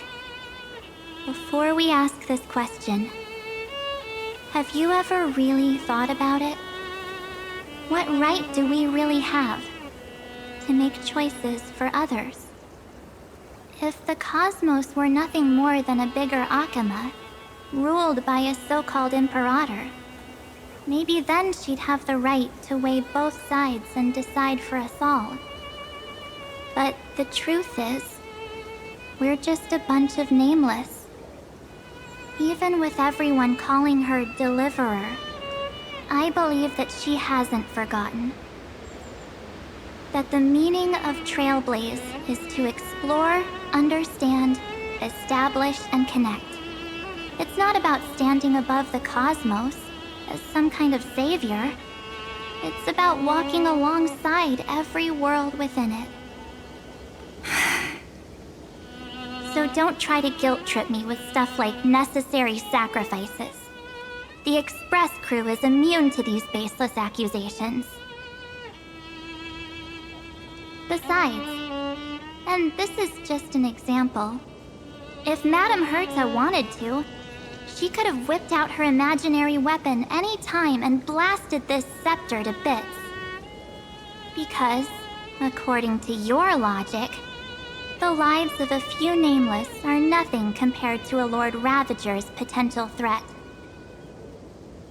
But that's not what she did. You wouldn't have liked it either, would you? I figured you out a long time ago. You've got a fatal flaw. A weakness. In the shape of me. You've got such incredible powers. But you still kept your promise to me. That only means the sole motivation behind everything you do was just so I can keep traveling. You're not as naive as you seem, are you? In that case, I can prove it to you. I won't answer for someone else, but for myself. Here, hold this. An empty spirit. If you want to seriously think about it, this thing actually counts as my body right now. Its memories are all drawn from the camera's photos. In other words, from my journey of trailblazing. While I was awake, you were always sleeping. So talking about this probably doesn't feel real to you.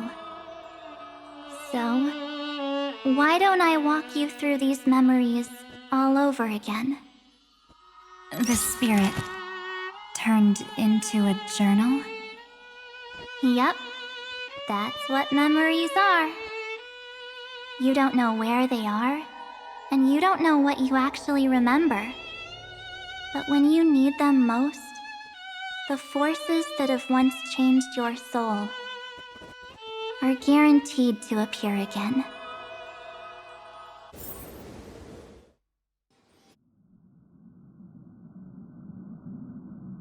So, how was your first Trailblaze journey?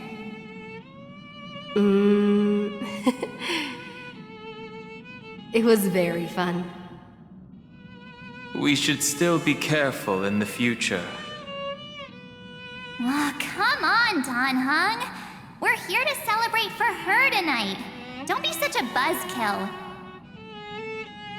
Don't listen to him. Listen, I am practically a Trailblaze expert. Stick with me, and you'll be just fine. You call this trip fine? Well, that's because we could only find 700-year-old guides online. So, you've been a lot of places before? You bet! Capital of Passion, Calcis, Tychean. If I count on my hand, it looks like this is my 6th stop. All my souvenirs are in my room, but they're just a bit of a mess right now. I'll tidy up later and give you the grand tour. Oh, look at this. A Belabogian notebook. A special souvenir I asked Branya for. She prepared quite a few gifts for us. Raw Geomarrow, Supreme Guardian medals. But I only asked for this little notebook. What's so special about it?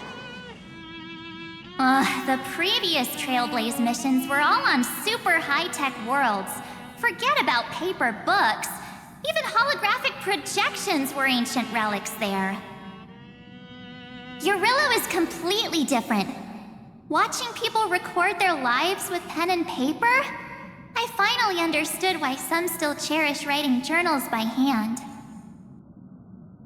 It's just like calligraphy. Those deep emotions buried in human hearts can only be awakened through such seemingly thankless actions. Donhung, you truly embody both a fierce beast and a delicate rose.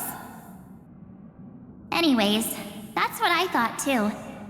A camera can only capture fleeting moments, but stitching those moments into a story, you've got to use your own hands. In other words, just taking photos isn't enough. They need a place to be displayed. Isn't the photo wall enough? I told you it's different. Besides, this little notebook is a memento of our first trailblaze together with you. That makes it even more special. Anyways, the next stop is the legendary planet of festivities, Penacony.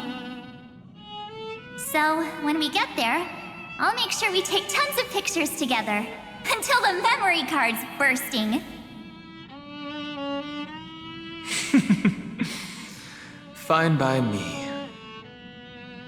And one more thing. If I'm ever too busy to get off at a stop, this camera is gonna be in your hands.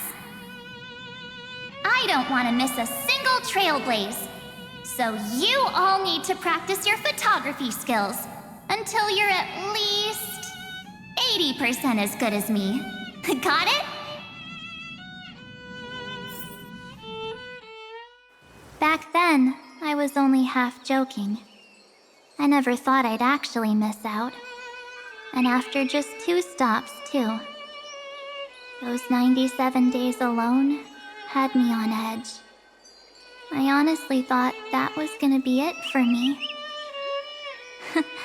Thankfully, with my quick thinking and sharp planning, I managed to keep up with those 2. By hiding in the camera. So what? That's still trailblazing. The camera is my true form. That might have been a joke, but it came true this time. Well, yeah, it was super inconvenient. I couldn't help them when they were in danger. Couldn't complain when they talked total nonsense. And watching her snap a terrible photo, I couldn't even control the shutter. But I stuck with them all the way. Till where we are now. Together with them, I got to know this beautiful yet dying world. I claimed our first core flame on the flame chase journey.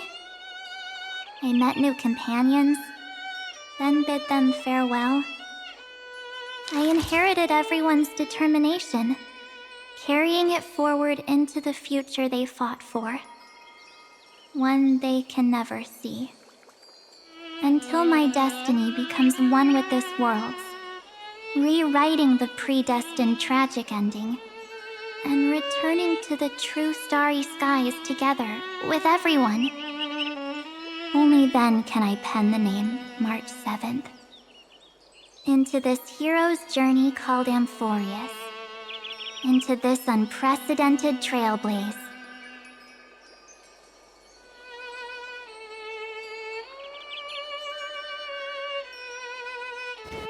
Looks like our trailblaze in Amphoreus is coming to an end. While we still have time, shall we pick out some materials for March's journal? Aha! No way we're skipping this one.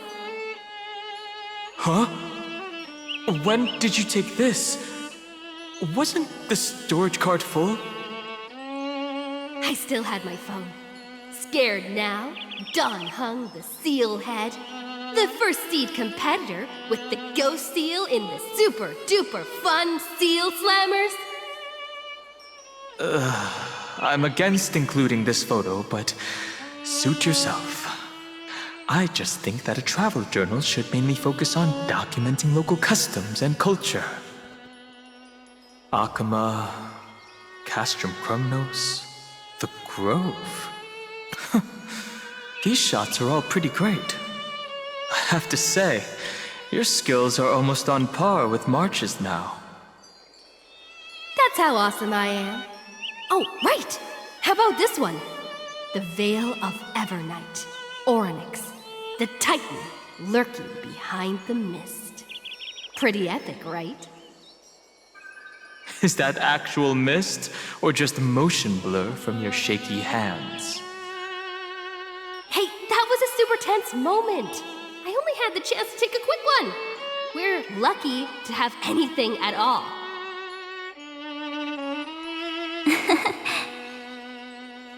Huh?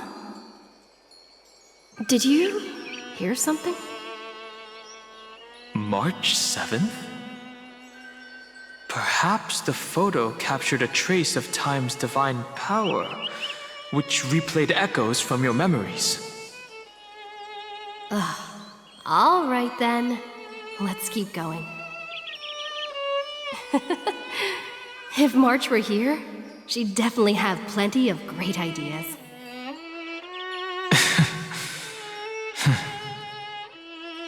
They went back and forth like that, discussing for hours. It was like they were arguing about which game to play. How to sneak midnight snacks from the dining car without Pom-Pom noticing. Or who was gonna wash Miss Himeko's coffee cup. Just like every other night on the Express. They've always been by my side. No one knows about my forgotten past. But no one holds it against me. That's because... We can't go back to the past and make better choices. But at least we can do better in the future. Isn't that right?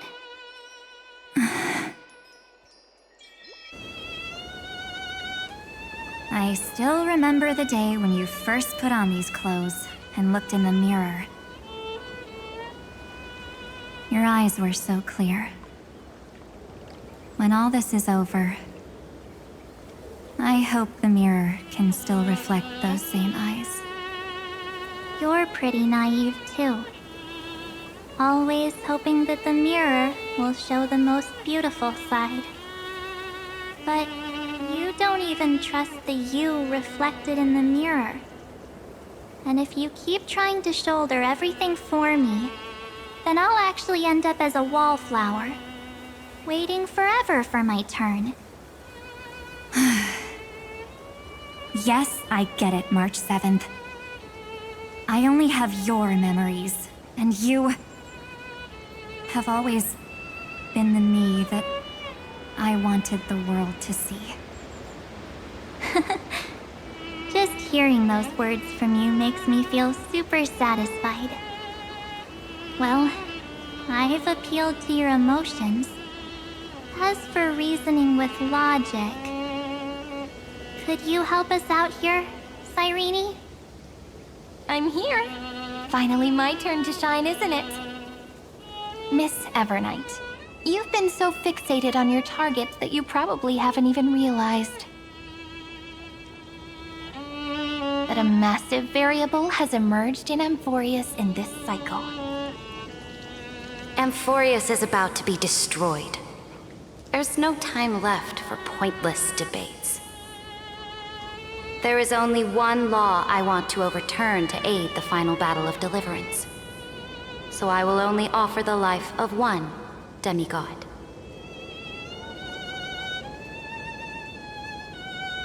The Imperator added one extra rule to the final Era Nova at the cost of her life. That's how she can ensure Amphoreus doesn't become a sacrifice in the cosmic conflict. Even if this world has to exist in the form of Iron Tomb, it will stand on its own among the stars, just as she had wanted. Oh, interesting. What does she want to do? Simple. If any anomaly occurs during the Era Nova process, all foreign elements will be eliminated immediately. Whether it's the Remembrance or the Trailblaze, and the 12 core flames will complete the final Era Nova through the purest form of destruction. A daring wager indeed. That ruthless Imperator. Could she have already sensed that the remembrance was plotting in the shadows? No. You managed to fool everyone. There's no way she could have known your plan. Modifying this law was just a precaution, to prevent the Astral Express and the geniuses from betraying Amphoreus after her downfall. But if you insist on doing this right now, then the Cosmos will undoubtedly face the worst possible outcome. My friend, Dan Heng, and March 7th will all merge with the Scepter and become a victim of the destruction.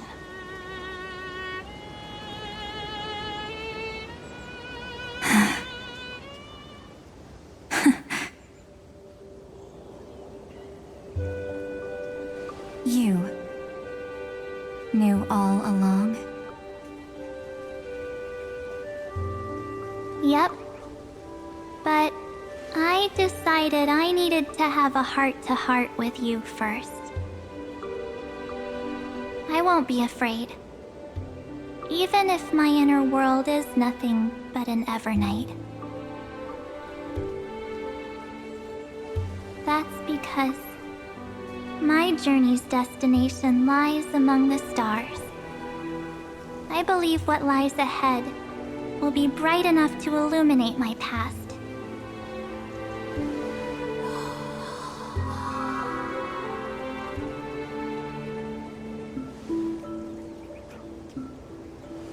Thank you for your coddling. But please trust me and leave it to me. Both my past and that obsessive oblivion will help me become even stronger than her and Dan Heng.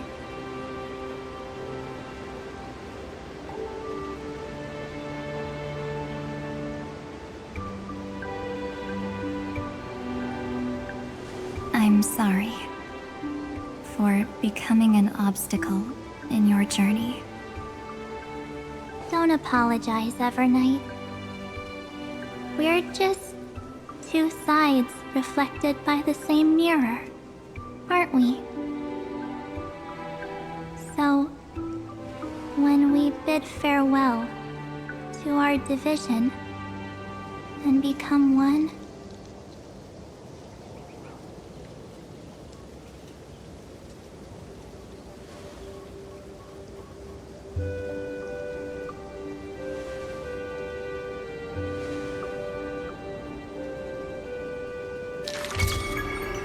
our memories will only grow more beautiful. Many thanks, Mr. Sunday. Are they in this memory zone? Yes, but we can't let our guard down. Let's go find them.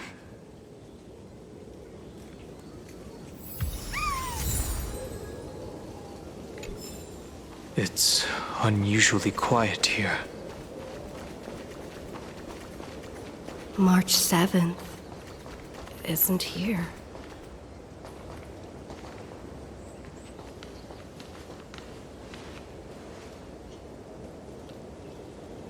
Get ready. We can't give her any chance this time. Three of a kind. Two pair. Ace.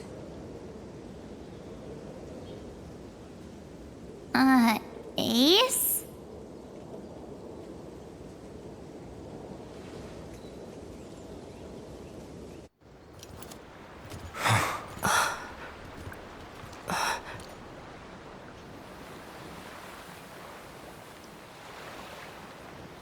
March?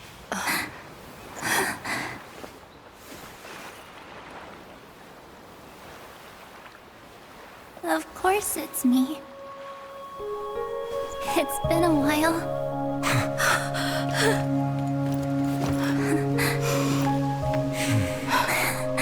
Welcome home, March. I'm back. Finally. I I can talk to you all. At last.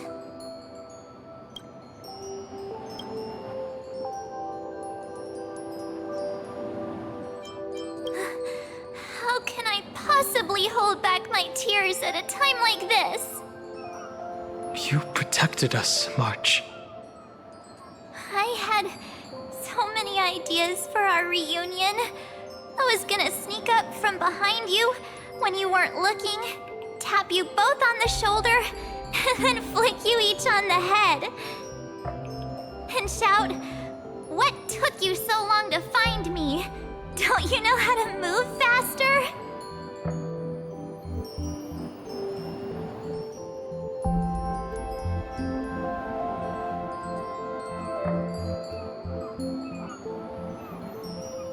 Stop being so serious. Oh, I'm just so happy. We both know that you've been by our side this whole time. This Trailblaze journey wouldn't be complete without you. We'll not only trailblaze into the future together and save the world, we'll also return to the Express together and head towards our next destination. After we complete this trailblaze, let's hold hands and head home together. If a new life is to be born, its seed has to be dead. March 7th. When you bid farewell to your past and are born from the six-phased ice, have you thought about the version of yourself you want to see in the mirror? As of now, I have no intention of making choices for you. You've already decided on your next destination. So, let me exercise oblivion one last time and wipe the name Pure Child of Anasrava from your mind. I am an obsession whose purpose is to protect you. The only memories I have are yours. Therefore, the only one thing I can be sure of: the Garden of Recollection is your enemy. The Path of Remembrance is far more than what people observe on its surface. And I will not allow you to become this broken conspiracy's next sacrifice. If you ever need me again, feel free to awaken my power. And when the time comes, don't hesitate to devour or burn away anything that stands in your way. Then trailblaze through the darkness in my stead. As always, oblivion shall keep watch over your past, veiled in the hush of the Evernight, silent and serene.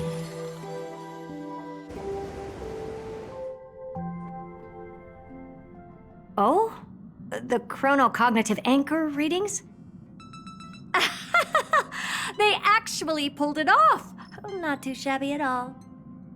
They got the first genius, then they put the garden in its place. This chapter in trailblazing history may not be the last of its kind, but it's certainly the first of its kind. We couldn't have made it this far without the wholehearted support of the two geniuses. And next, we'll be facing the Lord Ravager as they break free from their shell. Let me give you a warning. The backdoor screwy setup in the Era Nova system can only get you as far as breaching the core of the scepter, nothing more.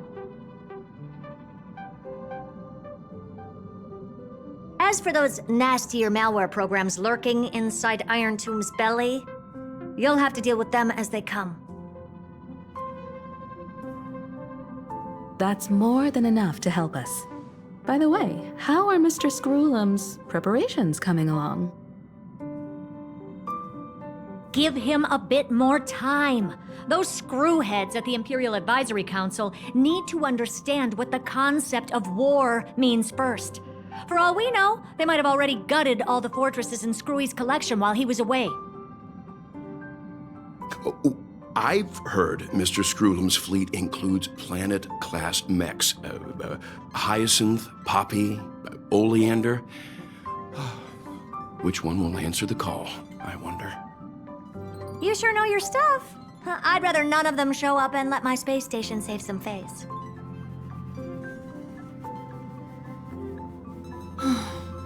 The memory of this decisive battle is bound to be absolutely magnificent, isn't it? Sorry to keep you waiting, everyone. I also have some news to share. The Xianzhou Alliance has replied that they are willing to offer what modest support they can in the campaign against Iron Tomb. The Alliance? Not just the Luofu? This is really good news. With this, our odds of victory just went up another notch. Whether this news is good or bad remains to be seen. What do you mean? Something has happened that even General Jing Yuan couldn't understand. He urgently wants me to inform the two geniuses that Amphoreus' causality has vanished from the matrix of Prescience Ultima. This means the instant in Noosa's calculations is drawing closer to this world. As the Theoros, I have observed. The night has faded away, and what I have created, I will destroy. This starry sky will return to freedom and chaos, just as it was in the beginning. Confident, aren't you? But from where I stand, it seems you've run out of options. When the Deliverer and her companions fully uncover the secret of the 13th Titan, that is the moment your schemes will come to ruin. Lord Anaxagoras, I have granted access to all records concerning the Demiurge, as per your request. How unfortunate that you'll never admit your own mistakes. Analysis complete. Before I erase you completely, allow me to reveal the truth to you, if only as a courtesy to the final thinker. The Demiurge never existed. If it never existed, then where did the Nameless Titan's tomb come from? Isn't that exactly why it's called a tomb? Because it only houses the remains of what once was. Let me give you an example from a story you're familiar with. A sage from the Grove once conducted an experiment. He took a chimera embryo, removed its head before maturity, and continuously stimulated its body to make the chimera believe it still had a brain, then nurtured it in an ichor vessel. Remarkably, this chimera regrew its skull, but it was completely hollow inside.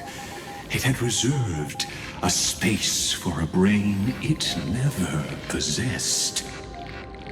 The experiment was over. The sage had assumed the shell would perish once the stimulation ceased. Unfortunately, he was wrong. Driven by instincts, the Chimera's body seized the sage's head.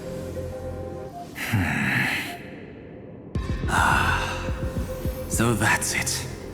I was stuck in a flawed line of thinking. You've got it. I knew you'd understand. The 13th Titan never existed. But the Scepter must believe that the Titan exists. I killed that Titan with my own hands. That life form called Demiurge was excluded from the extrapolations from the very beginning.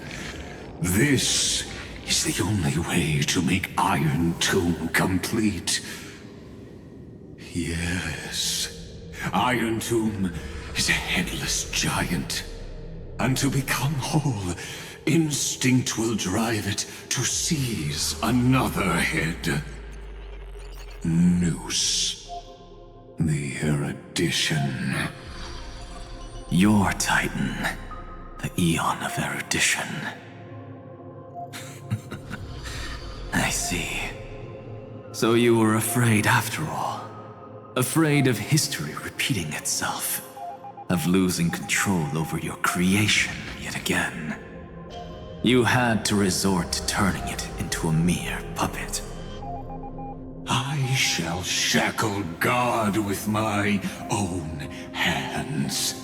Iron Tomb will connect to their body, infiltrate their mind, and guide all their extrapolations toward the destruction. I hear it. The tolling of the doomsday bell.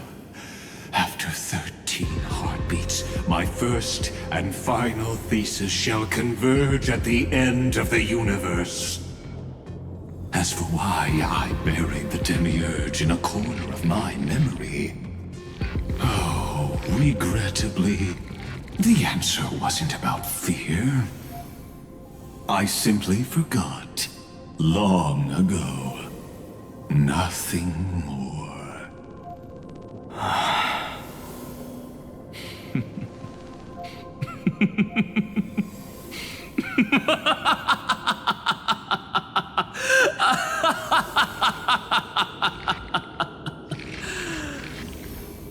Your laughter is but a helpless sigh.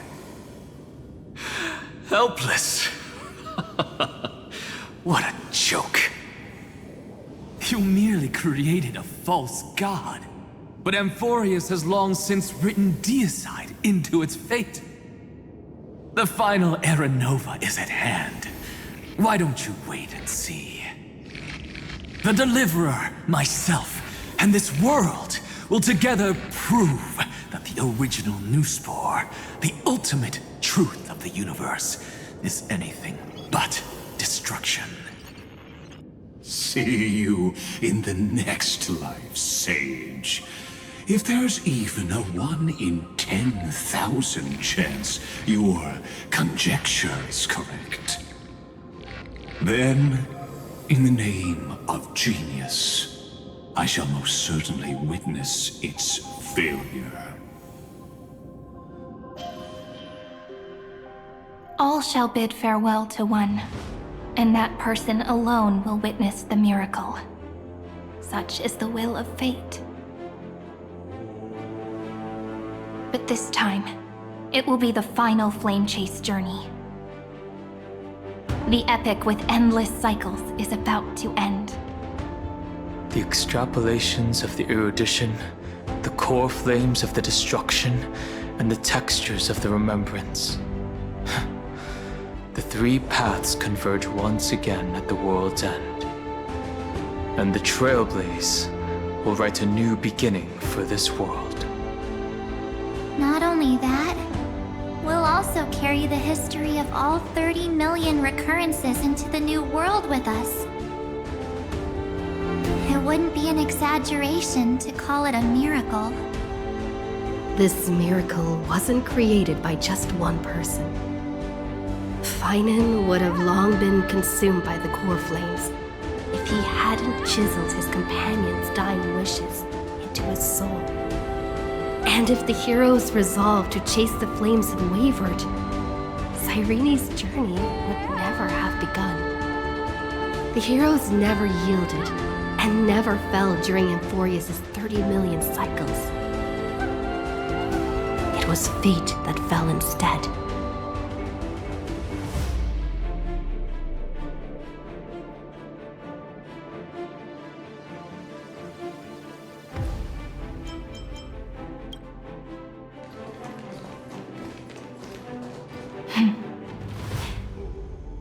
I know you're watching, aren't you? The original Philia.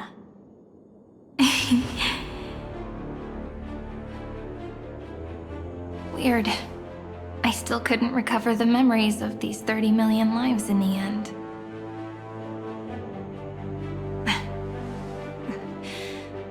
But that doesn't matter anymore, right? I will make the same choice as you, because that's just who I am, and I will always have my charm. Losses are a constant on the flame chase journey, but even if everything fades away with the wind, there's one feeling that will remain.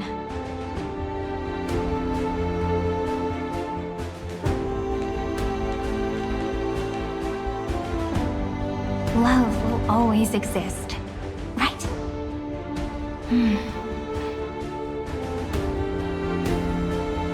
Let's write an ending, unlike any before, for this world we so deeply love.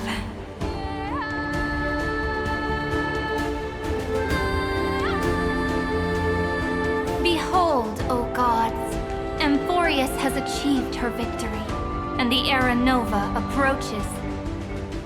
The radiant soul has arrived, having walked through the bustling nights, bearing the golden fire and blood, stepping with pride into daylight.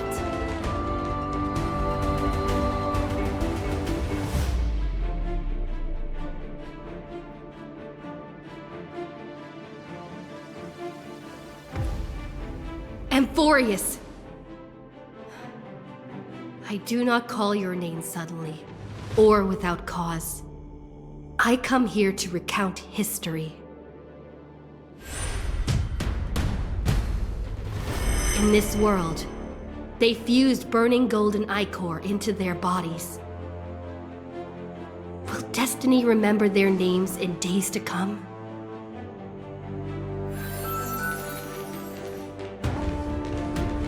Isn't that gonna be way too many names to remember? 30 million times 1,000? No, wait. Times 1,001. Oh, let's not get hung up on that now.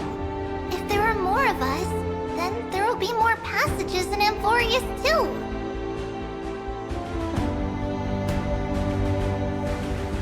Together, let's reach the end of the west wind where flowers bloom in spring.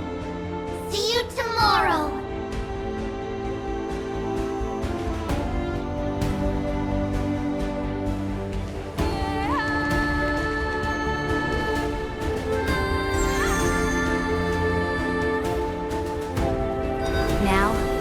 Of this world will no longer be bound by a single rule, but will make their own laws. Though the Imperator's figure may seem rather small against the stars beyond, she will suffice as the cornerstone of the world and become the foundation of the greatest empire. Looks like this will be a feast that never comes to a close.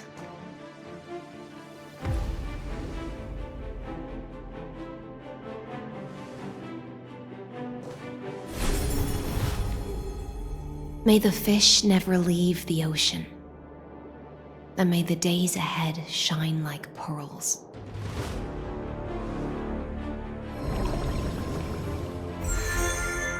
May the gentle sky watch over all beings. There'll be no more distinctions of status or rank. Only you, me, and everyone's shared hopes. Reason or defects, They will all be sown by my own hands. If there's anything else to say, I urge future scholars not to put me on a pedestal. Just make use of what I leave behind. May the newborn dawn keep the world's eyes ever bright. Their defiance may be bitter. Romance shall never perish.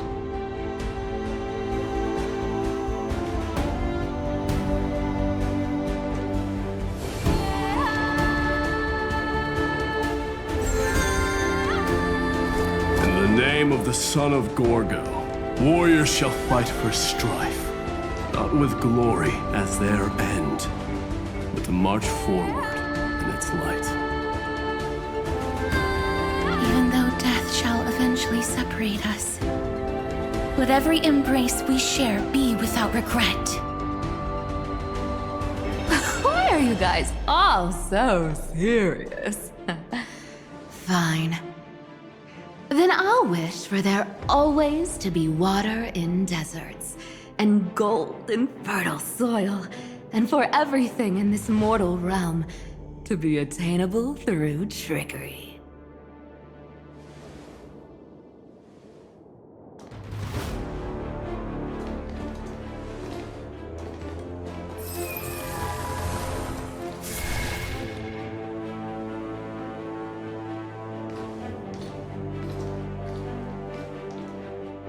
Earth shall protect the past, present, and future, eternally sustaining life.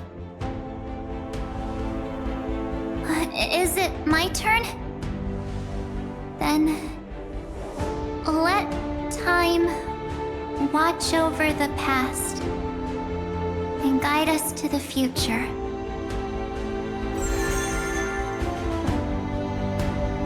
Just like the Trailblaze.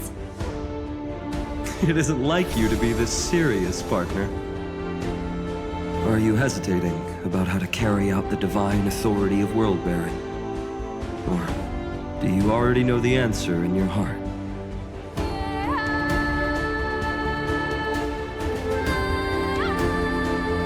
That's right. Just keep moving forward. In your own way.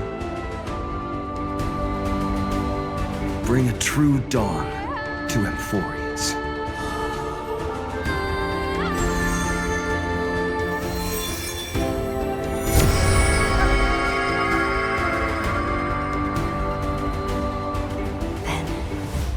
In the name of world-bearing, I promise you, Kefali will never forget this. And now, let us all embark on this final grand journey. Stand with me and become heroes.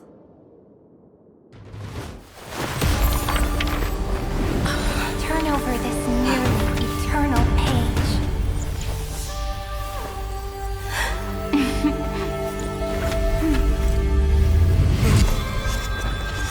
Let the Trailblaze write an ending unlike any that ever was.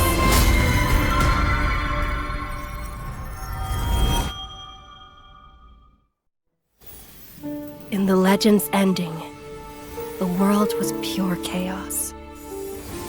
Then the gods cast down the core flames, and the Titans were born within. The destruction's black tide fell to the ground, as Doomsday's distant reckoning resounded. Yet still, there were giants who chased the flames, leading the way in the grand undertaking of Trailblaze. Flow, golden blood, flow. Converge into a boiling river that flows across the divine inscriptions of this world. Aglaia, the chrysalis of gold, you must caress the holy city's web and hearken to the sounds of the stars. There shall be the three-faced goddess traversing through myriad passages, bearing tidings to you from the universe. Anaxagoras of reason has enough knowledge to refute the world and to stir up a torrent capable of enlightening all. Go seek the holy maiden who severs dawn from dusk, and let the sky become the slumbering cot from which she wakes. Make him return. Mightymost, the lance of fury, pierce the enemy's king with Kremnos' heroic souls. Set her at rest, Cyphera, the coin of whimsy. Command the frozen fate to once again flow. And that hand of shadow, Castorus, the master of the River of Souls. She has been granted the right to embrace and warm new life, now blossoms at her fingertips. You will hear the chalice of plenty reverberating through eternity. You will see the veil of Evernight visiting before the break of dawn. Until the journey's end, when all beings reach the end of the earth. And the nameless new king ascends the throne alongside countless heroes to embark on the grand mission of deliverance. I have witnessed the distant past, where the blazing sun once etched the footprints of humanity. The children of humanity, known as the Chrysos heirs, have restored the gods' core flames and once more upheld the world. Losses are a constant on the flame chase journey, among which even life itself holds little value. Therefore, we cast even ourselves into the flame, only to inscribe the opening stroke in the poem of creation.